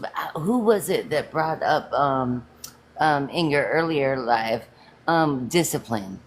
When discipline actually matters, you know. So it's like, and sometimes the way we discipline our children is different than the way True. that. So it really is objective. It really is. Another reason why, yeah, and you just made me think about it. Another reason why I say is up because the thing is, any bad, and I think any you could be. I think it's like a what's the word? It's like a cop out, right? Because I believe you can anybody that can just be like, nah, it's just it could be nah, it don't matter. It's not an objective way. That let people that's very bad, that's bad at it to get the light off of them. Like, well, that's how I do it. You know what I'm saying? But no, we can't, because like even with marriage, right? I believe it's a wrong things you could do in marriage, and it's right things you could do in marriage. I mean, I think that's an Right. overall. Well, I believe that's an overall thing, but I think it's a cop out for the people that's doing it the worst way, and they be like, well, and they get to keep saying, well, this is my way. How can you tell me and all that other stuff? But I think it's an agreement that everybody can have on both of them, right? This is, even though you'd had your rub, but this is how both sides should be able to have a connection with God or something. I don't know, whatever they want, but that change depending on what you believe in. Or say, like, I think it's like it got to be an objective thing within those things, because otherwise, how you can't basically you can just say that ain't no such thing is right or wrong overall. Then, if that's the case, because you could be like, dang, well, people just do what they want to. People can do what they want to do, and they be like, well, that's just a lifestyle. That's just a lifestyle. You can't be the one to judge this. You know what I'm saying? So yeah, we can't. I think that's like a cop out for people that actually horrible. I believe so. I would say, because the more I keep thinking about it, that's the same. It's the same ones that be like, "Don't judge me, don't tell me about mine and all that other stuff, man, your business and all that other stuff." But then if you got 100 other people agreeing and saying that this is, yeah, right, you don't do that, you don't do that, I mean, it's a common thing, or it would be the average. I think that's a point proven. That's a point proven. So, are we going off of subjective or objective, or are we going off of what we really do care about, or do we really care about the children that are going through maybe some trauma, and Yeah. and are we pulling them, into the family dynamics that created that trauma, or are we taking them away from what they're experiencing? I think a lot of people don't understand that. A lot of people don't get it. Like, we have a system in place, and I can't stand the system. I really can't stand the system, because most of the time, if you look at let's say a kid goes through trauma and goes into the CPS system, guess where they go? 99% of the time, they go into their family. They go to the aunt. They go to the uncle. They go to the grandma. They go to the next of kin. That's what they call it. So now they're just entering the same system that everybody is taking them out of. So it's like, are we really worried about the children, or are we really worried about I don't even want to say worried about like ourselves, but it's like at the end of the day, I was like, wait a minute, it's like we're putting them back into the same family system that created this trauma. It makes no sense. It really makes no sense. And the only reason I say that is because I've seen it and I've experienced it. and I've witnessed it, and I've also worked in it. So it's like, look, what are we? At the end of the day, is it our children that we're really concerned about, or is it us that we're worried about? I Because believe the. us, we. Oh, go ahead, my brother. Oh no, I thought you was done. No, just No, you go was ahead, my asking the brother. question with that. I believe it would be a. I think a lot of parents are selfish though. They don't care about the children for real. That's why it's always their way. That's why they don't. They be saying it's about the children, but it ain't. I think the actions show different though. Because if a person really want the best for their child and feel like they're not doing wrong, they would ask other people though. They wouldn't just be like, "Well, it's my way." Because everybody, like, it's not no handbook on, like they say 100 times. There's not no handbook on parenting or even marriage. Those are things that's in the process. But like I said, I do believe Mm-hmm. it's something that you should learn. I believe you can learn it before you become it, right? But I think that's one of the big problems, that everybody want to jump into something that they hardly know nothing about, and then you got to learn the hard way. And oh dang, I can't get along with this, or I really can't handle it. But nah, that's nothing you experiment with. That's something you really have to study before getting into it. So even if they say it's books and all that other stuff, it might be books. It might be books, but it's observation too. You look at your parent. Your parents should be teaching you stuff like that, or you being a kid should have taught you, how marriage should work and how. So these things you should know before you become it. And I never understood like or get, but like I said, I do get it, because when people is ego driven and prideful, they're gonna always try to invalidate you, because most of them, like I told you, them be the main people that's always that do the worst with their people. Like they horrible in marriages and horrible parents. That's just what that is. That's the only reason why most of them get that pushback. But I do, like I said, overall, and I'm gonna just stick with that one. And I do believe it's a key thing you should learn before getting into them things, so you can know about marriage and you can know about how to handle children before having them. Before both of those things though, because like I don't think those things were meant to learn the hard way. I don't believe that it was like that, and I think that's what people mess up at. I most definitely believe that you gotta be prepared for that. You gotta at least be having a heads up or an assistant to that before you even get into those things. So, but everybody say, "Hey, no, you ain't gonna know it till you get into it." Well, you ain't gonna know more about it, but you're gonna get a hunch or a starter on it. Yeah. Well, and I always think about it too, Kev, is when I hear these relationships that everybody's fighting over their kids and doing all this, and then they're like, "Well, now I lost my kids." It's like, what did you lose your kids to? Like, a lot of people lose their kids to the system. They lose their kids into foster care. They lose their kids into like having somebody else raise them. Like How does that happen? because yeah, because you and her didn't get along. That's their fault. You Yeah. can't blame the system on that. That's crazy. It's because they wasn't No, prepared. They want to sleep around and no, have a kid out of they, wedlock and stuff. Didn't blame. exactly. You can't blame the system on that one. Exactly, Kev. Exactly. And guess who suffers? The child. Yeah, as always, because I told you, everybody's selfish. Then they act like they for the children after they have children. Like I said, if you wasn't thinking about children before having children, just like this, right? This is another thing. I'm gonna expose a lot of things. I ain't gonna even lie, but it's just an observation though. Because like No, let's go. even Let's like go. when, just like with the situation, what happened with, and I ain't want to use it like that, but with Nate, right? But she clocked it. Like when, and they do, and a lot of men do that to women, right? Or just vice versa. If you started off liking somebody and then all of a sudden want to be their friends, that's fake. It don't work like that. You was attracted to them. So you just don't pop out and then don't have an attraction towards something as soon as you, okay, we made a decision. No, you just waiting. From that part, you just prowling. You know what I'm saying? I'm gonna wait because I'm gonna wait till they open back up, and then I'm be like, yes, what I originally was just looking at, that's what I'm gonna go for, and that's just how that is. So just like the opposite way, like I was mentioning before, if you wasn't even thinking about having kids, what make you think that as soon as you have it, now I'm like, oh yeah, you know what? I'm all for kids and all that stuff. No, you got to be for kids before you even get to have kids.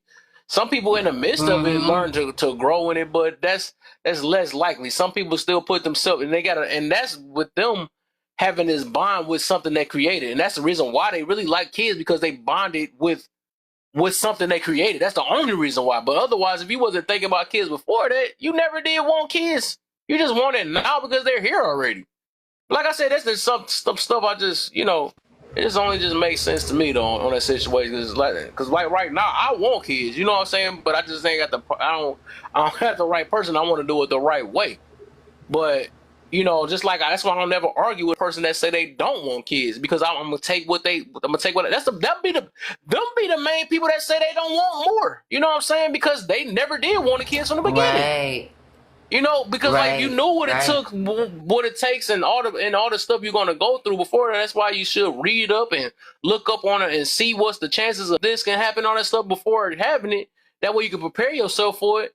Then you just know if you want it or not. Some people want it for more of a selfish reason. I don't want to be alone. I want something, like I had that topic before about is it selfish to have kids or won't have kids, and then the other one is it selfish to not have them, and or is it so I said it depends on the situation, but for the most part, if you ain't even never thought about it, you just don't that's like kind of a fake thing as soon as you have them, and then all of a sudden you want it. I think all that stuff should be your mindset should be already set on that before that. You should be already prepared. That's no different from marriage. Both of those things. You wasn't thinking about getting married and you got forced into marriage. It ain't gonna work. It's just not gonna work. Now, oh man, this person that taught me the sweet talk and now I want to be married. Most of those never work. They just never do. You was not thinking about marriage before that, and now all of a sudden somebody sweet talked you and through enough years, and now all of a sudden, no, them usually don't never work. They don't. They don't, man. But And I just want to bring up, because as you brought that up, it reminded me of your second question that said, what's the difference between creating balance, confusion, distraction, deflection to a combo? So if there's a conversation that actually comes in about having kids or about marriage or about a relationship, like what's the difference between like how do you create a balance? Because now we're talking about like you want kids, maybe I don't want kids, or vice versa, or maybe you want marriage, maybe I don't want marriage. So that's what reminds me of that second question. It's powerful. And I'm just asking everybody on the panel if anybody wants to speak on that, because if you look at the what's the difference between creating balance, confusion, distraction, and deflection to a conversation, well, to a combo. I'm gonna say y'all want to give conversation. y'all want me to give it the answer that I came Oh, up with earlier? please give it, Kev. That's what she said. Please That's give exactly it, what she Kev. said. So no. Yes. Yeah. Go ahead. Stop it, Kim. Go ahead, Kev. No, y'all go. No, y'all shouldn't have talked. Now it's a wrap. Now y'all gotta do it, and I'm gonna get what I came up with though. What I noticed. Well, actually, like I just came back to the phone. I don't even know what y'all talking about. No, you should have been saying it's what's the so we on the we just gonna do this one though too, because I'm probably gonna call it, man. I want to get a little rest now because I'm gonna get another topic set up for tomorrow. The topic is, what is the difference between creating balance, confusion, distraction, and deflection in a combo? Don't leave, I know. She's slick. I know. Nah, you bring your Sims head back up here. I don't know. Oh, no Woodley can't answer way.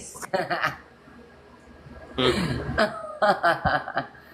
That was probably my fault for bringing I need that that back energy up. she be putting Okay. on them. I need that energy. Nah, she don't be good night when she cussing somebody out all day. Nah, give me that energy. I need that preaching Jane energy. She be doing me, man. That's crazy. I bet y'all be like, man, somebody said this behind your back. Watch your back. And she be talking. She don't even be looking at the phone. That's how bad. I need that energy, man. Boy, Oh, imagine that that was type of not energy. But fair. yeah. Jane, you can't do that. Oh No, no. I'm about to. Yeah, I'm No. call it anyways. I'll It's let her do her okay, thing. but I know everybody's. She, I know everybody's gonna clock out. I know that. yeah. So what y'all got, man? And then I give y'all what I got out of this situation. The difference between all four. Lovely. Not y'all both will be real. Go ahead, love. Oh my gosh.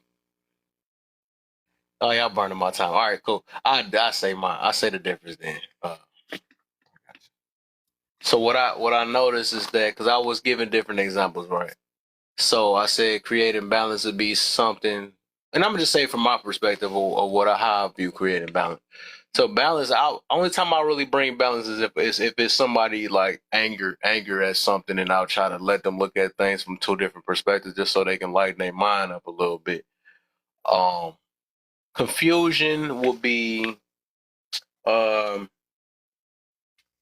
like manipulators, right? Somebody just saying some factual pointers, but they want to say it say it when they catch somebody at they down or they worse or something like that. So they kind of confuse the person, a person that don't really know, and they try to get them with something that sounds good, and like panders, right? So I think that's more of confusion to a conversation. Distraction will be people that just come in, just say random stuff, to cuss you out or something like that, and in the midst of a good conversation, they come in here like, hey, and to try to address somebody in the midst of it. That's a distraction. Yeah. Deflection. That's when you are speaking on something and like the good thing, right? If you say we're speaking about women all day, and then they hit with but the men do this too type stuff, let's bring a deflection, right? Overall, what I noticed, I think all of those and all of them usually have some type of truth into all of them. All of them can have truth in it, right? Even a distraction, they might be truthfully mad at this person and cuss somebody, whatever, or they just hate her. I don't know. Sometimes it can be truth in the distraction. I'm gonna throw that out.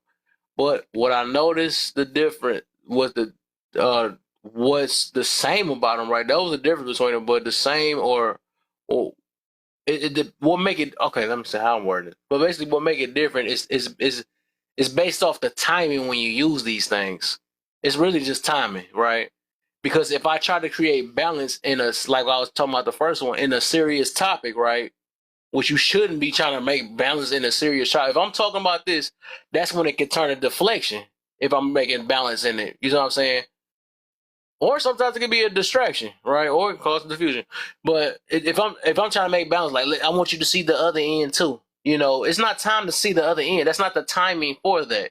We're talking about like when they did the Black Lives Matter, then everybody came with the All Lives Matter. That's not the right timing. You know what I'm saying? That's you're trying to make balance at the wrong time. Right now we're focused, so you're doing a deflection at the moment, or it's going to look like a deflection. So that's why you don't talk about you yelling all lives matter when we talking about Black Lives Matter at the moment. Even though I don't mess with that anyway, but I'm just saying that it's the timing. So it's like if you're trying to make balance in I think I'm trying to think what else. Like I mean it depends. Like let me see, when you distracting, like the timing on that. Like we in the middle talking about something, and they might bring another truth in the middle of we talking about the election. Even though let me not say that word because they me the yeah, so they gonna flag them. I don't like how they be doing my live. They put that junk at the bottom of the screen if you say something too much. Did you say hey you know, the way we have to move forward and motivate each other, and then you got the person that come in here like, "Hey, did you see you seen what happened on the BT or something like that?" You know, that's like a distraction, right? But it's the timing, though. Right. It's the timing, because you didn't wait to the end, but you said in the midst of it. So that's what I'm saying. It's the timing. Even though it might be true, the show might have been true and that really happened, right? But it's the timing that you do this. So all these, it depends on the timing that can make it be not balanced, right? Because all of it is, I guess people like to call it the key word balance. I'm just trying to bring balance. I'm just trying to show y'all a different perspective. Some things don't deserve a different perspective at the moment if we focus on one thing. This isn't so. It's like I said, it's based off the timing. You don't bring different perspective when we talking about we need to save people and bring them to the Lord, and then you say, "What about the Muslims?" Or something like nobody talking about that right now. You know what I'm saying? Right. You know, so it's the timing though. That's what that is. So. I appreciate that, Kevin. I just want to speak on that second question, because I know we're not going to get to the third question, because I know you got to go to bed. Yeah. Yep. GTV. But GTV. Yep, we're gonna do what you're told to do. Right. So the difference between creating balance. But balance comes from the fact that we have confusion, we have distraction, and we have deflection. But one thing that you haven't thrown into this is, how do we bring love? How do we bring in compassion? How, when we're dealing with, when we're dealing with confusion, how do we give the love that we have for us, for people who are already confused, people who are already in confliction, people who are already distracted? Like, what do we do with ourselves, the ones who actually know like what we're going through? Like, we got to meet people where they're at and know that they're going through some confusion, they're going through some distractions, and they're distracting themselves because they're running away from stuff rather than running away to people like us. You know, so a lot of people don't understand is that I don't know if it's a nice way to say this. Love and compassion goes a long way. Love and compassion goes a long way. And just like what you put in that second prompt, it said, what's the difference between creating balance? It's not that it is that creating the balance, but it's also bringing the balance. It's bringing the balance. It's not creating the balance. It's bringing the balance. Look, I have to create my own balance in order for me to create that balance for you. You know, so Yeah. I don't know if that makes sense. No, I feel you though, and like I said, even with all that, right? It's the timing. Like I said, it's all about the timing though. Some things don't deserve balance at the moment, you know, especially if we're trying to address a problem. It's no time. You can't make balance on a problem that we need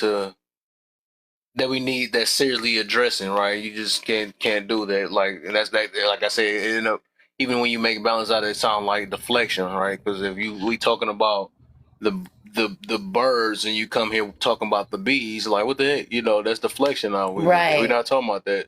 And even if, like, just like you right. said, why you don't put love in it? People want to put love in the midst of a situation where we try. I mean, like, can't. It's like eventually it's going to get there, but like I said, it's the timing. You know, but Mm-hmm. I like I agree. said, I balance, agree. that's everybody's key thing. I'm just putting my perspective in, and I'm trying to, even with that, like, if we did get to that, what will be the solution at the end? Like, what was your whole purpose? Even if you got somebody look at that and change their perspective, was it for Mm-hmm. you to make me shut up now, or was it for you to give something else so we can think of something else even bigger or something like that? But most of the time, the people that say that they're Mm-hmm. making balance, or they say that I'm just trying to bring a different perspective, they don't have no solution at the end. They just really, for the most part, they just want you to shut up because they don't like what you're talking about. You know, and I peep a lot of that stuff. You Right, know, like I said, I've been doing this right. live stuff for what, as long as you done seen me on about almost 4 years Yes, now, sir. it's the same exact thing. Yep. None of this stuff is new. Like when I tell you that people is robots, they freaking robots, and I hate to say it like that, but it's just like when people didn't never take time to themselves to see themselves and understand it, and they just keep doing the same thing that every other robot is doing in this world. I ain't saying it like that. I don't want to put it like that way.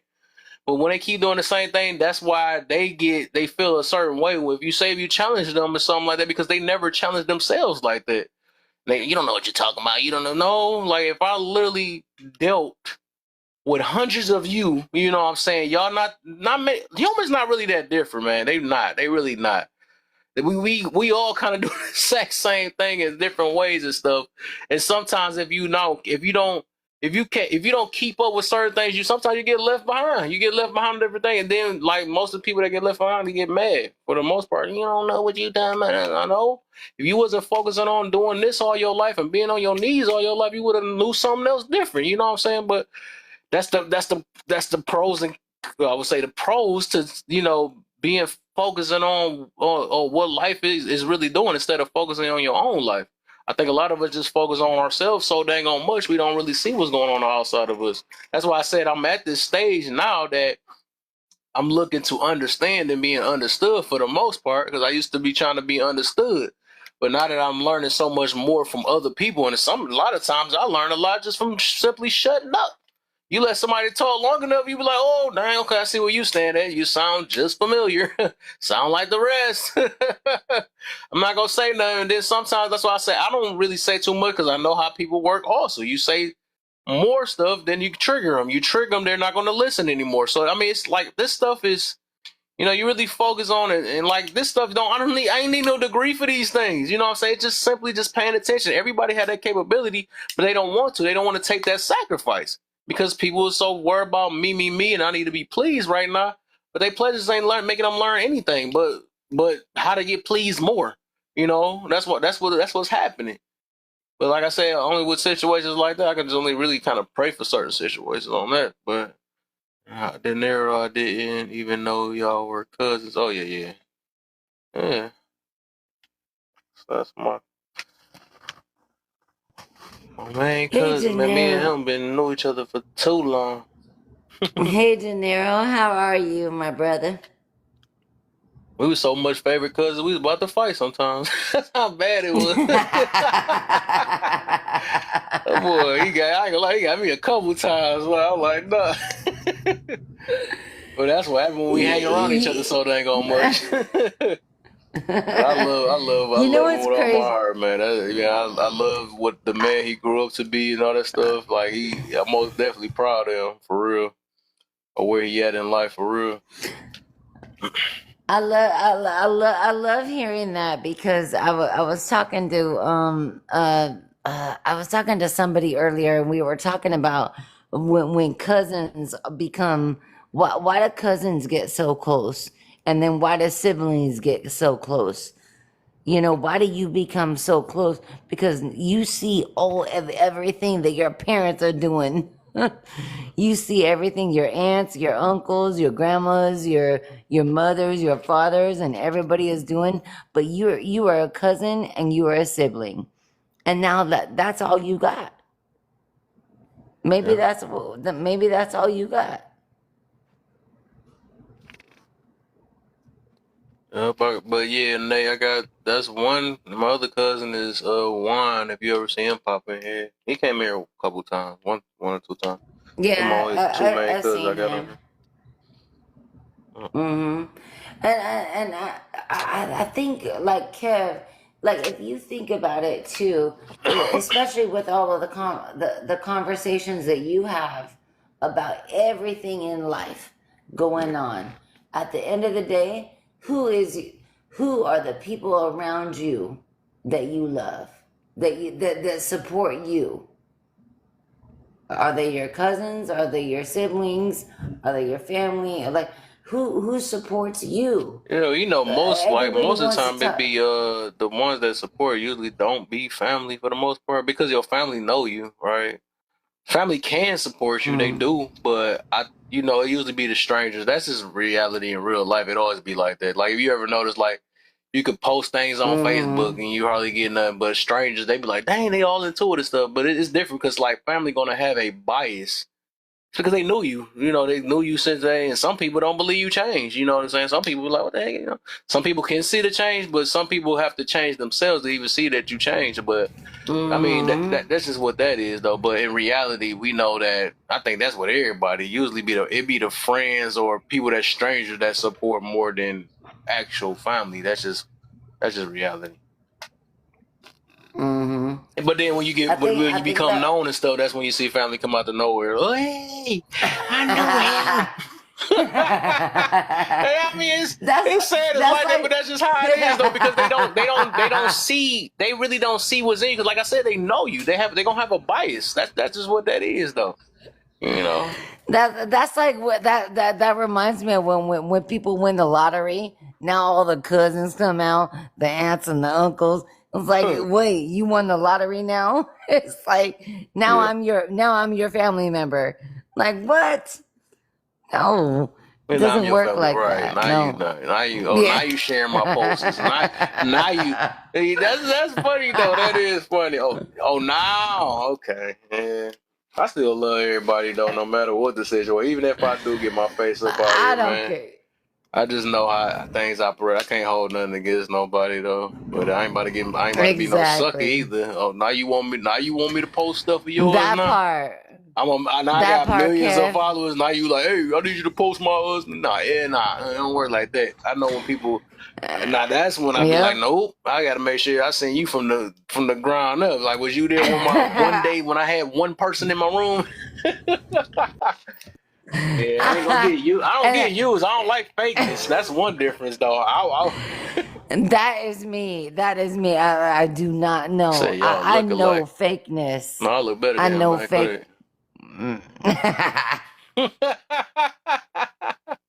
He just taller than me. I look better than him. Of course, I'm gonna say that. Man. I know, De Niro. So you guys being cousins, like just being cousins, what was it like? It was fun. It was an adventure, man. It's an adventure. That shit was crazy. Why these dudes coming on here smack?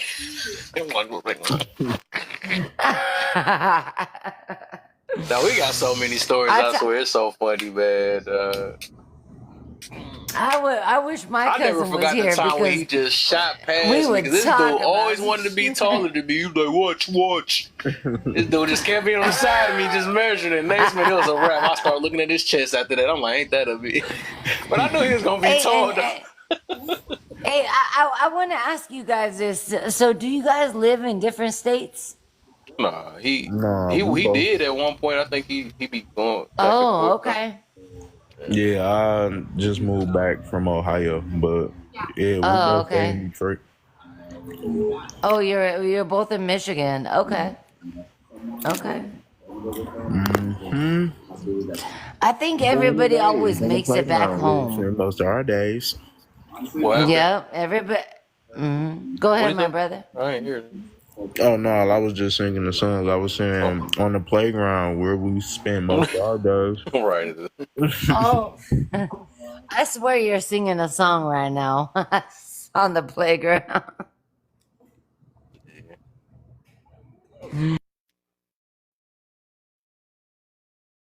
And that's the thing that a lot of people don't realize that. Look, we can talk about our parents all day long and what they put us through.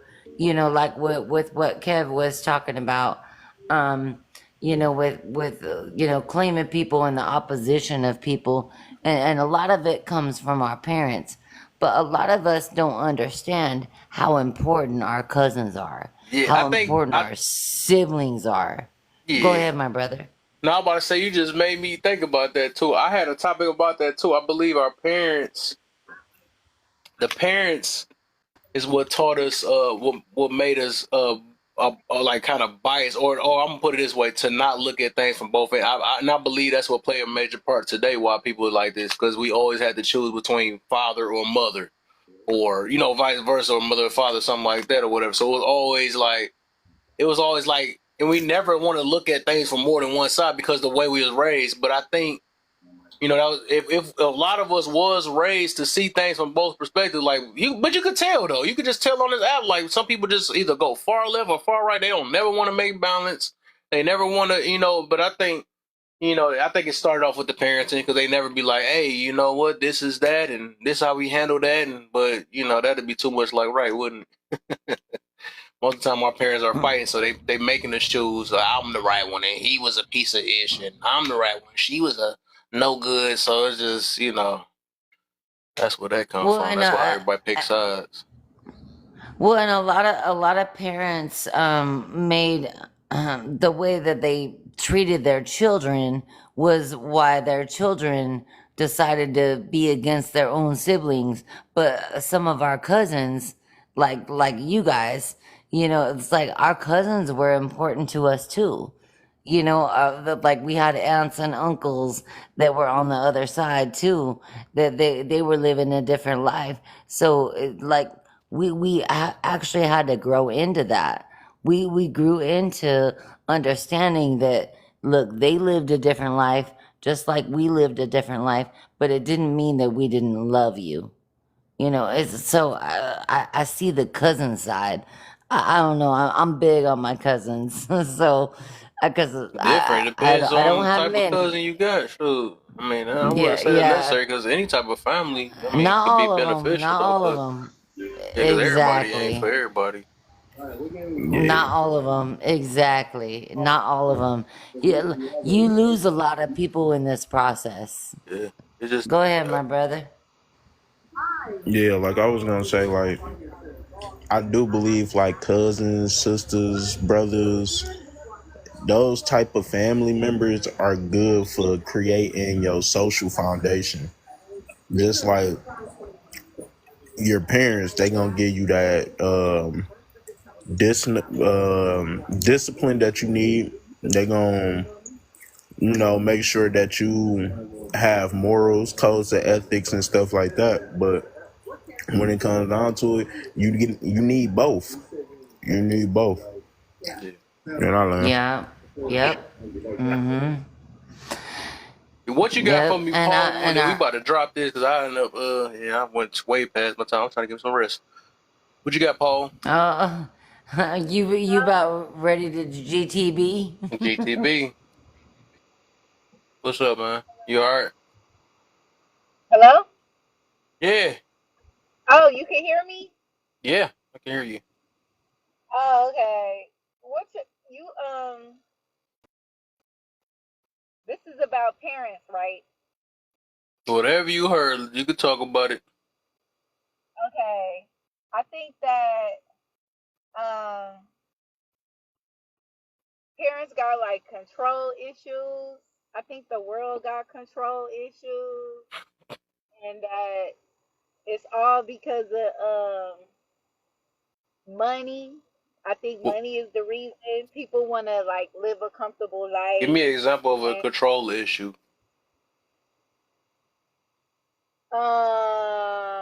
Okay, an example of a control issue. Being a female, being over the legal age to make decisions for themselves, but the parents still try to position themselves in a controlling fashion under the guise of under the illusional guise of possession. So I just think this nation has a deep issue with control and possession. Should we be free? You said what? Should we be free? I'm not really talking about on a monetary. It really don't have anything to do with money. It's more like one entity. No, I ain't talking about that. I'm saying, should we be like a freedom type, or freestyle, or what they call it, free spirit? Should we be more like that? Can you hear me now? Yeah, I hear you. Okay, you're saying like, should we be free? Yeah, should we not have control in life? We should have control over our own entity. Like, it shouldn't be like my mom or my dad have control over me. Like Wow. guidance is different than control. Like that's a different spectrum. So I just think that yeah, the possession balance, the control balance is off. And so parents aren't really parenting, they're controlling. They're Interesting. possessing. And that's different than being like, okay, so for the believers out there who believe in like God, right? Or I will say, because I believe in God, but I say in the form of Christianity, right? So it's like God doesn't physically have to be with them, over them, controlling them, possessing them. But that energy is like still felt and respected on the lines of, this is my faith of guidance. This is like faith and guidance. Like this, my faith is guiding me. It's not like physically manipulating or controlling or possessing. You see how that's different? Yeah, I don't know. I believe control is kind of necessary. Everybody ain't got the right mind and think they can make the right decisions, and that just don't work. That's basically like you can't guide no baby. You just can't. Like sometimes you gotta flat out just tell them no, or take it out their hand because they will hurt themselves. You know, 'cause Okay, all that take little what sweet out their talk, hand though? But look, take what out their hand, because that they'll parent fork probably out their got hand so that they don't stick it in the right. I'm socket. glad you said that. I'm glad you said that. So some type of man-made instrument, right? Because if we in nature, then yeah, we can do that. So it's already the parent that has that child in an environment that's Poison then. unnatural, Poison ain't therefore man-made. dangerous. Poison not man-made. They'll eat a poison berry.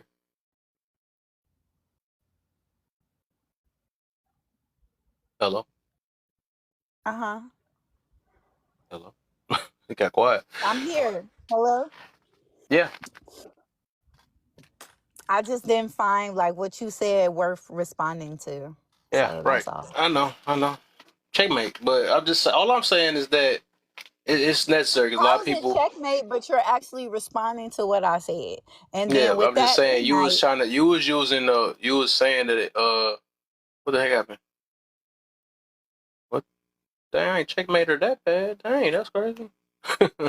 Wow. I gotta go to bed anyway. It's cool. I know you need to go to I bed, guess but people just don't as like soon to control that bad.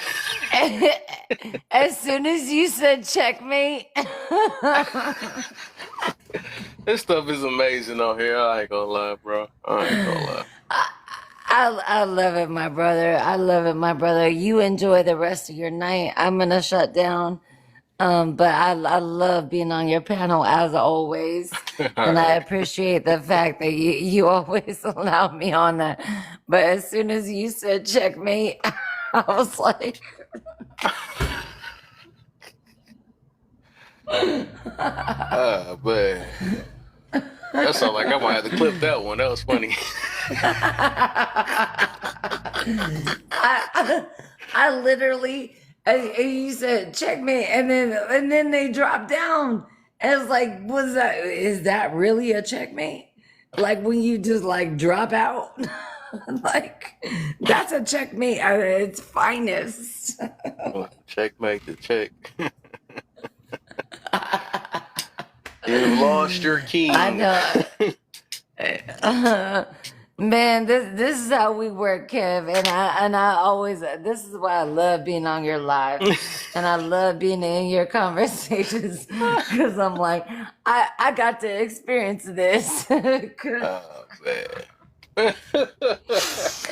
And And the I don't madness even will care if you continue again tomorrow. put. Well, you enjoy the rest of your night, and you, like Kana will say, go to bed, go to Right. bed. But you need to clip that. You need to Oh clip yeah, it's getting that. clipped for sure. Yeah, it's getting clipped. People don't stand on what they stand on, man.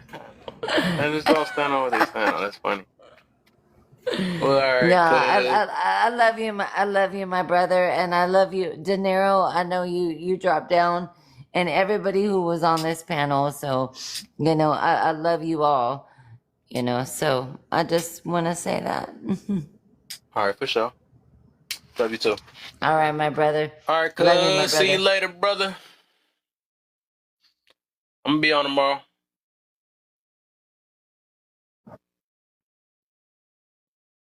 That Sean pop up in here again, so somebody about to leave, man. Go to bed, man. I got a clip for y'all tomorrow, man. That was funny. She done dropped. I ain't think I was gonna make somebody drop out the daggone box before I go to bed in a matter of seconds. That's crazy. That be Sean, I swear, some women just cannot take a loss. Oh, they can't take a L, bro. They just can't. I don't feel like that was worth responding to. I shouldn't respond to that. That comeback was funny. All right, y'all. I'm sorry. I'll catch y'all later.